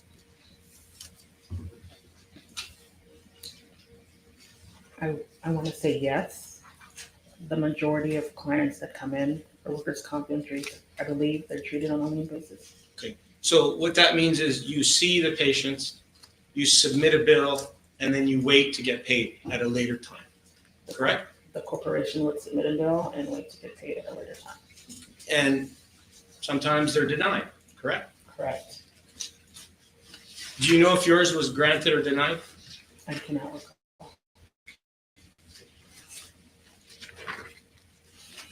Now, I really want to understand one thing. As a psychologist, if I came to you and I said, I broke my middle finger, I injured my left shoulder, I broke my knee, I broke my back, I fell on the ground and I hit my head and I've got a big bruise on my head and I have psychological issues. Would you really be focusing on the physical or would you be more focused on the psychological? I would focus on the psychological injuries that were a result of the physical injuries. Okay. So it would be nice to know those details, but you probably wouldn't write verbatim, word for word, the physical injuries, correct? My focus would be the psychological injuries. So if there were physical injuries here, for example, if there was a scar or a scratch or something physical and it's not perfectly mentioned here, does that mean it didn't occur?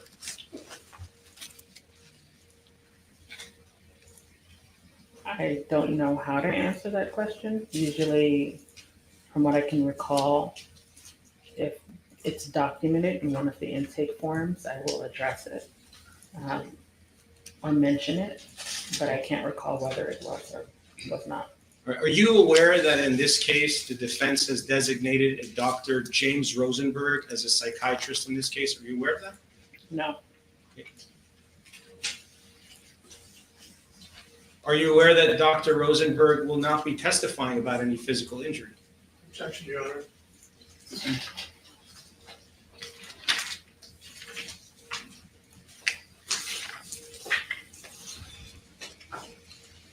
If the patient that you see does tell you about their physical injuries, and you do want to know about it and put it in your report, or would you then come up with a diagnosis as to the physical injury or not? No. You don't treat any physical injuries, correct? No. If Imani Ellis came to you that day on February 24th, 2018 with a cut in her face, would you do anything to treat the cut? No. What would you tell her? You tell her to leave and go to the hospital or go to a medical doctor, correct? If a patient comes and they have a physical injury, typically they are referred to a physical doctor to address those injuries. Aside from the cut to Miss Imani Ellis's face, did Miss Imani Ellis complain about any other physical injury to you? Objection, argumentative, contrary to the evidence. I can only report on the physical symptoms that were included in the report, and that states headaches and trouble sleeping. Okay. But how about physical injury to the body, like her face, her neck, her back? Was there anything physical that was really documented by you as a psychologist? I would have to read through the report, but I cannot recall.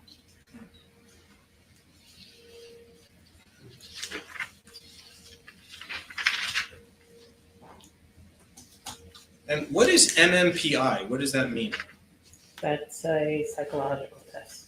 And you did that test for this patient? She completed the test, and it was interpreted.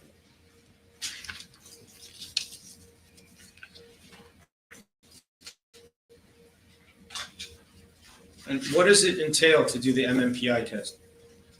What do the patient have to do?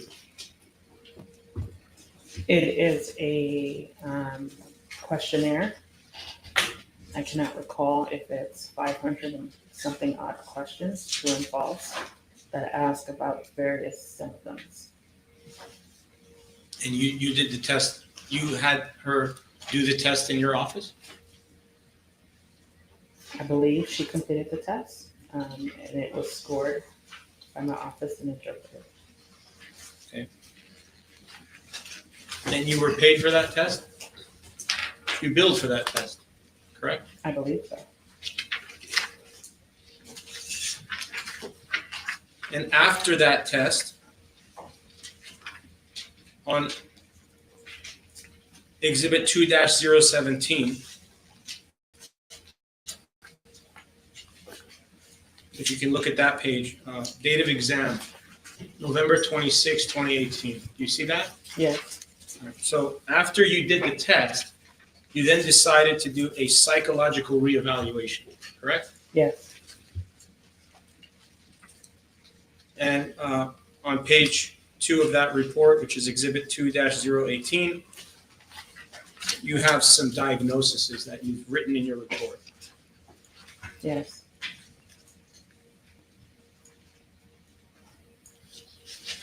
And you again declare under penalty of perjury that all of this is accurate, and that's your signature on Exhibit 2-19? Yes. And if you look at Exhibit 2-20, your office billed $600 for treatment on that date, April 26, 2018, correct? Yes. Okay. Do you know if you were paid for that or not? I do not. And then if you look at the following page, Exhibit 2-21, there's some additional dates, which I want to go over with you.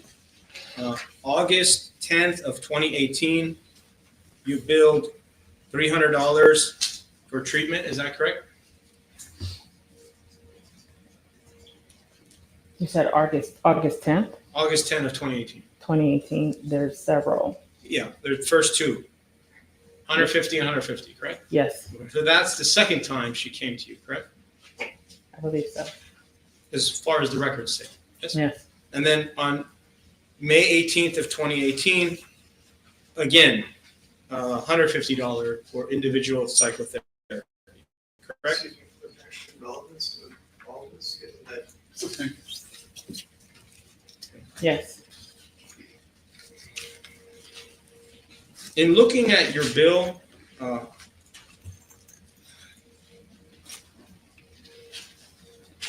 which would be Exhibit 2-20, 2-21, and 2-22.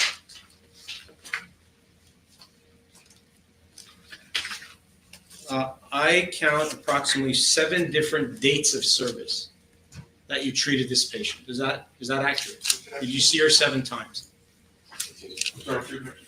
yes, relevance, yeah. Foundation, but also relevance. And overall.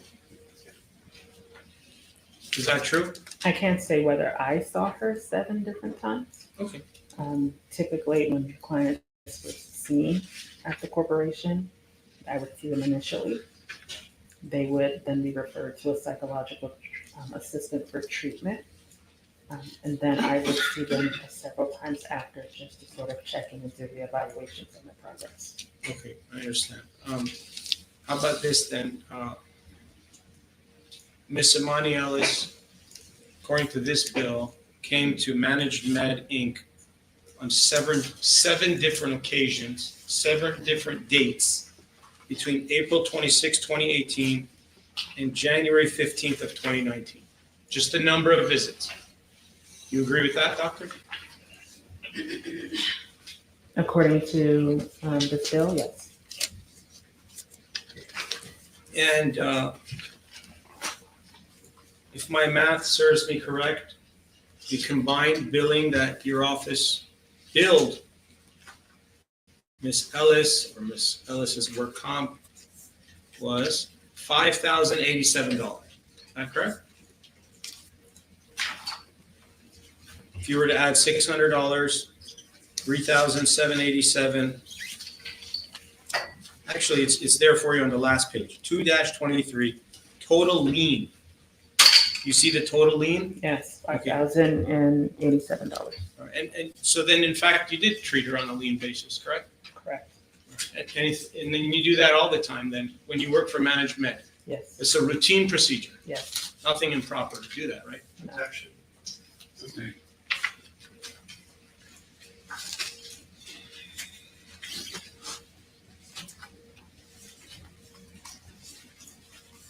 Okay.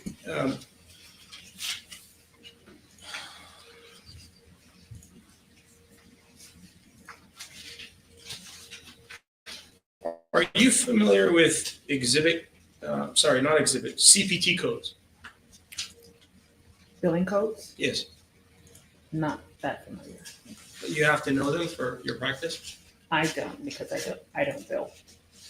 Is it reasonable for a psychologist to charge $600 for 2 hours of psychological treatment? Objection. Sustained. It depends. It's objection sustained.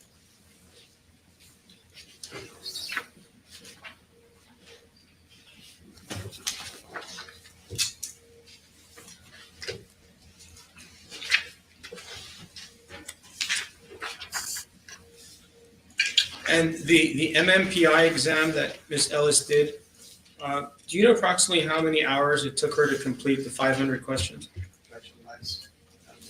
Over. I don't know how long it took her.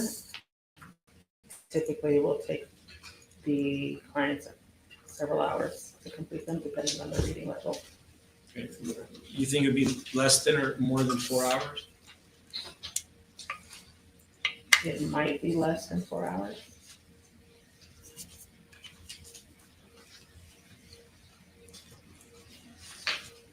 Okay, and then if I can go to Exhibit 2-13. In the discussion, it says that she was referred for psychological evaluation. Who referred her to you, do you know? Sorry, 2-013 in the right-hand corner. And it's right under discussion in the second paragraph. Oh, sorry, first paragraph, in the middle of the page. You see that there? 213, the middle of the page. Yeah, Miss Imani Ellis was referred for psychological evaluation. Does that mean she's referred to you or you're referring her to somebody else? She was referred to the clinic. Do you know how she was referred to the clinic? Most clients are referred through their attorney. And that's the workers' compensation attorney? Yes. Do you know who that attorney would be? It's not me. According to the report, it's the employee legal advocates.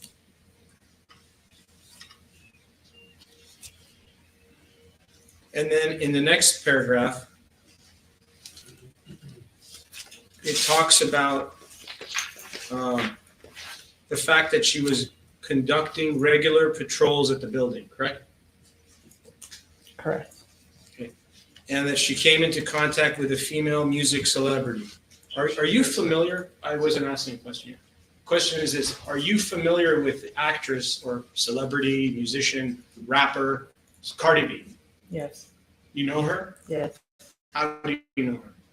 Through television. Do you respect her work? Objection. Sustained. Are you a fan of Cardi B? Objection. Sustained.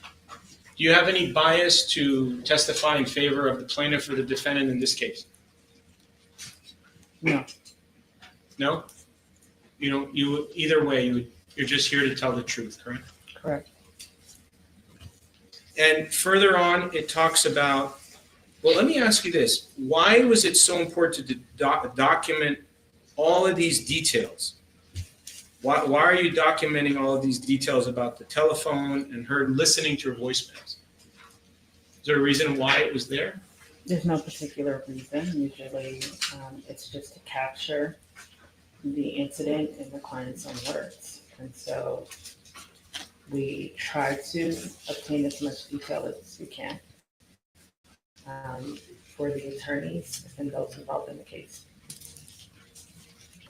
Okay, and isn't it true that in your report, you document that Imani Ellis was holding her cell phone, reportedly listening to her voicemails? Objection, Mr. President. Document. So, to the extent that there's hearsay statements that are offered for treatment, that's one thing. This doesn't relate to treatment, so your questions are I'm gonna start sustaining the court's own hearsay objections regarding anything that doesn't have to do with medical treatment. Thank you. The next sentence, I want to ask you if it has to do with treatment. Ms. Ellis reports that the person responded by saying, in quotes, "Don't be telling people you effing see me." Is that something that you use for medical treatment and diagnosis of your patients? Objection, Your Honor. Overall. What page is that? That's on the same page. It's just the next sentence. Sentence number 4 and 5 on the second paragraph under discussion. You see where it says Miss Ellison reports? Miss Ellis reports.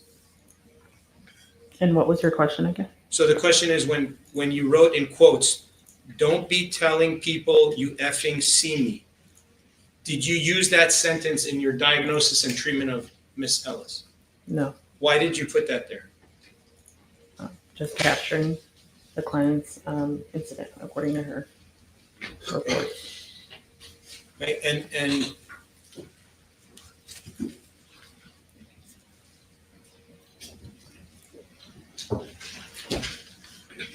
did you put these statements, the other quote and this quote, in your report to measure the extent of the psychological damage? No.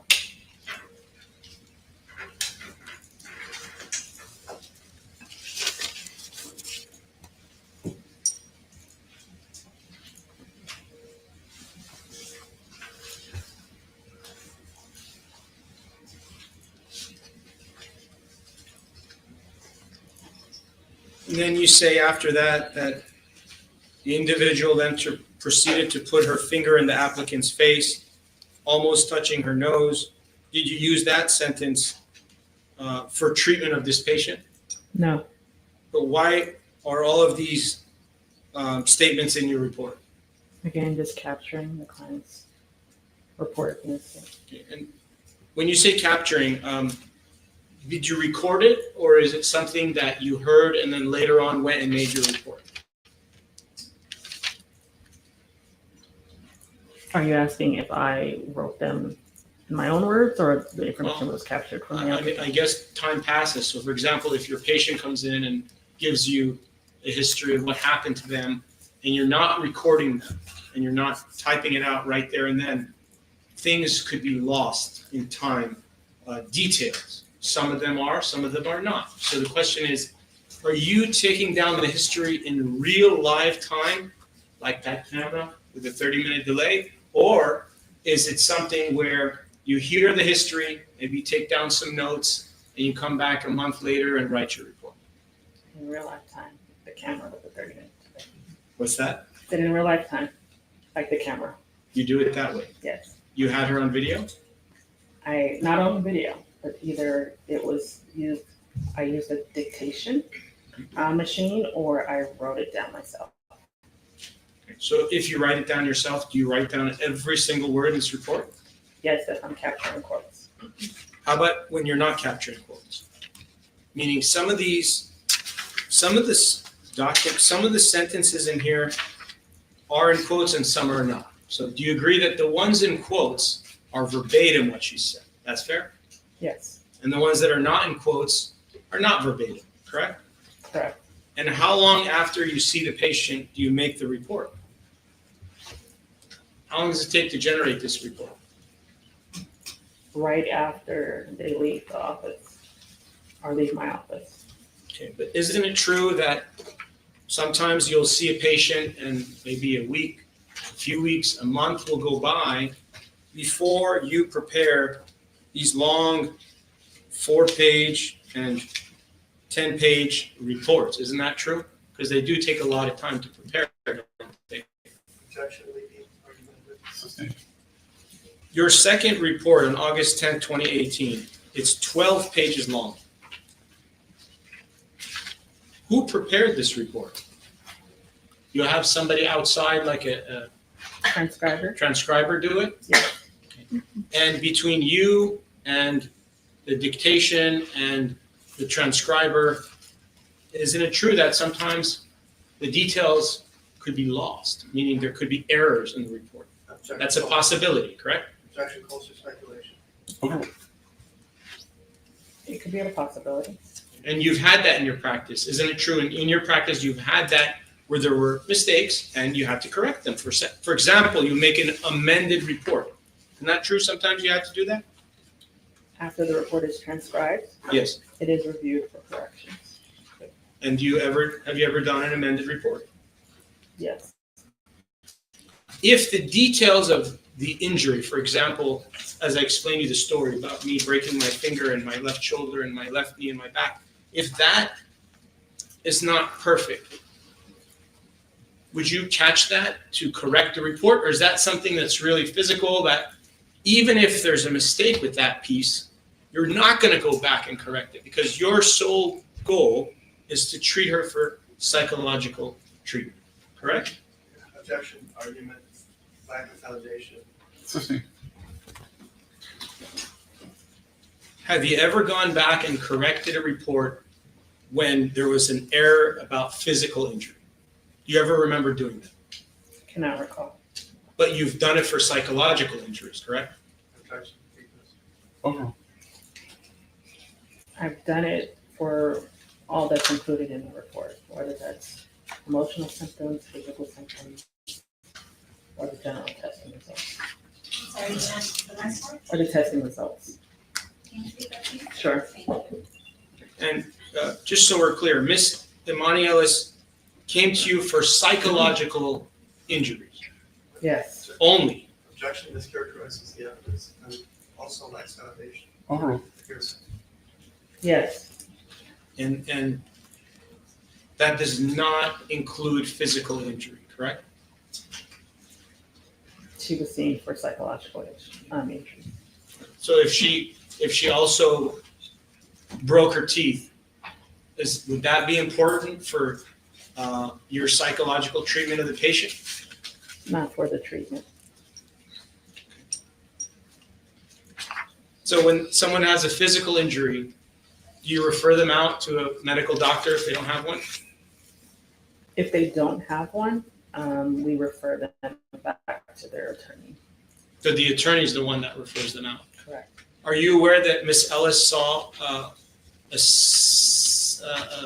plastic surgeon, Dr. Scher, in 2018, Objection lacks. somewhere around the time when she saw you? Sustained. Did you review any medical records from a Dr. John Scher in this case? I cannot recall.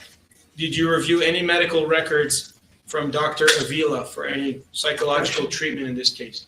Objection. Why don't you just ask her what records she did review? What records did you review? Do you remember? I do not. And you don't have your medical file with you because you no longer work for that company, correct? Correct. And you have no way to get those medical records, correct? Correct.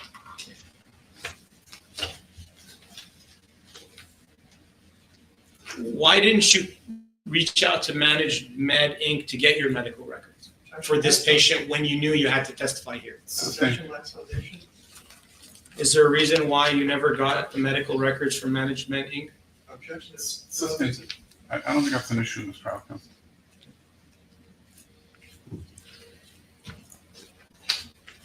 All right, I just want to ask you what you did review, because I have the records. If you can look in your exhibit book. 1-004. You have that?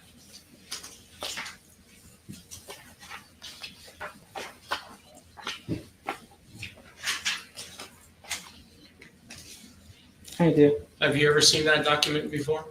No. Your Honor, objection. You're going to go through all the medical records? There's only a few. There's only three, Your Honor. Just three. Ma'am, do you remember reviewing any medical records? I do not. Okay, she doesn't remember reviewing the medical records. Your Honor, I was going to see if I could refresh your recollection with you. One more, just one more, if I may. Your Honor, this is a table that counsel prepared. It's not an exhibit. I'll withdraw this question. I'll go to the next one, Your Honor. Go ahead. Thank you, Your Honor. If you could go to Exhibit 3. Did you review any medical, sorry, I withdraw that. Did you review any psychological records from Premier Forensic Psychology from Dr. Alex Avila? Objection, Your Honor. Motion to eliminate and the ruling on motion to eliminate relevance, lack of foundation. Did you review any records from, well, strike that. Let's have you go to Exhibit 4.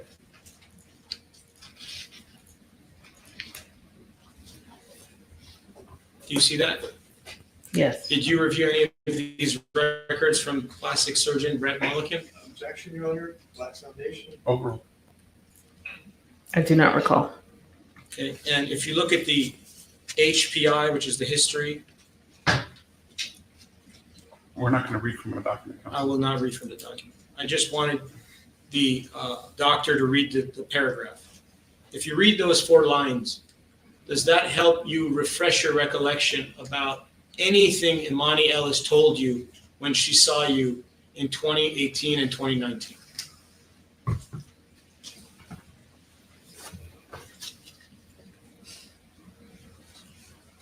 For the history of fantasy. Yeah, don't read from the document, just read it to yourself. And if you just answer my question, in reading these 4 lines, does that help refresh your recollection about anything Imani Ellis told you when you did treat her in 2018 and 2019? Yes. And why does it refresh your recollection? Without reading from the document, what did it do for you now, here, right now? Well, it lists the date of entry, which was in the previous report I reviewed. Okay. Anything else?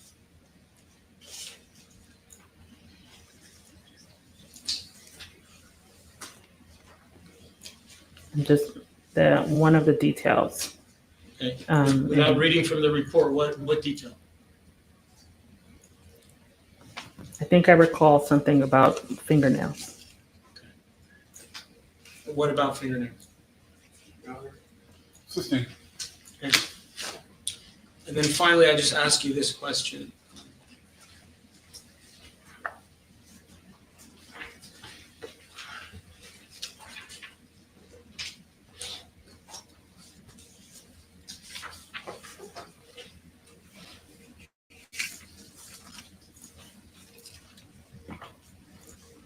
I just want to know about the billing. Do you have any way to know if the bill of $5,087 was ever paid by anyone? I do not. Okay, no further questions. Thank you. All right, Cross. Thank you, Your Honor.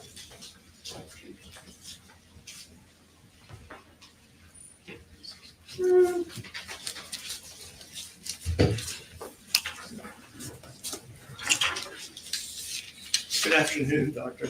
Afternoon. Okay, so I'm going to try to not overlap with counsel's questions, but I do have questions about some of the exhibits that he showed you. And first of all, just to be clear, you saw the plaintiff in April of 2018 because she had made a workers' compensation claim, correct? Objection, this states the testimony of the witness. Overruled. Correct. Okay, so I'm going to ask, I'm going to make it easier, I'm going to use our exhibits. And I should also say, counsel was right, we subpoenaed you too. We appreciate you showing up. The court has authorized us to ask our questions of you so that you don't have to come back the second day. Thank the court. I agree though, but thank the court, so I'll take it too. So I have some of the same documents, but with the different exhibit numbers, and we can display them. And the first one is, I would ask Council, we're going to use Exhibit 206, which is the equivalent to a portion of the exhibit you were showing her. Is there a way to make that a little bit more visible to people? Your Honor, I would object to showing the document because she doesn't have her medical file, and it's a hearsay document that was prepared by Management Inc., and I was not provided the opportunity to show it to her.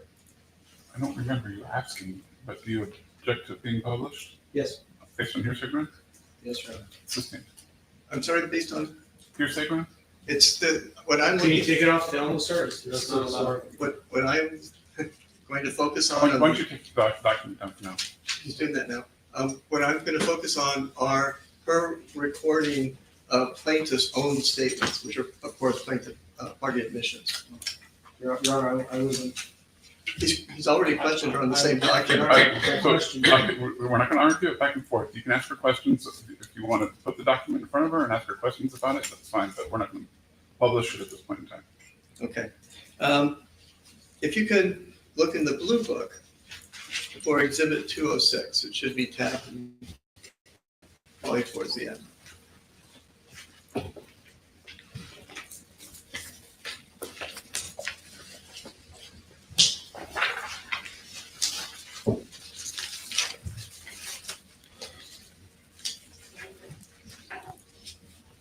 You found it? Yes. Okay, thank you.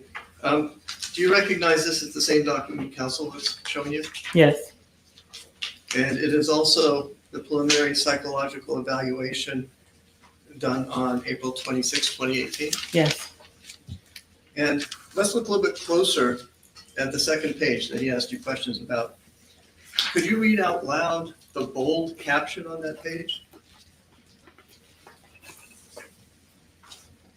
History of the incident as reported by the patient. And so everything that is recorded there is what the plaintiff told you in April of 2018, correct? Correct. And let's look a little bit closer at the verification at the end. So if we go to page, the fourth page, there's a caption disclosure statement, correct? Yes. And can you read out loud the last sentence of the first paragraph?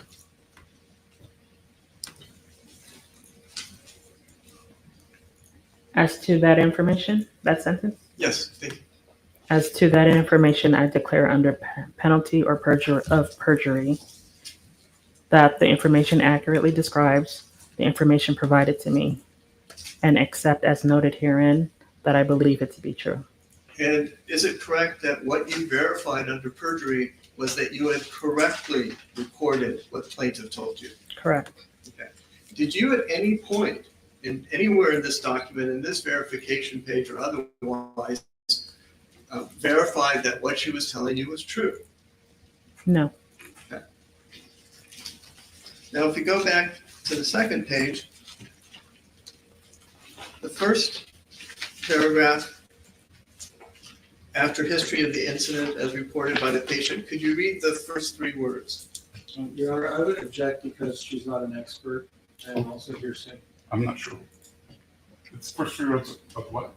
Of Exhibit 206, where she confirms that she is, the statements that counsel read are the statements of the people. Thank you. The applicant reports. Right. And third paragraph, the first three words. Miss Ellis reports. And could you read the last sentence of that after Miss Ellis reports? Yeah, objection. He's only picking and choosing words that he likes. You should read the whole thing as a whole. That's please with the speaking objections. Yeah, I apologize. Oh. Objection for completeness. Is overruled any? Which paragraph again? Yeah, the paragraph that begins Miss Ellis reports. I'm only asking you to read the last sentence, full sentence, complete. Don't leave anything out. Her nails were really long, almost touching the applicant's nose. Right. Is there? Let's go to the second. Your Honor, for purposes of completeness, I would ask. What, you can do it, address it on redirect. Let's go to the third page. Can you read the first full heading in bold on the third page? Associated physical symptoms. Right. Is there any mention, well, first of all, is this a portion of the report where you record any physical symptoms that plaintiff reported? Yes, And even though this is a psychological report, you, in fact, as a matter of practice and in this documented any, would have mentioned any physical symptoms that she had, correct? Objection calls for expert opinion. Overruled. correct. Anywhere in that, well, actually, could you read for the jury, please, the complete associated physical symptoms that plaintiff reported to you 2 months after the alleged incident? Objection, I would ask that counsel can read and not the witness. Overruled. Ms. Ellis reports that she experiences headaches at least 4 to 5 times a week that last several hours. She is also sleeping more than she used to. That's it. No mention of a scar? Not in this statement. No mention of any physical injury? Not in this report. And you took down this information that's in this report as plaintiff provided it to you, as you put it, at the time that she said it, correct? Correct. And you verified at the end, under penalty of perjury, that you had correctly recorded what she said, correct? Correct.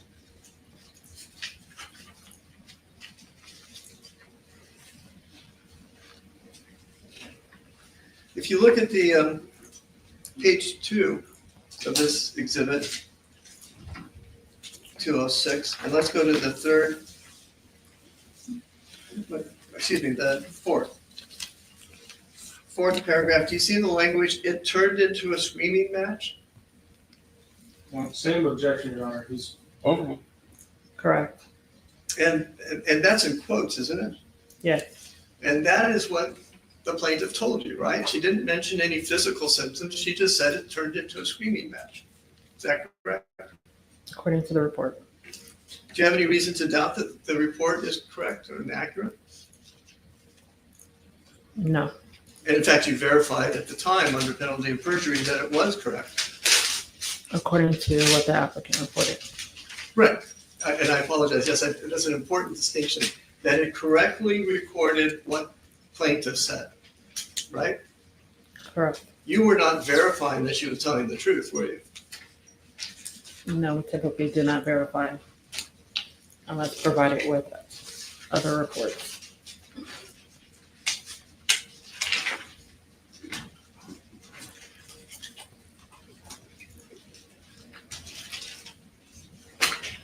Okay, if I could ask you to go to Exhibit 207, which is the other document that counsel showed you.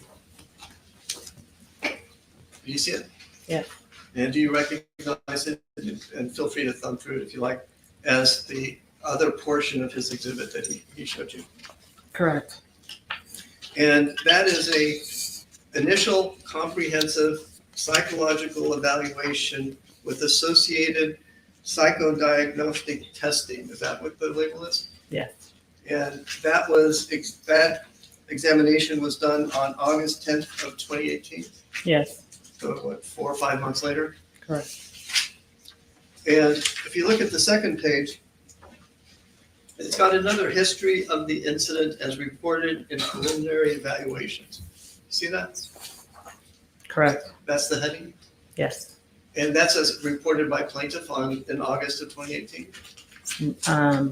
Not on August of 2018. It's usually the information that was captured in the preliminary. Okay, got it. And that also, in the third paragraph, states that Ms. Ellis reports that the celebrity's nails were really long, almost touching the applicant's nose. See that? Yeah. And then on the next page, associated physical symptoms, it still doesn't mention a scar or any physical symptoms, correct? Correct. It's the same information from the previous report. And you also, at page 12, verified under penalty of perjury that you had accurately set out what plaintiff told you, right? Correct. Okay, let's bear with me for just a second.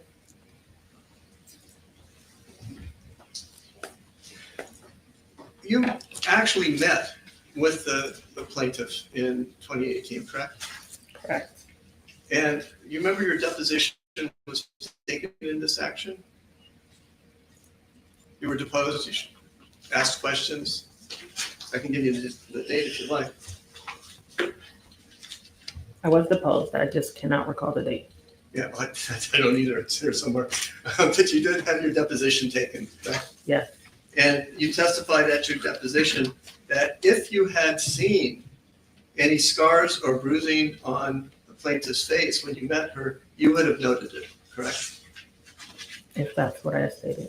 That's what you said. Would you like to see your testimony? Yes. You would like to see it? Yes. Could we?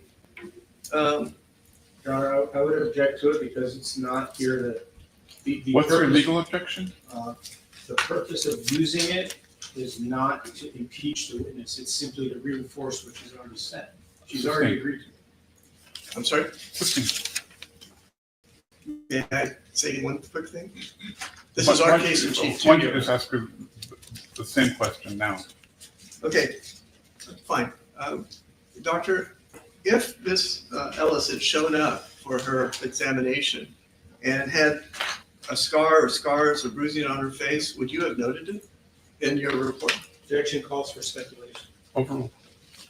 If it was indicated on one of the intake forms. I'm sorry? If it was indicated on one of the intake forms. If you saw her with bruises and a scar on her face, would you note it in the report? Objection calls for speculation. Overruled.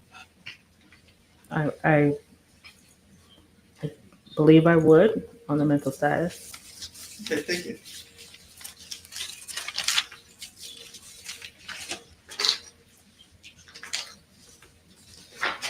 Bear with me for a second.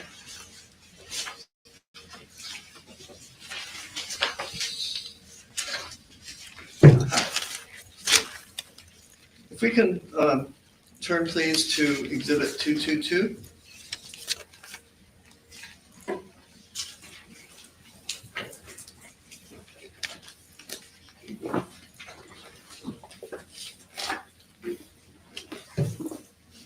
What is Exhibit 222? This is a back depression inventory. I'm sorry. A back depression inventory. It's a psychological test for emotional symptoms. Right. And is this a form that is provided to the workers' compensation applicant for the applicant to circle the symptoms they claim? Yes. And is this the form that plaintiff filled out on April 26, 2018? Yeah, it looks so, yes. Okay. And you identified it at your deposition as the form that she filled out, right? Correct, I think. And could you read the, at the end of the first column, 5, question 3, what did she circle there? 5, the guilty feelings. 3, line 3, the very last one. On the first page. So if you look under guilty feelings. Correct. And what did she circle? I feel guilty all the time. And if you can turn to Exhibit 225.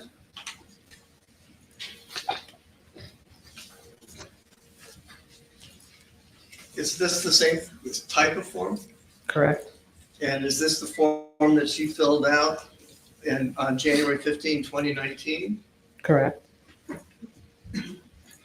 And what did she circle about guilty feelings at that point? I feel guilty over many things I have done or should have done. Sorry, where was that?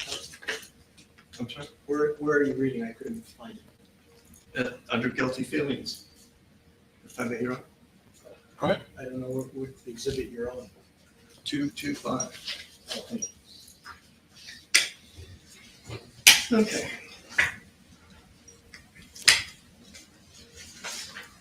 Bear with you just a second, I want to make sure. Okay, thank you very much. I think that's all the questions I have for you. All right, redirect. Yes, Your Honor, thank you very much. The plaintiff missed no opportunity to redirect. Misses no opportunity to redirect. Isn't it true that Imani Ellis came to see you for psychological injuries only? Correct. Black Foundation, Foster. Overruled. You can answer. Correct. Did Miss Imani Ellis come to you for physical injuries? She did not. Did Miss Imani Ellis come to you for plastic surgery? She did not. Are you a plastic surgeon? I am not. Any reason for you to note that there was a scar there or was not there when you saw her in April of 2018? I'm not sure how to answer that. Any reason for me to note it? Yeah. No particular reason. And the question that counsel asked you about guilty, this exhibit 222, guilty feelings. I feel guilty all the time. Does that mean that she's guilty of something? Objection. Black Foundation. Sustained. And then in 225, I feel guilty over many things I have done or should have done. What does that mean? Objection. Hearsay. Black Foundation. Sustained. What is the purpose of guilty feelings? What is this all about? Why do you have this in here? The overall measurement is to capture symptoms related to depression. And so it asks about different symptoms that would meet the criteria for depression, like sadness, loss of pleasure, guilty feelings. Can someone have psychological problems and have guilty feelings at the same time? Objection. Expert testimony. Sustained. Isn't it true that no matter which one of the four were circled, it wouldn't have mattered for the diagnosis of this patient, correct? Sustained. We're going to stay with some expert testimony. When you have number 5 here, guilty feelings, does that mean they're guilty of a crime or something? What does guilty feelings mean? Objection. Sustained. Can you explain to us what guilty is? Counsel, you need to move on.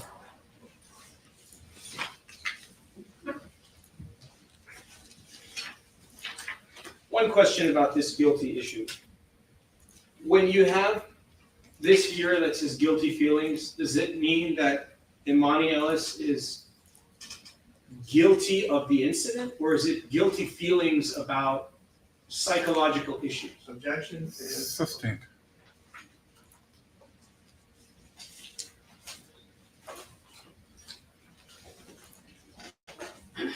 Isn't it true that if a patient is coming to you for psychological injuries, they're not going to tell you about all of their physical injuries? For example, if she has a dental complaint, she's not going to tell you about her dental complaints, even if it's related to the incident. objection. That's possible, correct? Calls for speculation. Lack of foundation. Outside.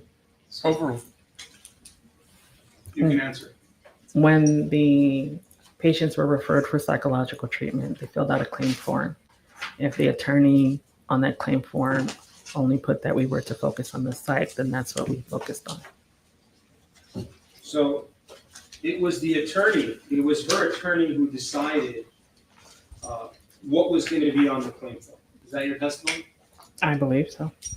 And if the attorney put in physical complaints, do you think that an attorney would send that to you, or would an attorney send it to a medical doctor? If you know. If you. Calls for speculation. Lack of foundation. Sustained.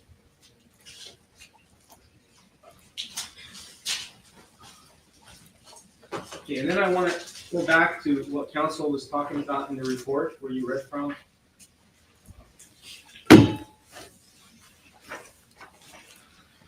Exhibit 206, do you remember that one?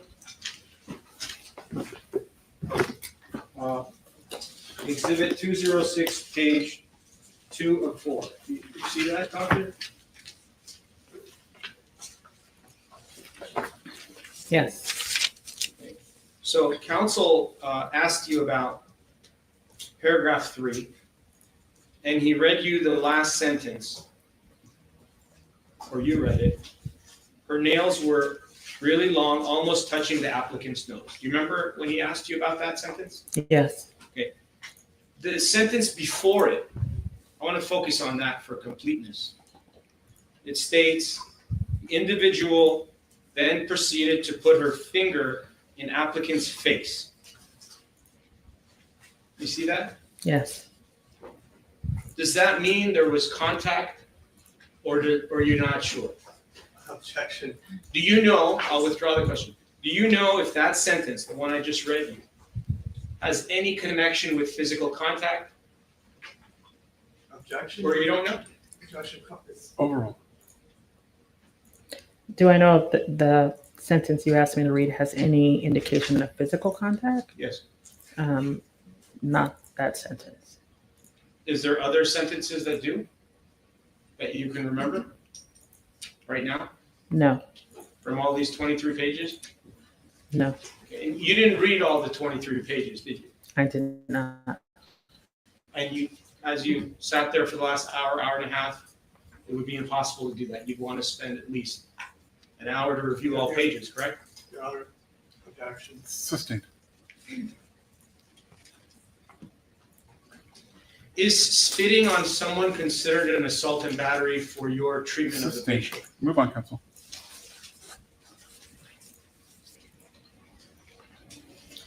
And in the next sentence, it says, Miss Ellis states that she tried to explain that she was not speaking to anyone regarding seeing the celebrity, yet the individual then spat on her.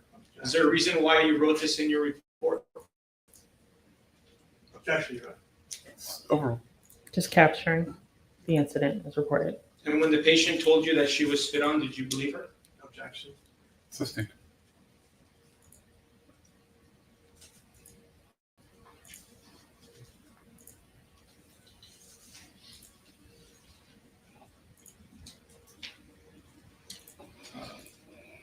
Would you agree that spitting on a person is considered physical contact? Objection. Sustained. And then if we can go to the 7th paragraph. Once in the lobby area, the celebrity's security guard approached. The applicant explained the situation and the security guard reportedly apologized. Do you know why the security guard of the defendant apologized to Miss Imani Ellis? Objection, argumentative. Sustained. Counsel, let's focus on what she knows. Did Imani Ellis tell you, after me reading that sentence to you and you reading it for yourself, did Imani Ellis tell you that the security guard for the defendant apologized? According to the report, yes. Yes? Do you know what she apologized? I'm sorry. Do you know why he had apologized? Objection, cultural speculation, lacks foundation, argument. Sustained. No further questions. Thank you. All right, recross. Yes, Your Honor, briefly.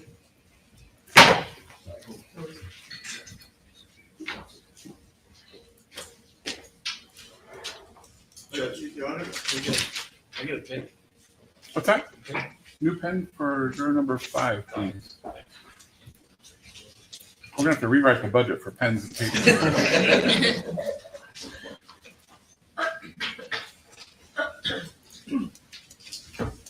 may I proceed? Please.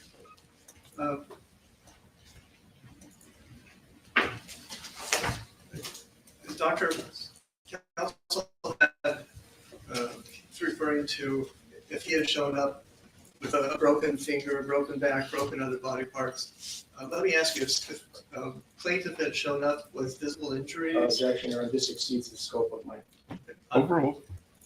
If plaintiff had shown up with scarring and bruises or broken back, even if she came for a psychological evaluation, would you have noted it? If she reported it, yeah. Okay. And everything in the report, all the factual assertions, for example, at page 2 of those 2 exhibits, those are what plaintiff told you, and you do not know whether in fact she was telling the truth, correct? Objection calls for speculation. Overruled. I did not receive any depositions or other supporting documents to counter what she was reporting. Yeah, and I'm sorry, I should separate that. First of all, everything that we've been talking about on page 2, that's just what plaintiff told you, right? Correct. And you don't know if that's true, right? You don't, I'm sorry, I you don't don't. know if what she told you is true. Right, I don't know. Okay. I wasn't That's there. all the questions I had. All Thank right. you. Any questions from the jury?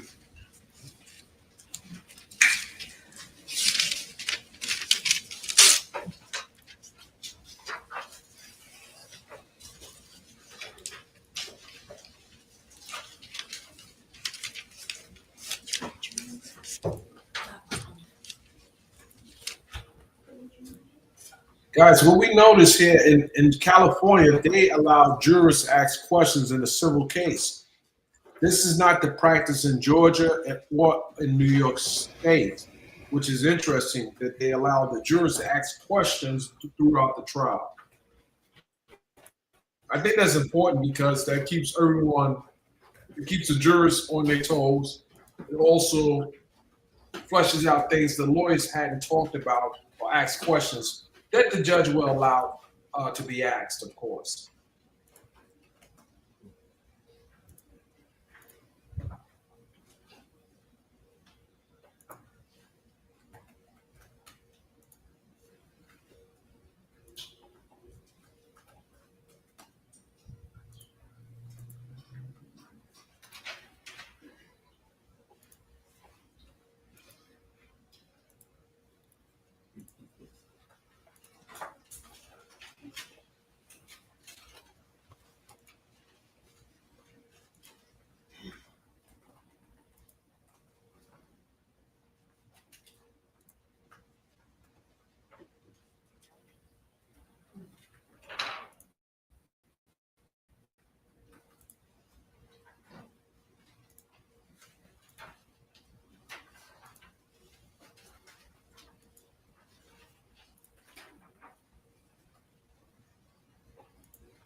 All right, Doctor, I'm going to ask you a couple of questions. They're a little bit overlapping, but I'll go ahead and ask them. If a physical injury is not reported to you, is there any reason you would still take a note of it?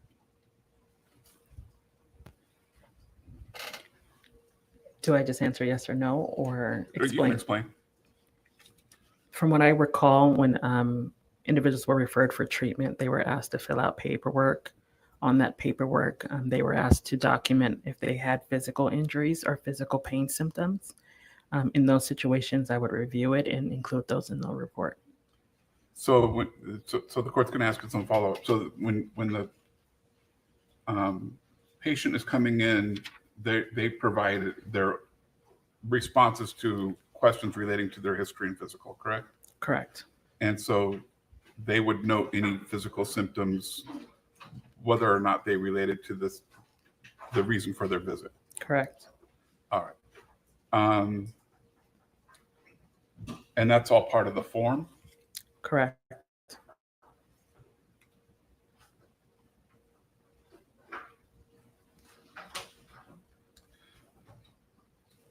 Was it your practice that if the psychological trauma was caused by a physical injury, that you would note that on your chart? Yes.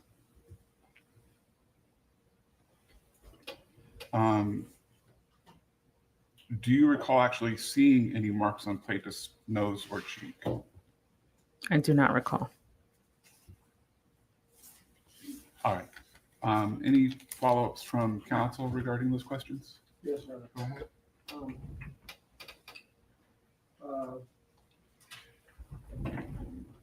You earlier testified about the attorney filling out this form, and it's the attorney who actually puts on what the patient is coming to see you for, correct? Objection. They ambiguous as to what form. The form we just spoke about. Overall. Correct. Do you have the form? I do not. Where is the form? With the Psychological Corporation. Right. So we really don't know what the form says at all, correct? I do not. So when the court asked you this question, you're not sure what relates to this case as a general response to the form as to any of the patients, correct? Like I said, I cannot recall. And the question about, well, strike that. Just want to ask you, the form that you're talking about that's filled out by the attorney, do you, The claim form is filled out by the the attorney. claim form, this form that is issued now, would an attorney ever put physical injury so that you would then treat the patient for physical injury, or every time you get the form, it's really psychological? Objection. I withdraw the question.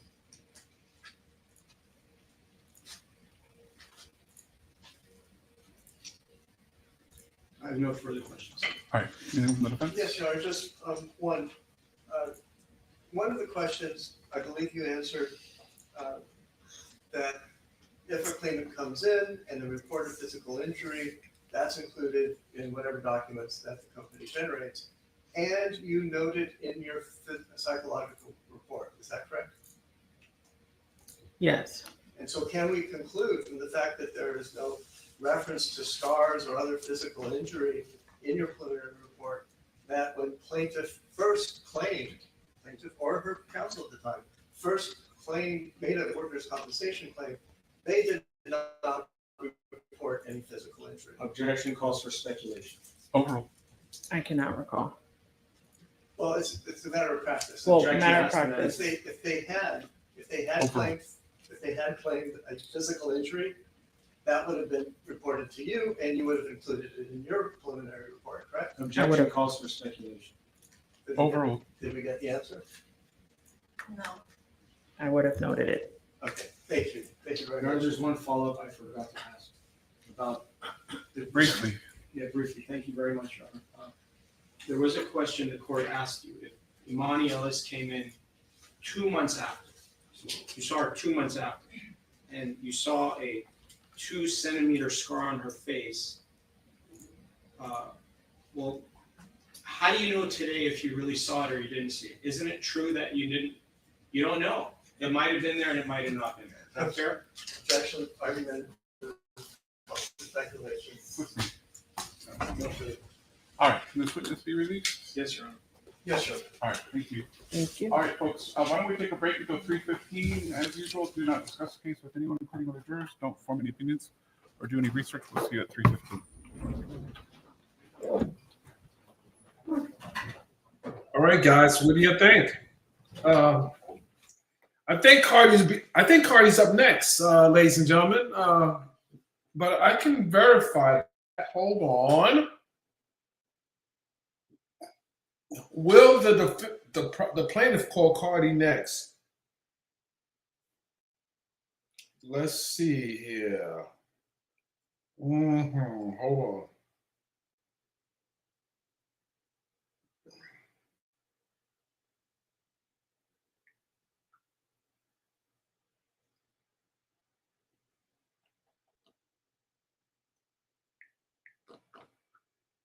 One second, guys.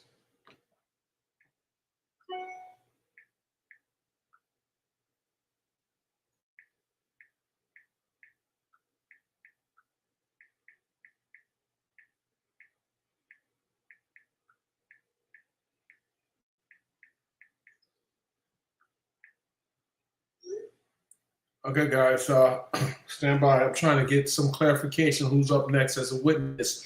Put a 1 in the chat, ladies and gentlemen. If you can hear the sound of my voice, I want to make sure, and stand up, stretch, shake your arms out. Let's get the blood flowing. Let's get the blood flowing.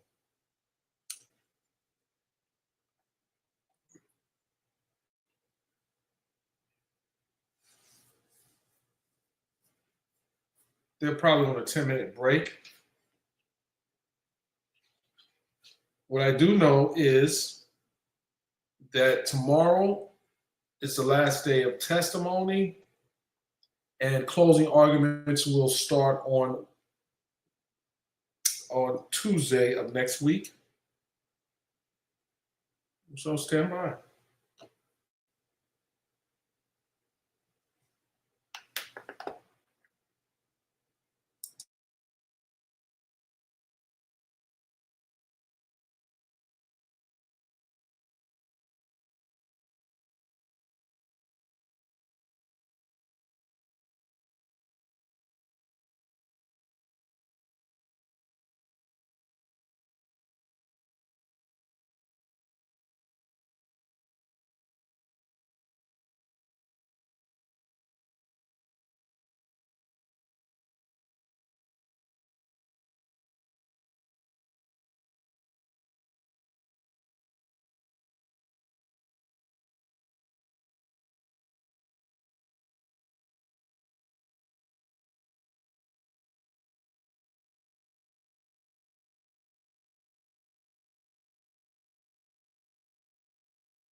Alternate, and does plaintiff have another witness to call? Yes, plaintiff calls defendant Cardi B as a hostile witness. Thank you.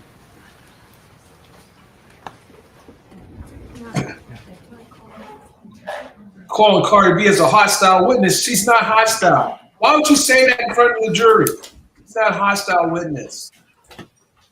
Ma'am, may I please have you stand right next to the court reporter?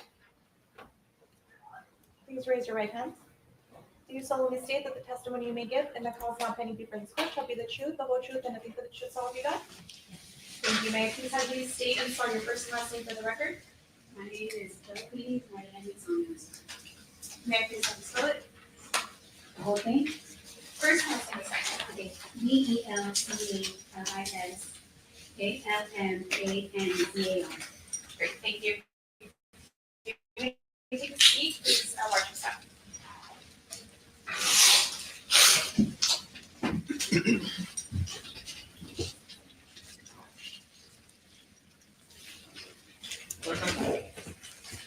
Okay, thank you. Thank you all for coming back. Good afternoon, Ms. Almanzar. Do you prefer I call you Ms. Almanzar, Cardi B, or it doesn't matter? I mean, you can call me Cardi B.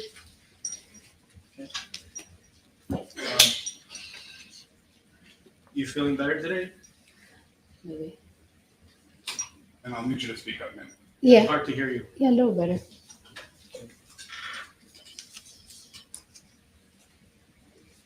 Your birth date is October 11, 1992. Yes. You're left-handed. Yes. Are you a firstborn child? To my mom.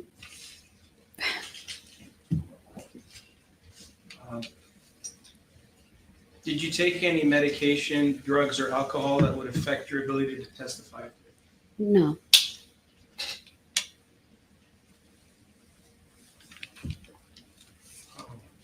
On the date of the incident, did you have black hair, blonde hair, or different color hair? I quite don't remember. I do know I had a hoodie on. Yesterday you had black hair, short hair. Today it's blonde and long. Which one is your real hair? Or are they both real?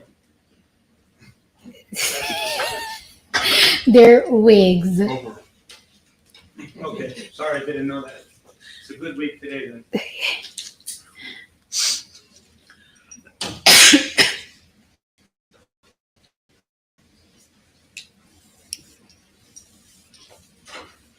Do you have any affiliation at this time with a gang?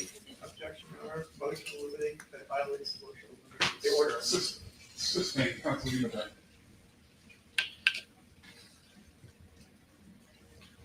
Your fingernails, can you show them to us for all of us to see? How long are those fingernails? Just your best estimate. I want you to take a ruler to it, but if you were to give your estimate, is that half an inch, 1 inch, 2 I inches? think it has to be less than an inch. And Way less than an inch. can you show them to us again? All right. Are they pointy? These are not, to me, are not pointy. They're like circle, oval, Okay. Are those your real nails or are they fake nails? fake nails. If I wanted you to change them to 3-inch nails, Mhm. how long would it take for you to do that right now? Well, it really depends. Like these are like glued on, so they will be a little bit quicker. Sometimes I do acrylic, which could last me on for 2 weeks. I will literally have to take like 2 hours to melt them off if they're acrylically on. On December 24th, 2018, do you remember going to 8920 Wilshire Boulevard in Beverly Hills? December? I'm sorry, February 24th of 2018. Mhm. Do you remember going to 8920 Wilshire Boulevard? Mm-hmm. Mm-hmm. And you can answer it with a yes or no. Yeah. Yes. Okay.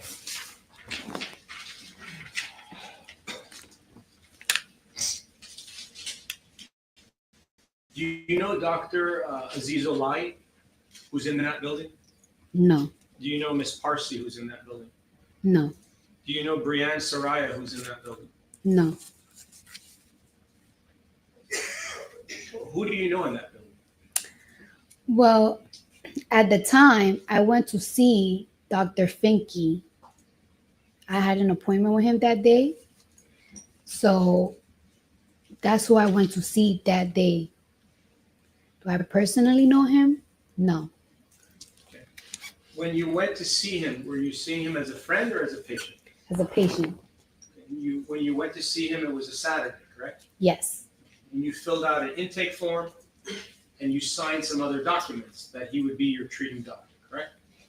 no, for that day, yes. Yeah. I don't live in LA, so I understand. You came all the way from Atlanta, Georgia, correct? Jersey and Atlanta. Understood. So when you went to see Dr. Finke on February 24th of 2018, Mhm. when you went to see him, you went to see him as a patient. Yes, And you got medical treatment from him, whether it was for 1 minute or an hour or longer, correct? Mm-hmm. How much time did you? You need to answer yes or no. Oh, yes. Sorry. Thank you. How long did you spend with the doctor that day? I'll say about 25 to 30 minutes. Around that time. Not that much.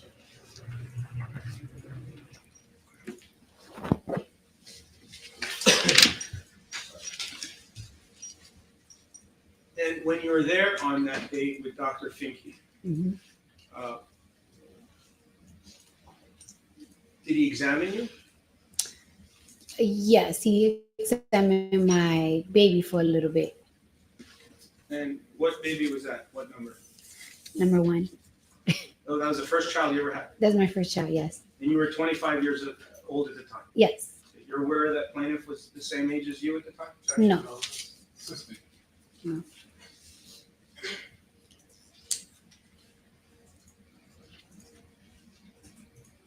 Besides examination, what did Dr. Finke do for you? Objection. Assistant. We're not here for her medical care. Yes, Your Honor.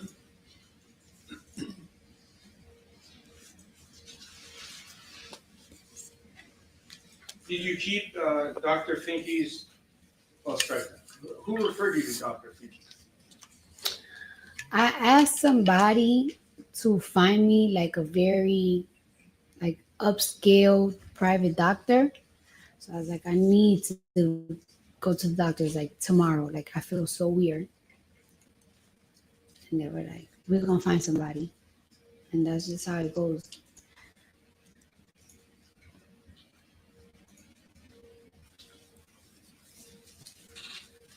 When you were outside in the hallway before you entered Dr. Finke's office, did you see this individual, Imani Ellis, in the hallway? She was waiting for, she was right in front. As soon as the door of the elevator opened, she was waiting, I guess, for the elevator. She was going inside the elevator. And you were coming outside of the elevator? Yes. Do you know approximately what time it was when this occurred? About, I guess, like in the afternoon, 1 o'clock around there. Yeah, 1 something.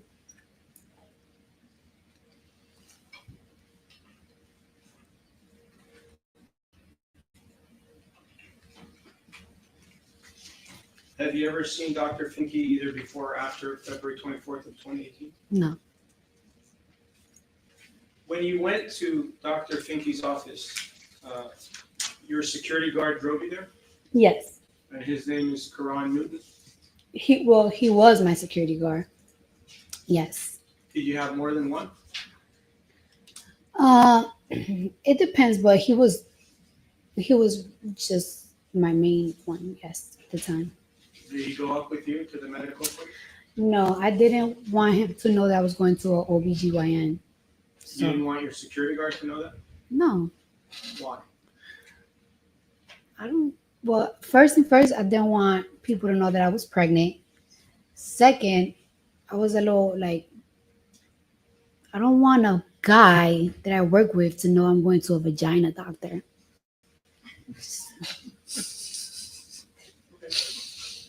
Did you trust your security guard? Uh, in certain ways, yes. In certain ways, no. I don't. I don't know. Sometimes you just really don't trust everybody in your business. You don't want everybody in your business. Do you remember what floor you were on when you exited the elevator? The 5th floor.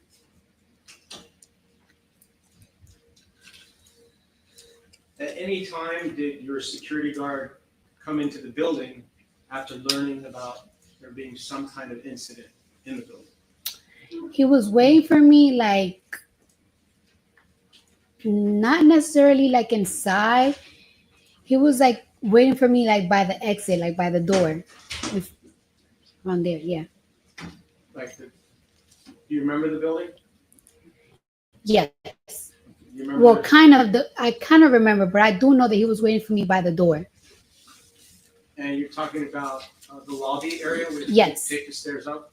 Mm-hmm. So he was inside the building or right outside? I don't really recall, but he was like, maybe it was in the inside, it was in the outside, but he wasn't like in, like deep in. He was like waiting for me by the door. And the door, he had it open for me to come out. All right. So would you consider that your security guard was with you at the time, whether it was upstairs, downstairs? In your mind, would you agree that your security guard was with you at the building? Is that fair? Was your security guard with you in the lobby of the building at 8920 Wilshire Boulevard on February 24th, 2018? In the lobby, yes, when I was exiting. When I was But exiting. He was in the lobby with you, In the lobby. I can't say he was with me because we was leaving. He never went upstairs, so. Do you know if your security guard, Karan Newton, spoke with Miss Ellis at any time that day? He did not tell me he spoke to her at all. Do you know if he did? He told me he didn't. So I'm Did gonna you go with ask his him? word. No, because I was like, I told him like what happened upstairs. He was like, damn, I should have went upstairs. But he never told me that he spoke or seen her. So I wouldn't know. You came to this courthouse with another fine gentleman security guard, correct? Yes. Objection, relevance. And when you go to different places with your security guard, if an incident occurs where you're threatened or you're injured or Mhm. anything happens, Yes. aren't they supposed to come help you? Objection, relevance. Well, You don't have to answer. When the incident occurred, did you call your security guard or send him a text message or do anything to let your security guard who was with you know that something happened where you wanted his help? Objection, argumentative as to with you. I told him like, yo, you wouldn't even believe what just happened upstairs. He was like, what happened? And I practically told him like, I'll tell you later, like when I leave. I'm like, wait for me. But I told him like, wait for me downstairs, like by the door. And that's what I told him. If you were in any danger, would you call your security guard or would you call the police or would you call both? Or do nothing? I Did you feel that you were in danger on February 24th, 2018 when you were upstairs on the 5th floor? for like those 50 seconds, yeah. After I went to my appointment and like the argument just passed me, I didn't even mind it anymore. Did your attorney show you a photograph of Dr. Finke to refresh your recollection as to who the doctor was that you saw on that date? Yes. And you had a different set of attorneys before, in 2022 and 2023. Did they do the same thing? No, they didn't. So, do you know what's discovery? Yes. What are form interrogatories? Oh, honey, I don't know what that means. What is special interrogatories? I do not know. What are requests for admissions? You don't know, right? Is that fair? You don't know? No. You do know? No. Okay. And when your attorney responded to the written discovery on your behalf, did he or she show you the discovery responses? Did they email you a copy of it? I mean, I will have to see what you're asking me. I will show it to you. May I approach, Your Honor? You show her the discovery only? Thank you, Your Honor. Yes. I will show it to you.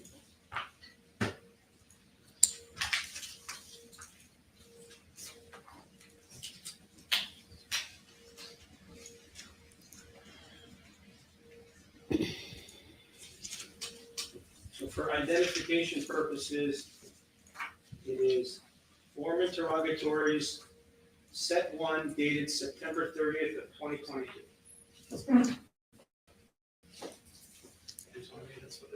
That's what it is? Okay, just I'm gonna show you this document. You can take a look at these pages. Did your attorney show you those documents at any time in your life? I'm not quite sure. I don't think so. No. Whoa.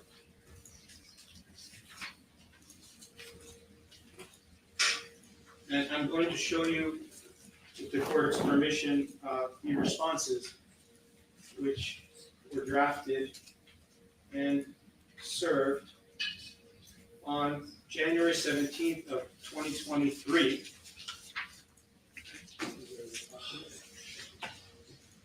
May I approach, Your Honor? All right. We'll show you these documents as well. You can take a look at those documents.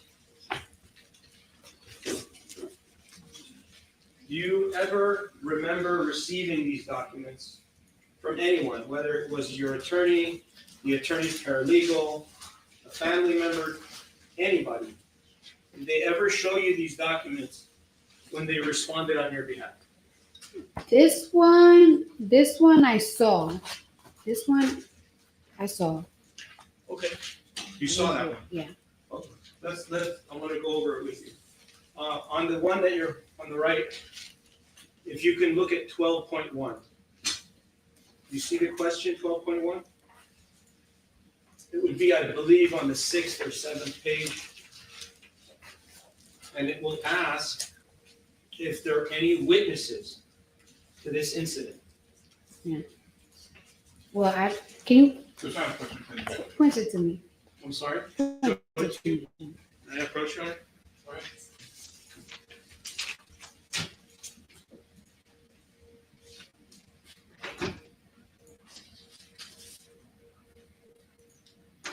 It's on page 5, under 12.1.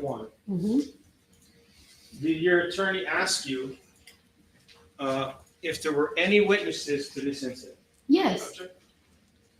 All right, we're just gonna avoid attorney-client conversation. And all this, Your Honor, this is the discovery issue that the subject. Not a discovery issue, Your Honor. I'm asking her questions about if there's any witnesses, and it's for impeachment purposes.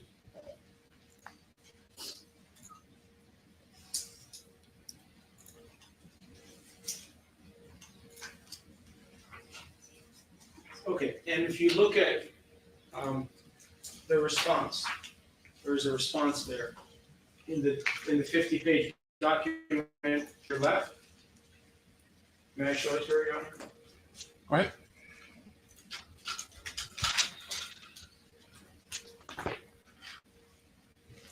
Sir, can you identify by page and line? I'm not sure Sure. what it means by showing it. I can show it to you first if you'd like. I just, what do you, I wanted her to talk about the response. all right. That's. These are the questions. May I read the question when I go back to my seat? It's your direct counsel. Thank you.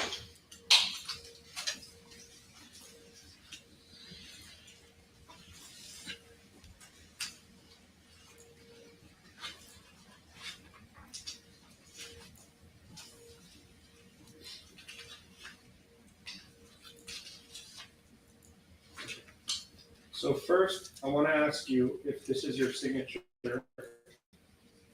on page 47. Is that your signature?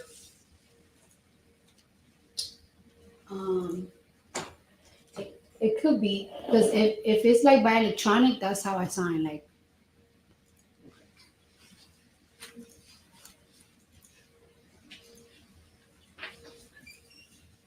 And the question that I showed you, 12.1, let's say you want to read it or you want me to read it to you? you can read it. State the name, address, and telephone number of each individual who witnessed the incident. This is A, so paragraph A. Or the events occurring immediately before or after the incident. Mm-hmm. That's what the question is. Yes. As you sit here today,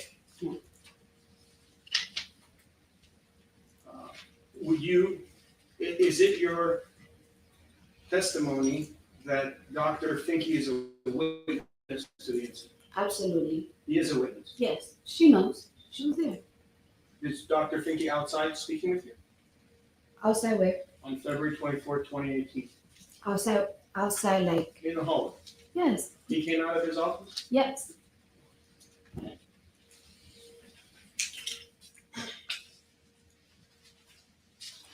And your response in 12.1, this is what you responded with your attorney's assistance. I won't hold you 100% at fault for it. Question, Your Honor, I withdraw. I apologize. The response is, responding party incorporates by reference the preliminary statement and general objections set forth above, subject to and without waiving the foregoing objections. Responding party responds as follows. Responding party may be contacted through defendant's counsel. Imani Ellis may be contacted through plaintiff's counsel. And then it says unknown staff / employees at Cedars-Sinai Medical Center, including at least 2 such persons who intervened during the incident. Discovery is continuing. Were you at Cedars-Sinai Hospital or Cedars-Sinai Medical Center when this incident occurred? No. Okay. But to my knowledge, Dr. Finke works also for Cedars-Sinai, but we wasn't for Cedars-Sinai. Is there any reason why your attorney or your prior attorney, yes, sir, We're not going to.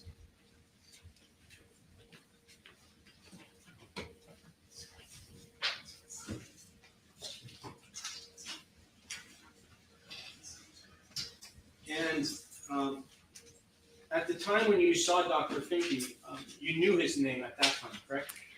I didn't know his name. And for a while, when I was getting asked by lawyers like his name and like the receptionist's name, I didn't know it because I saw him one time. So I kind of like just forgot about him. But when your attorney asked you for the name for purposes of trial, then you did remember the name. I didn't remember the name. I told him there was 2 witnesses, the receptionist and the doctor. I told him it was a doctor. My doctor came out at the time, the guy that checked me, and the receptionist. She knows. She was there. He was there. Who knows? The plaintiff. She knows. How do you know she knows? Because that's who separated. That's who separated and got in between us while we was verbally arguing. Who got in between? The female receptionist, she came out first and she started like telling her, like, "You're security, what are you doing?" And then that's when the doctor came out. He was like, "Go to my office." And that's when I just walked away, and that was the last of it. Okay. And 12.1 question. 12.1 subparagraph D. State the name, address, and telephone number of each individual who you or anyone acting on your behalf claim has knowledge of the incident.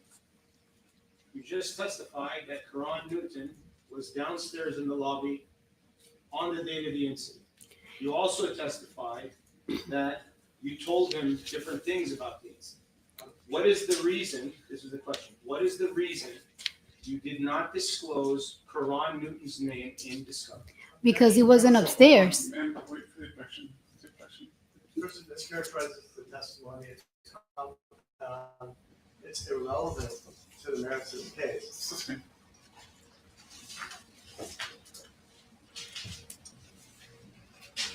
In written discovery, were you asked to provide the name of your security guard? Your Honor, Yeah, but why don't we, I don't know what you're trying to impeach her on, because she hasn't testified to anything. You're saying it's impeachment, but you're not impeaching anything.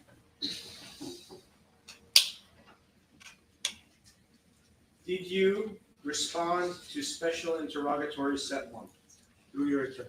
Your Honor. All right, the court's going to sustain its own 352 objection. Why don't you move on?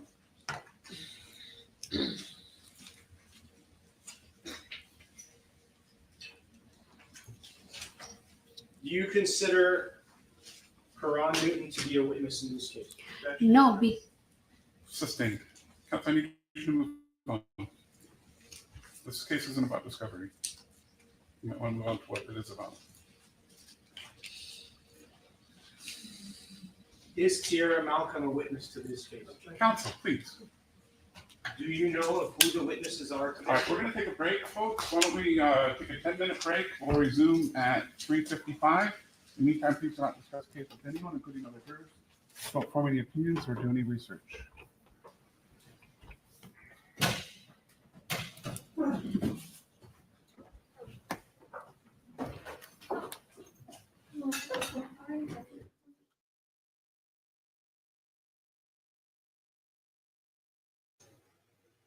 Okay, so the lawyer is focusing more on the discovery or the lack thereof, and this is pissing the judge off. The lawyer is trying Cardi. When he asks about interrogatory, I know what that is, and she probably didn't know that was the term used when answering questions in the written form. But this lawyer is define what we mean as impeachment. Hold on. Impeachment is she says something, and you've got evidence that she said something else. Right. She said, I didn't know anybody's name. I got sent there. I was seen for a short amount of time. I didn't remember what their names were. And now then you're saying, here's this document that says you don't know what their names were. Okay, so maybe I'm going about it the wrong way. That's why. You absolutely are. You're not listening to the court's direction when I'm asking you to move on. I'm sorry, I'm not doing it intentionally. It seems Yes, you are. I Yes, really he am. is. I understand the court's issues, but I want to explain if I may. Go ahead. So I was going to ask her if she believes that Karan Newton is a witness in this. He wasn't there. He was in the lobby. Right, but 12.1 subsection D talks about witnesses that have knowledge about this case. Now, what knowledge does he have? He was in the lobby. I was going to ask her. She spoke to him about it. That's what D is all about. Okay, so he was a hearsay witness, but she told him something. Well, he's a witness. Okay. Also, in special. So here's the other issue. You didn't oppose her. If you wanted to ask these questions, you could have taken her deposition. I understand the issue with that. But there is a special interrogatory number 15, which is on point, which asks a disclosure of the security guard. Okay. She didn't disclose his name, but she knows his name. Okay. So what are we going to do with that? We're going to have the jury know that she didn't give the name of her security guard. And so in order to be admissible, it has to be relevant. In order to be relevant, it has to be probative. So it's got to be more likely to prove or disprove a material fact in the case. None of this has anything to do with any material fact. Let me explain. Her testimony, Your Honor, is that Karan Newton doesn't know anything about this case. She doesn't say that. She hasn't said that. She said he was in the lobby. Even better. Plaintiff has testified that she has spoken with Karan Newton. Okay. It's in the medical records. Okay. He's a witness in some form or fashion. So the appropriate means for you to do that is 1, to file a motion to compel, or number 2, seek evidentiary sanctions, which would have been handled pre-trial. But we're not going to have this witness testifying in trial in front of a jury about discovery issues. That's fine. Okay? The issue is, if it asked her to provide the name of the security guard and she didn't disclose it, why is it not fair? These are under penalty. Then you file a motion to compel, or a motion for evidentiary sanctions. You did neither. She testified in her discovery that she was alone. Today, she testified she was with Karan. I want to ask her about that. You already did. I didn't show her the discovery, which is on point on that issue, Your Honor. You're going to impeach her with the document saying that she was alone when she was alone in the elevator and the incident happened. That's your impeachment? My impeachment is she did not reveal that she was with the security guard in the lobby, didn't do anything to provide his information when the other side. Again, it's a discovery issue, so we're not going to go there. Well, Your Honor, the other side was able to impeach the plaintiff. With what? With this discovery. They went into it at But she nauseam. offered inconsistent statements in discovery. That's what's happening here too. No, she hasn't said anything inconsistent. She said she didn't know the person's name.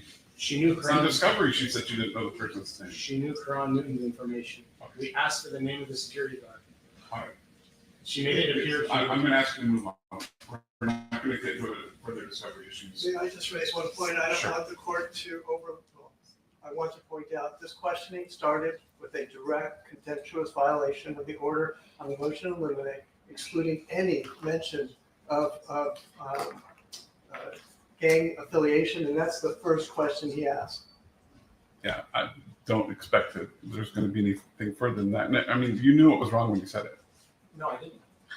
You didn't know that there was a specific motion of limiting excluding? The motion to eliminate, Your Honor, is prior bad acts. Nope.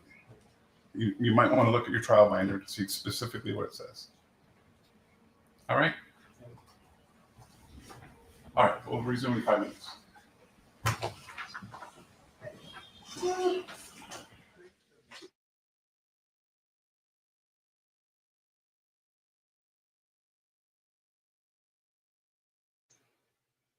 So the lawyer for the plaintiff doesn't know what a motion in limine is, but he goes, the first question he asks Cardi, is she affiliated with a gang? Well, that had already been addressed in the motion in limine. So this lawyer is pushing the envelope to a point where he may blow his own case. This is the tactic that he planned on using, and it's going to get a little more messier. I can guarantee you, just based on what we've seen here already, as it relates to the direct examination of Cardi B as a hostile witness for the plaintiff. How she handles that, ladies and gentlemen, is this is an opportunity for her attorney, Lisa Moore, to rehabilitate Cardi as to what this lawyer plans on doing.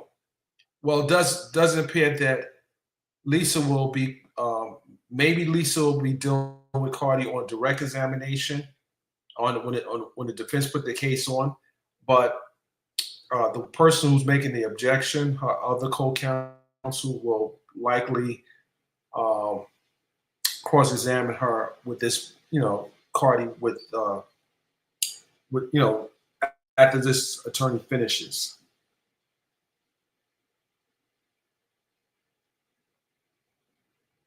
And this is a tactic that is used by attorneys. They know that they're going to have issues with getting the question actually answered, and they know that the question is likely going to be sustained by the other party, but they put it out there, and once the jurors hear it, it's hard to unring that bell. I saw this similar tactic used in Sean Combs' case when attorney Brian Steele was questioning Mia on the cross-examination. And it's an interesting tactic, that works. But you got to be very careful. If a judge decides that, hey, this lawyer is intentionally violating his orders or the rules, then there may be some type of sanction down the road. But in this instance, it does appear that he's going to push the envelope. And we're going to see. We're going to see But he does those. Just watch his technique. He says things to try to get under Cardi's skin, and he wants to see if Cardi reacts. He's going to try to get under her skin. He's going to try to see if he can unravel her on the stand. And obviously, she's being reminded by her team to stay calm. He's going to try to push your buttons. And what obviously the defense doesn't want to happen as that Cardi blows up with the lawyer, blows up on and snap on the lawyer. Like,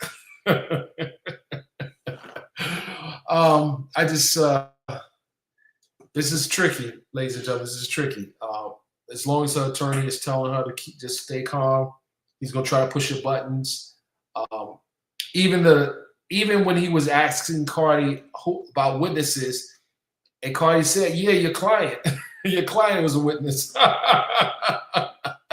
Your client knows your client knows what happened. The doctors, separated them. The doctor was right there. Your client knows what happened. She's a witness."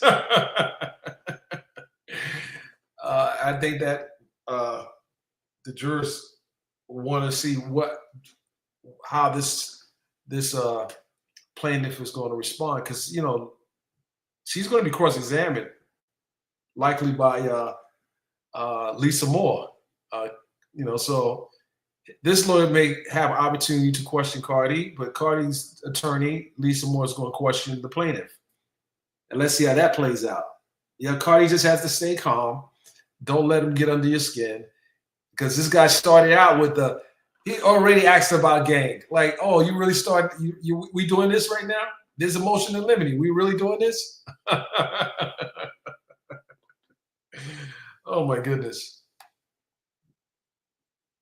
Now, do I think there's an issue with Cardi not mentioning that her security guard's name? Well, he was downstairs, so he didn't witness anything. So when I think witness, I'm thinking, well, okay, this guy actually saw it. He came to her rescue, but he was downstairs, and she just told him what had happened. Is he a witness?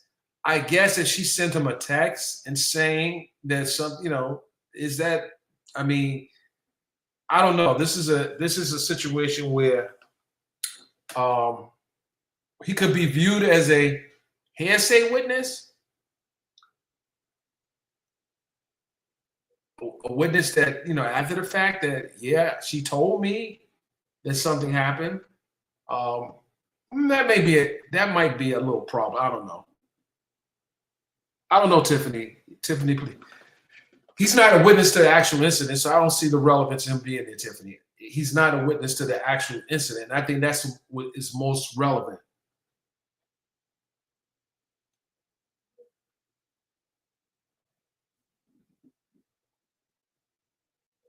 Yeah, so and this is 2018. Cardi has a team of security people that travel from the East Coast to the West Coast, out of the country, in America. Everyone, welcome to the record of the House matter. Councilor parties are present, as are the members of our jury and our alternate. Ms. Almanzar is on the stand. Ma'am, you're still under oath? Yes. All right. And Council, you want to resume your questioning? Yes, Your Honor. Thank you.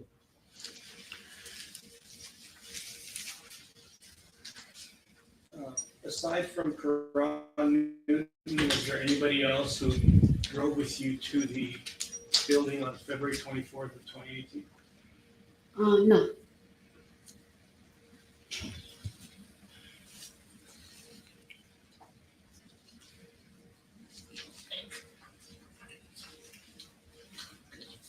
So now I want to take you a little bit through the incident, bring you back in time. Do you agree that an incident occurred on February 24th, 2018? It was a verbal incident. Verbal. But it was an incident, correct?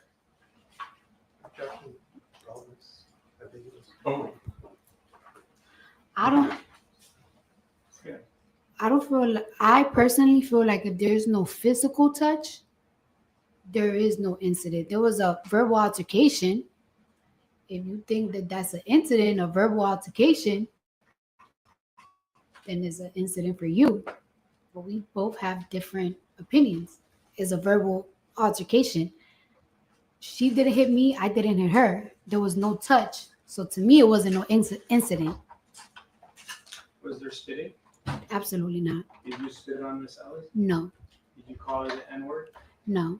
What is your background? Are you Hispanic, white, something else? My background? Yes.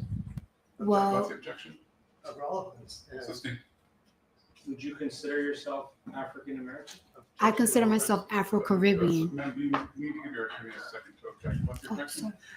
sorry. Relevance, Joe? Assisting. Have you ever used the N-word with Miss Imani Ellis? No, Did you try to take a swing at her? no, When you say there was a verbal altercation, yes. do you know what the word altercation means? Conflict. Like a fight, right? It was like a verbal fight, but it didn't get physical at all. When I'm talking to you now, are we having a verbal altercation? We having, we'll see, a debate. And we're debating about whether you assaulted and battered Miss Imani Ellis, correct?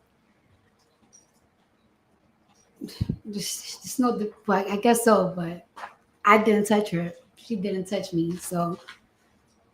What proof do you have that you didn't touch her? Objection, relevance, and also. It's already been assisting. Do you have any videos of the incident? No. Did you try to get videos of the incident?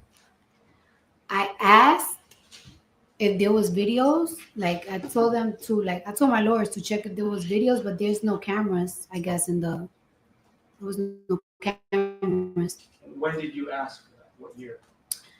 I feel like when I got sued, I was like, when I got sued, I was like, oh, I know I didn't touch her. Like, it's like, look for the cameras, because they'll tell you. I ain't touch her.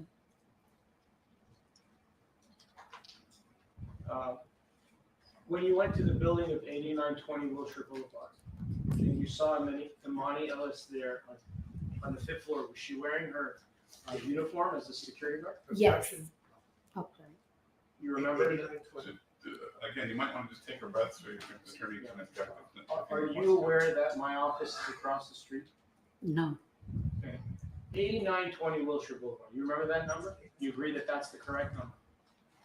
The address. I remember that I went there, but I don't really remember the address and stuff like that. I don't. If I show you the building with the number on it, would that help refresh your recollection?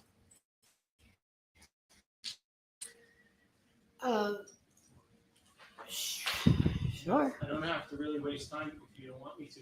When you were sitting here throughout the trial, you saw the 22 Yes. pages I showed, right? Yes. Was that the correct building? Yes. And you remember entering the building, going up some stairs, taking the lobby elevator, and going to the 5th floor, correct? Yes. And when you exited, you saw Imani Ellis right there in front of Yes. No. When I exited the elevator, not the building, the elevator. you. Correct. Yes. On the 5th floor. Mm-hmm. And there was 3 elevators there? I do not remember. At least two different elevator bays? I don't remember that. I just remember me getting out the elevator. She was coming in. I was coming out. I could hear her. She was talking on the phone, and she said, "Oh my God, yo, Cardi B's here." So I kind of speed walk. But I feel her behind me. Then I hear her talking like, "Oh my God, Cardi B is here." So I turn around and she had her phone. She didn't have it here no more. Now she has it here. And I asked her, "Yo, why are you recording me?" And she clearly looked like the security. She looked like the security guard. She's uniformed down. And I'm like, "Why are you recording me? Are you security?" And she's like, "Oh, my bad." But then I'm walking and I feel her still following me. So like as I'm walking, speed walking, trying to look for the office, I turn around again. I'm like, "Why are you following me?" She's like, "Because I can." It's like, "No, you can't. why are you following me for? Like, ain't you supposed to be security? And she's like, because I can. It's like, no, you can. And she's like getting closer and closer. Like now she's like in front of me where I can't even like over. And I'm like, ain't you supposed to be security? Like you grouped out, you're recording me. Now you following me. Like back up. And she's like, I can do what I want. It's like, no, you can. Like you can't do what you want. And that's when we started arguing. What did you say? I was like, you can't do what you want. Like, what are you talking about? Like, it's like you're invading my privacy, and now we're like chest to chest practically. So I keep telling her like, you need to back up. I'm thinking to myself like, this girl's big. She's big. She got big black boots on, and I'm like, damn. The hell am I gonna do now? She's literally right in my face, like on my chest, and we're arguing. And I keep telling her to back up, but she's not backing up. And we arguing, cursing at each other. I did call her the B word. I did call her a bitch. Like, bitch, get out of my face. I did say, bitch, get the fuck out of my face. You're in my face. You're screaming in my face. We're like literally screaming at each other. And she kept telling me, like, you're gonna leave my building. I'm not leaving. Like, how you harassing me? I'm not leaving. Like, you telling me, how you telling me to leave? I came to see a doctor. You following me. You're recording me. I'm just that. You're recording me. And we're arguing. That's when the receptionist came out. She started wilding out like, this bitch hit me, and I'm like, I did not hit her. I'm looking at her like, girl, I can't even hit you if I want to. You're bigger than me and you're pregnant. And she just started wilding out like, this bitch hit me. Then the doctor came out and he's like, go to my office. And after that, I just walk away. That's just that. Are you aware in the city of Beverly Hills, if a security guard tells you to leave the building, which they are security of, you would be required to do that? Do you agree with that? Objection to all. A security not supposed to. Did Miss Imani Ellis tell you that you're causing a disturbance in the building? No, she was causing a disturbance. She's recording me and following me. Well, let's talk about that. Are people allowed to record you if they want to in a public place, which will be the building that you were at? Yes or no? Objection calls for a legal conclusion. Mischaracterizes. Sorry. Do you know if it's okay for someone to videotape you? Objection calls for a legal conclusion. When she videotaped you, or maybe she didn't, what proof do you have that she was videotaping you? She had her phone went from here to right here. And she said, like, yo, Cardi B, like, I seen her. I turned around and I seen it. I seen it with my own eyes. Did you ever see the actual video recording of you on her phone? Yes or no? No. Could it be possible that she was recording you? She was simply holding her phone in front of you. Is that possible? Objection. Yes or no? Calls for speculation. What proof do you have that you were being recorded by Imani Ellis on February 24, 2018, aside from what you just told? Objection. Do you have any other proof? Objection has been answered.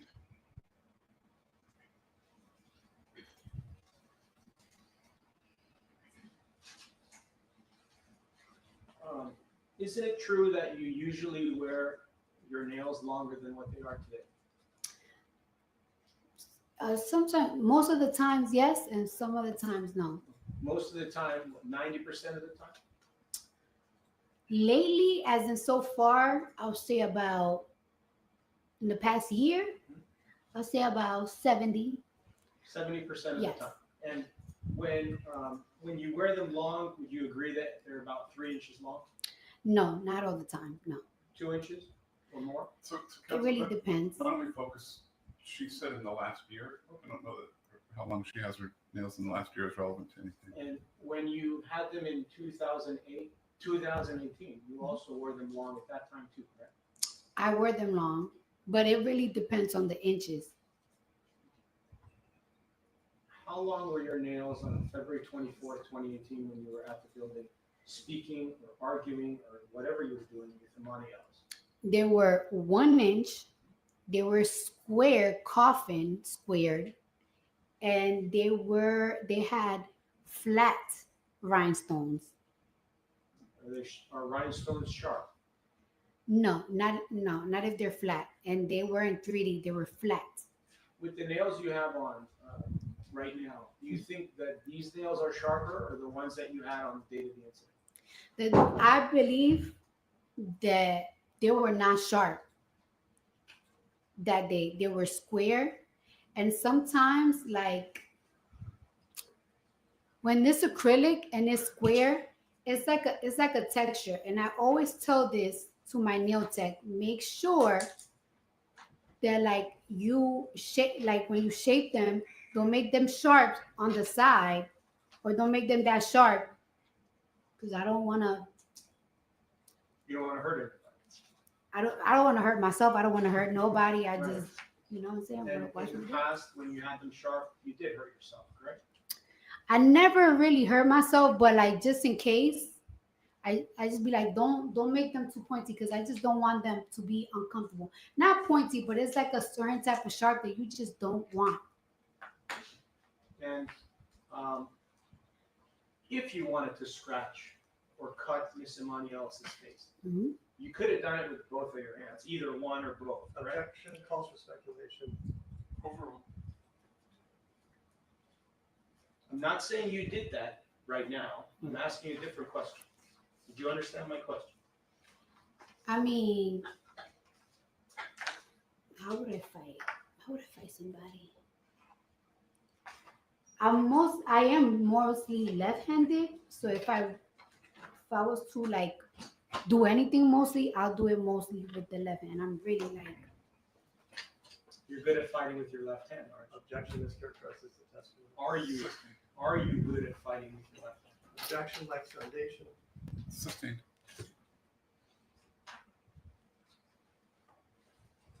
Do you have any experience fighting with any like martial arts experience or other type of experience to defend yourself should something occur in your life? Objection relevance. Overruled.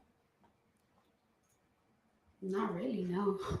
So any type of fighting that you would be able to do, it would just be freestyle from your own knowledge of fighting, correct? Objection argumentative.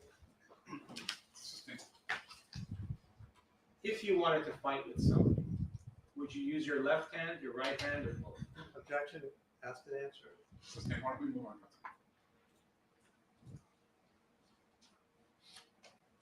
When you enter a building, such as this building or any building, oftentimes you will see that there's a security guard or a police officer or a sheriff guarding the building, correct? You saw that today here in the courthouse, didn't you? Yes. Bless you. I guess it's not.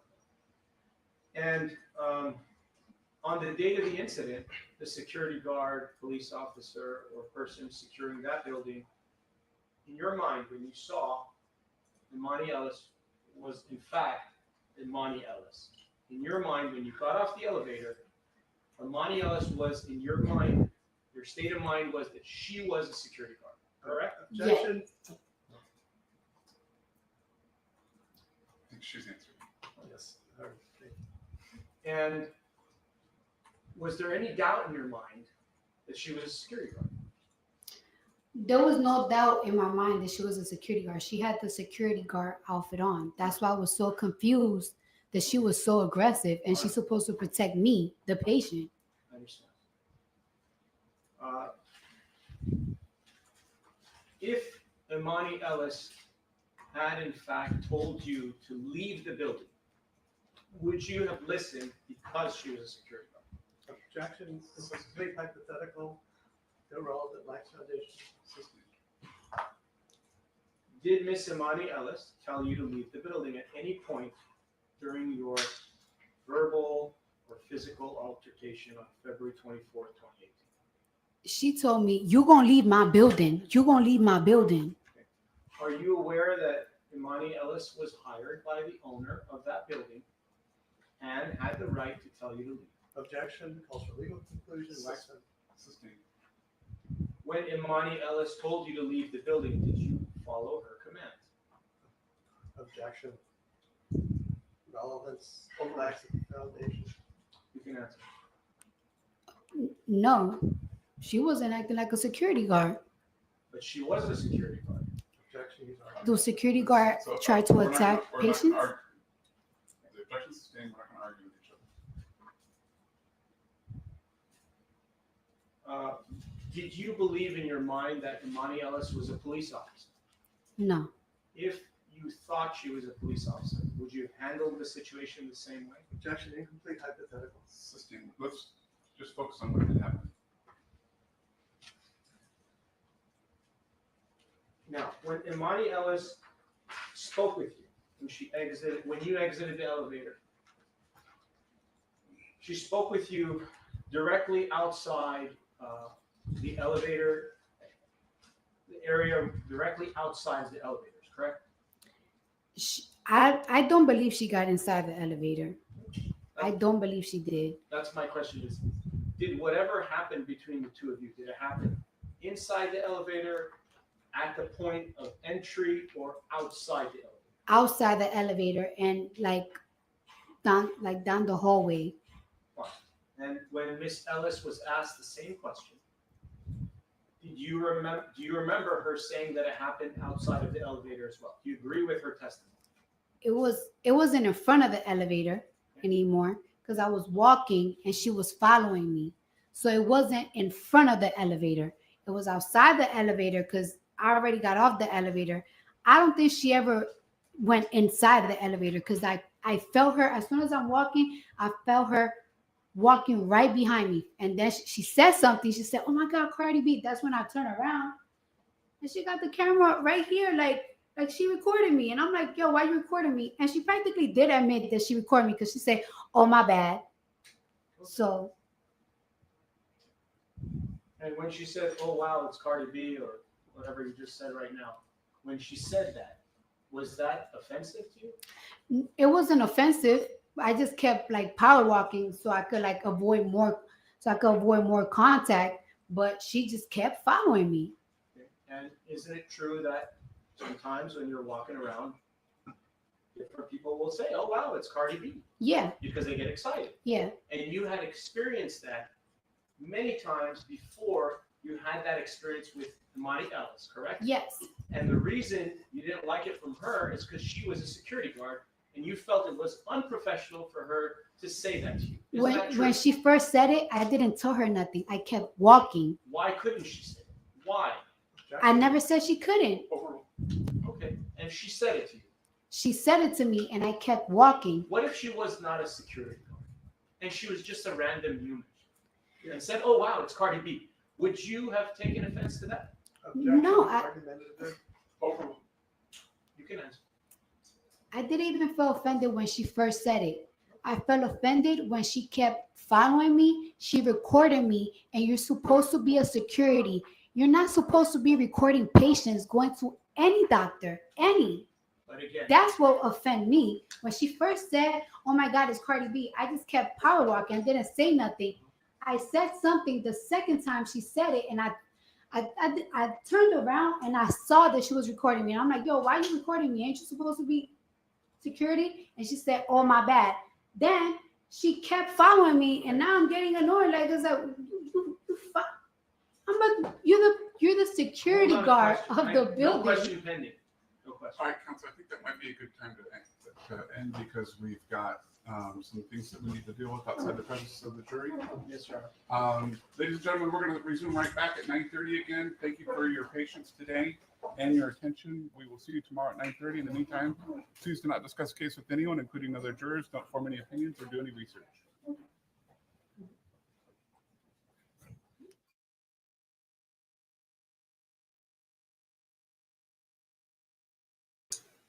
Wow, ladies and gentlemen, what do you think? Cardi's first day on trial, on the witness stand, rather. Her first day on the witness stand. First time she's ever been televised in a courtroom live. This, ladies and gentlemen, is a lot to unpack. This lawyer is trying to get under Cardi's skin, but how do you think she's doing? Do you think that she is in control of her testimony as relates to how this lawyer is cross-examining her? All right, so let's address the issues of Tiara Malcolm and David Finke. Hold on, guys. We're back in court. Let's go. May I argue that after counsel does? Yeah, so let me just make sure that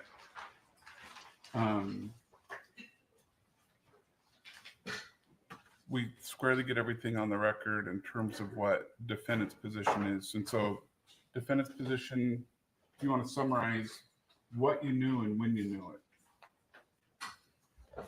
Thank you, Your Honor. Excuse me. As Ms. Almazar testified, she did not know the name of the receptionist. She did not know the name of the doctor that she visited that one day. In the January 17, 2023 discovery responses of defendant, she responded in a verified response that the potential witnesses included her, plaintiff, and unknown staff employees of the medical center building who intervened during the incident. There was no motion to compel that was filed against that. And at that point in time, neither she nor her counsel knew the identity of the two individuals. There's actually another response where, I don't see it here, but what happens when I copy these. Well, I'm not sure where it went to. Oh, yes, it disappeared. Now I've got it. Okay, so in Exhibit 1 to the motion, the supplemental motion that we filed, excuse me. She identified at page 10 Imani Alice and unknown staff employees at Cedars-Sinai Medical Center, including at least two such persons who intervened during the incident. She described them, identified them as people who intervened, specific people, two people who intervened in the incident, and but she at that point did not know their names. It was years after that she never, had gone there again. Plaintiff's counsel did not move to compel. It did not file or serve a response to supplement discovery. Exhibit 2 is a comparable discovery response in January 7, 2023 that also referred similarly to the two by what they had done, at least two such persons who intervened during the incident. It was not until last year, that we learned of. Did you bring all your glasses today? Yeah.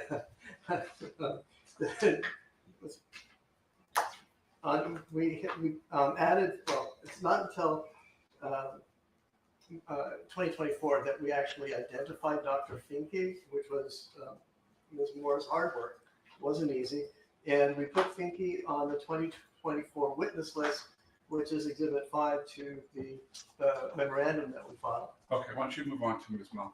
Okay, and Ms. Malcolm, she was the receptionist. She no longer worked at that firm by the time that the litigation had started at that medical center. And Malcolm's identity was only discovered on July 28, 2025, following further investigation by defendant's counsel. So then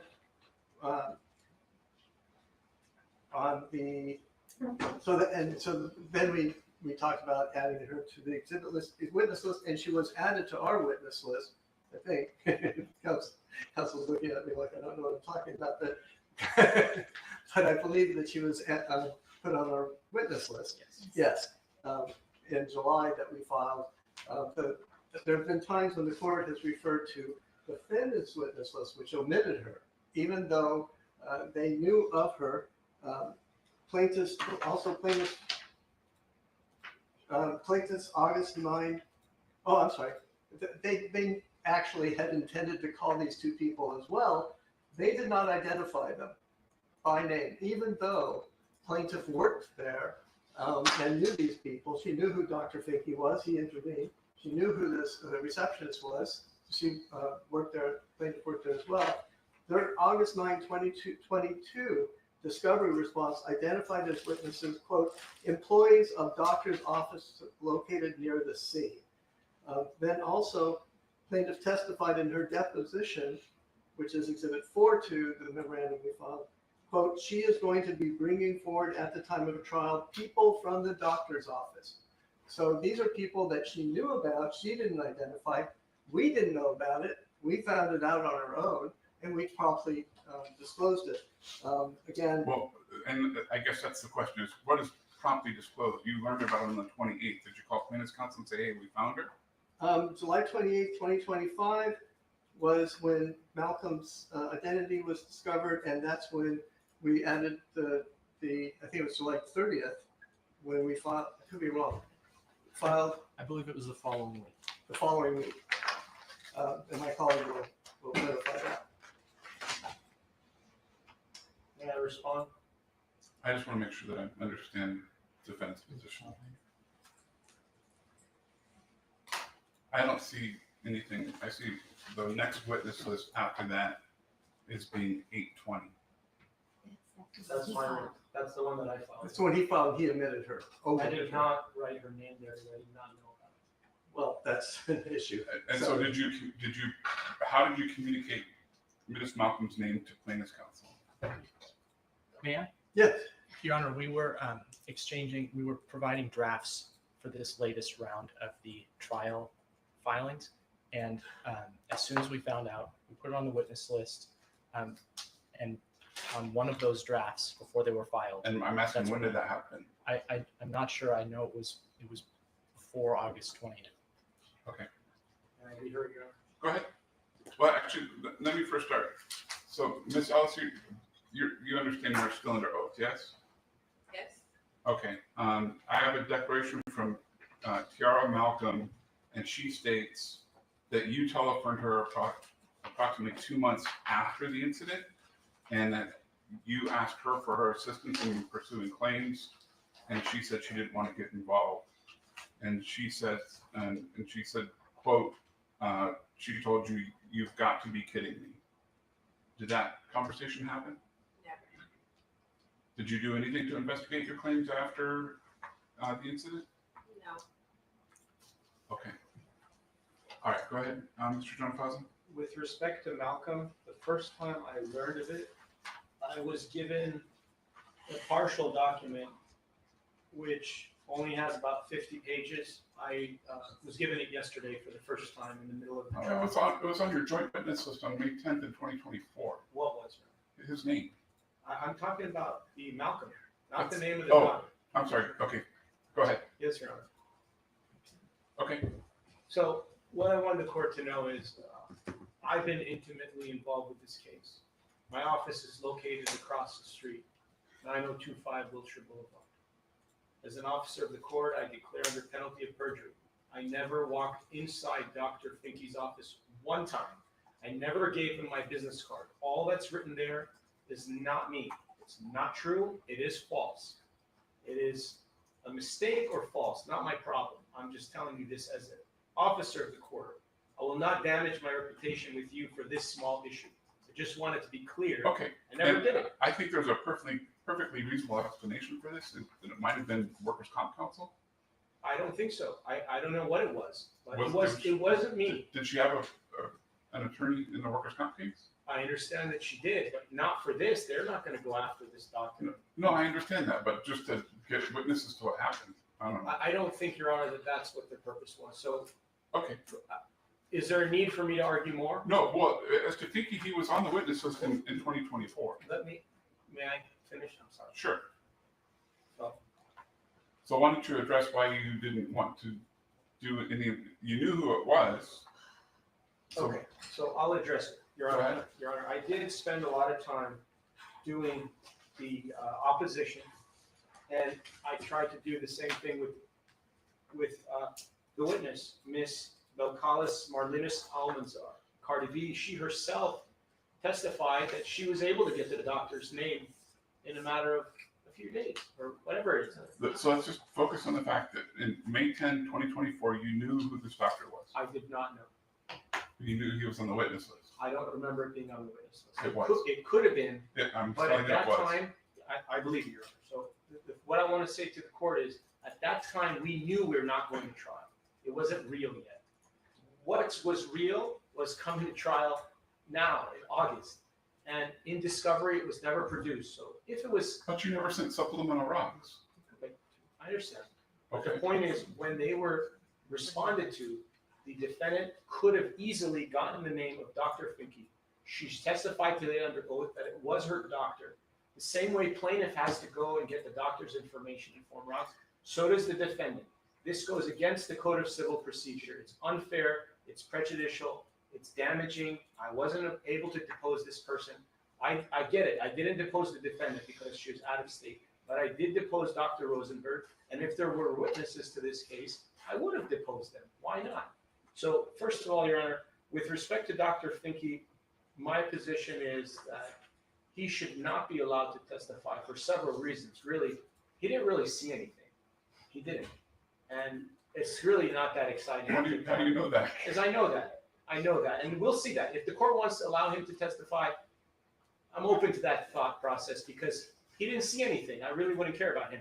But this random person, Tiara Malcolm, is a problem. Why? Because I wasn't able to take her deposition and cross-examine her. She was never put on any witness list. Even my own that I did on August 20th, when I filed it, wasn't there. The two individuals that I thought were the witnesses are Dr. Azizolai and Miss Parsi. Those two people are on the witness list. This whole idea came about because counsel said, well, we shouldn't have Azizolai, we shouldn't have Parsi. And then I said, well, then I'm going to jump on the bandwagon too, and you shouldn't have yours. And that's why we're here today, Your Honor. Okay, so let me refresh my recollection. I don't remember if we had a court reporter at the time.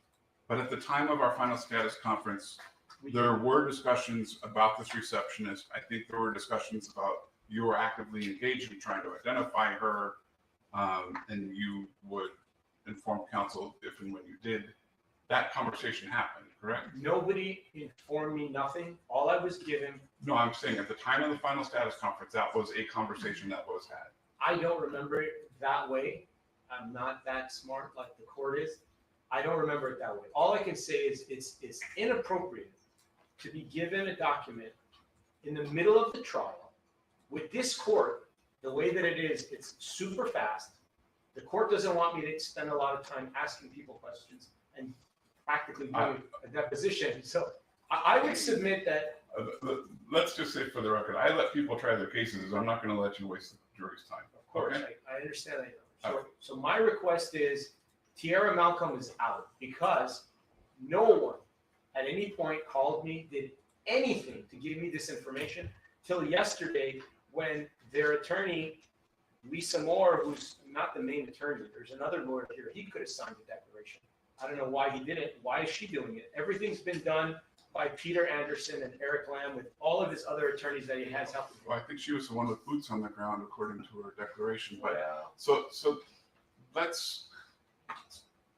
So we find out about her on the 28th, and I see the witness list on the 20th.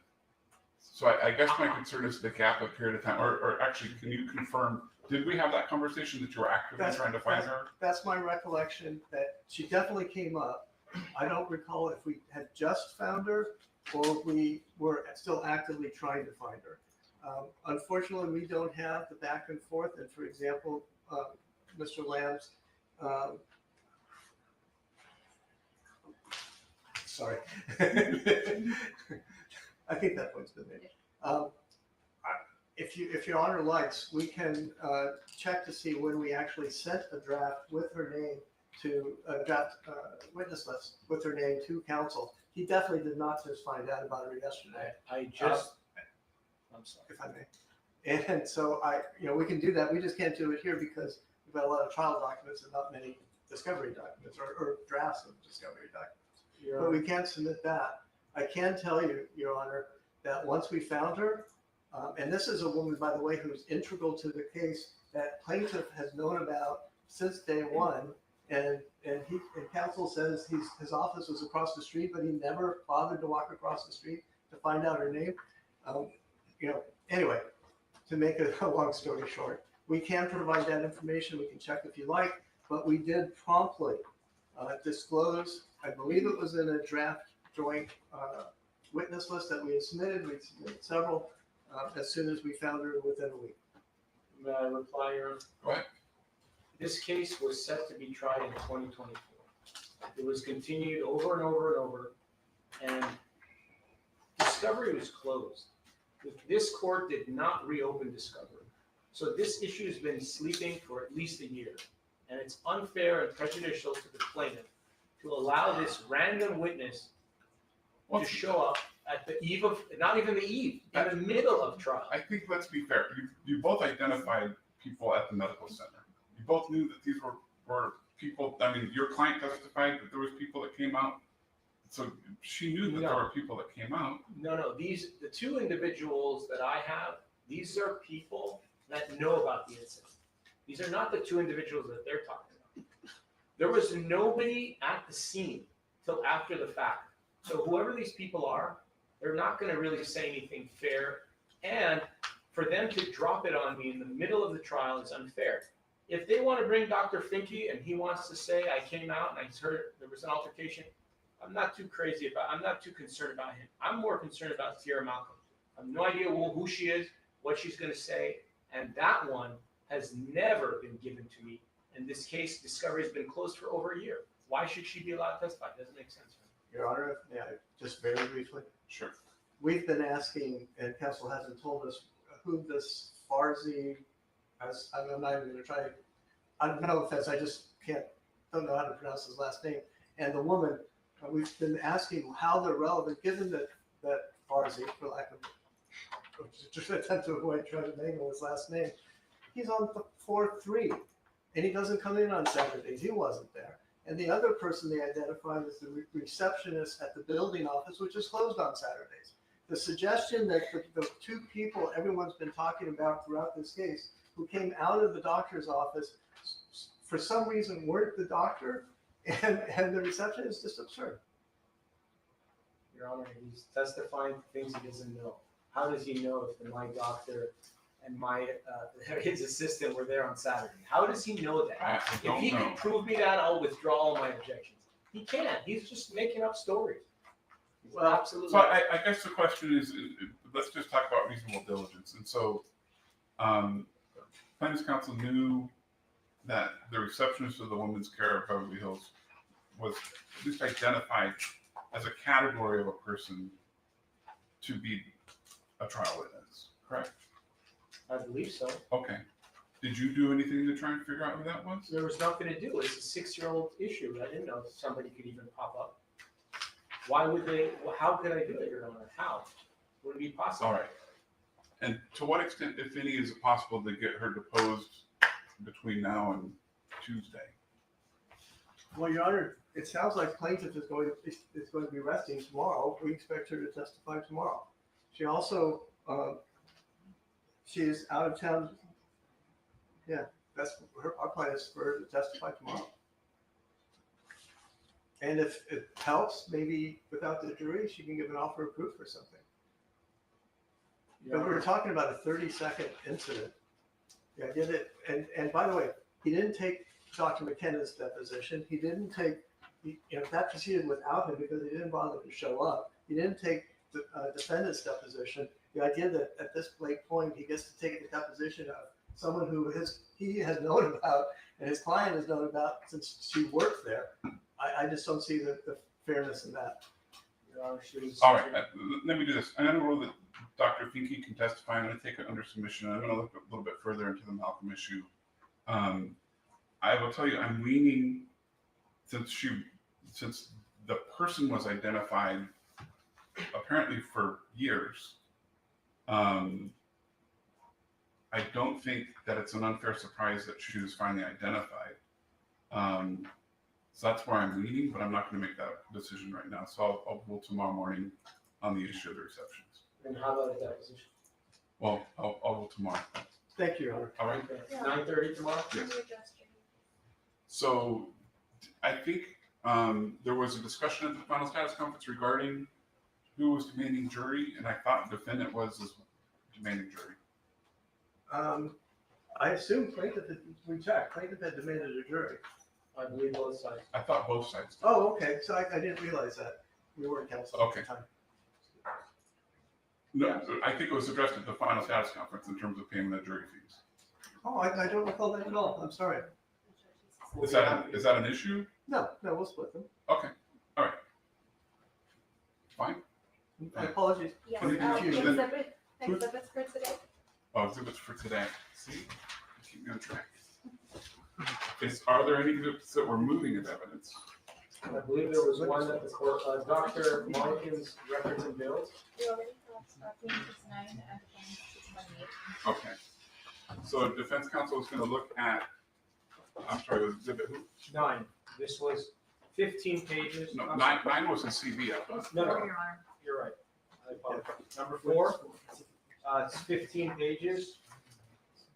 And counsel has had the whole day to look at the 15 pages, 3 pages of which are bills. And this is something that Dr. Mulligan testified to. I would ask that the court admit these 15 pages into evidence. Any objections? If you can bear with us just for a moment, Your Honor. We don't object to the first page, which is the one he questioned him about. Beyond that, It would be an incomplete exhibit. how do we identify what we're doing?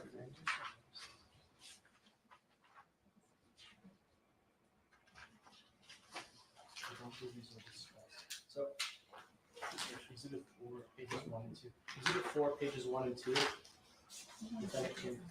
Yeah, that's a document. 1 and 2.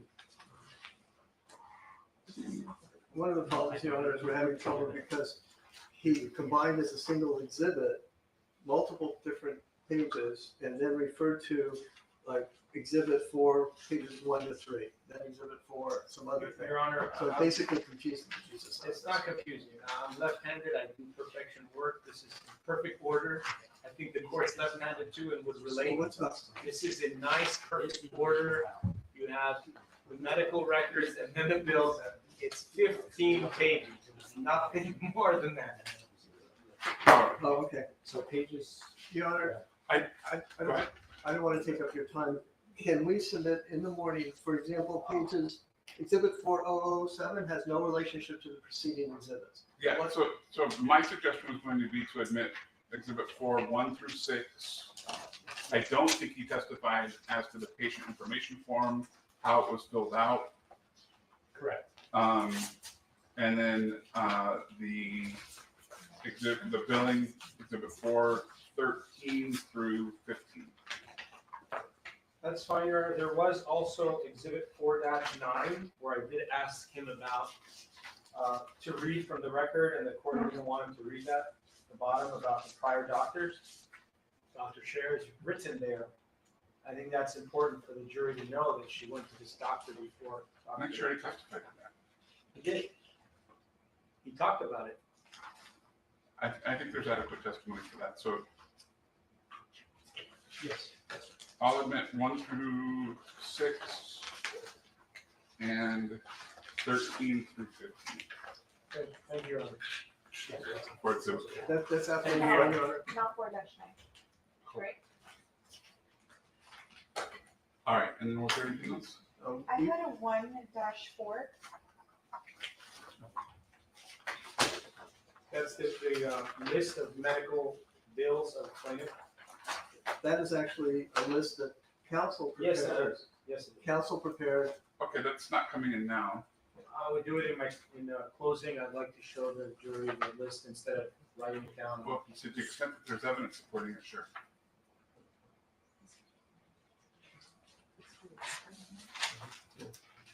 And if the court wanted to know about. I think Dr. McKenzie testified as to Exhibit 2. Did you want to move any of those in?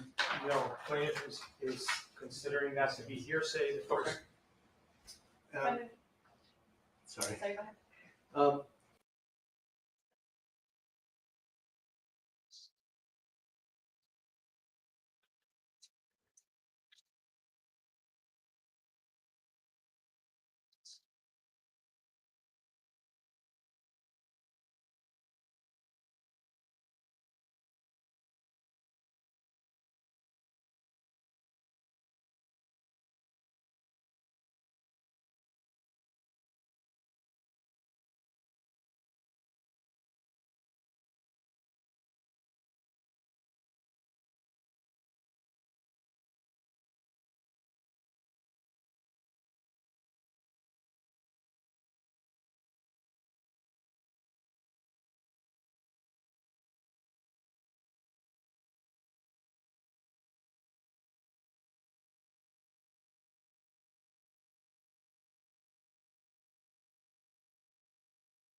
All right, ladies and gentlemen, thank you for tuning in.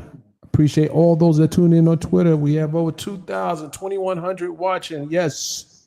Yes. Make sure you come on to YouTube and hit the follow button at Mr. Dennis Brown on YouTube, or follow us on YouTube at Hip Hop Inquirer. Well, we know Cardi will be back tomorrow to continue her cross-examination, her direct examination by the plaintiff. And then obviously she will be back on the stand when it's their turn to put their case on. With that, ladies and gentlemen, I do appreciate you tuning in. We'll see you on the next live.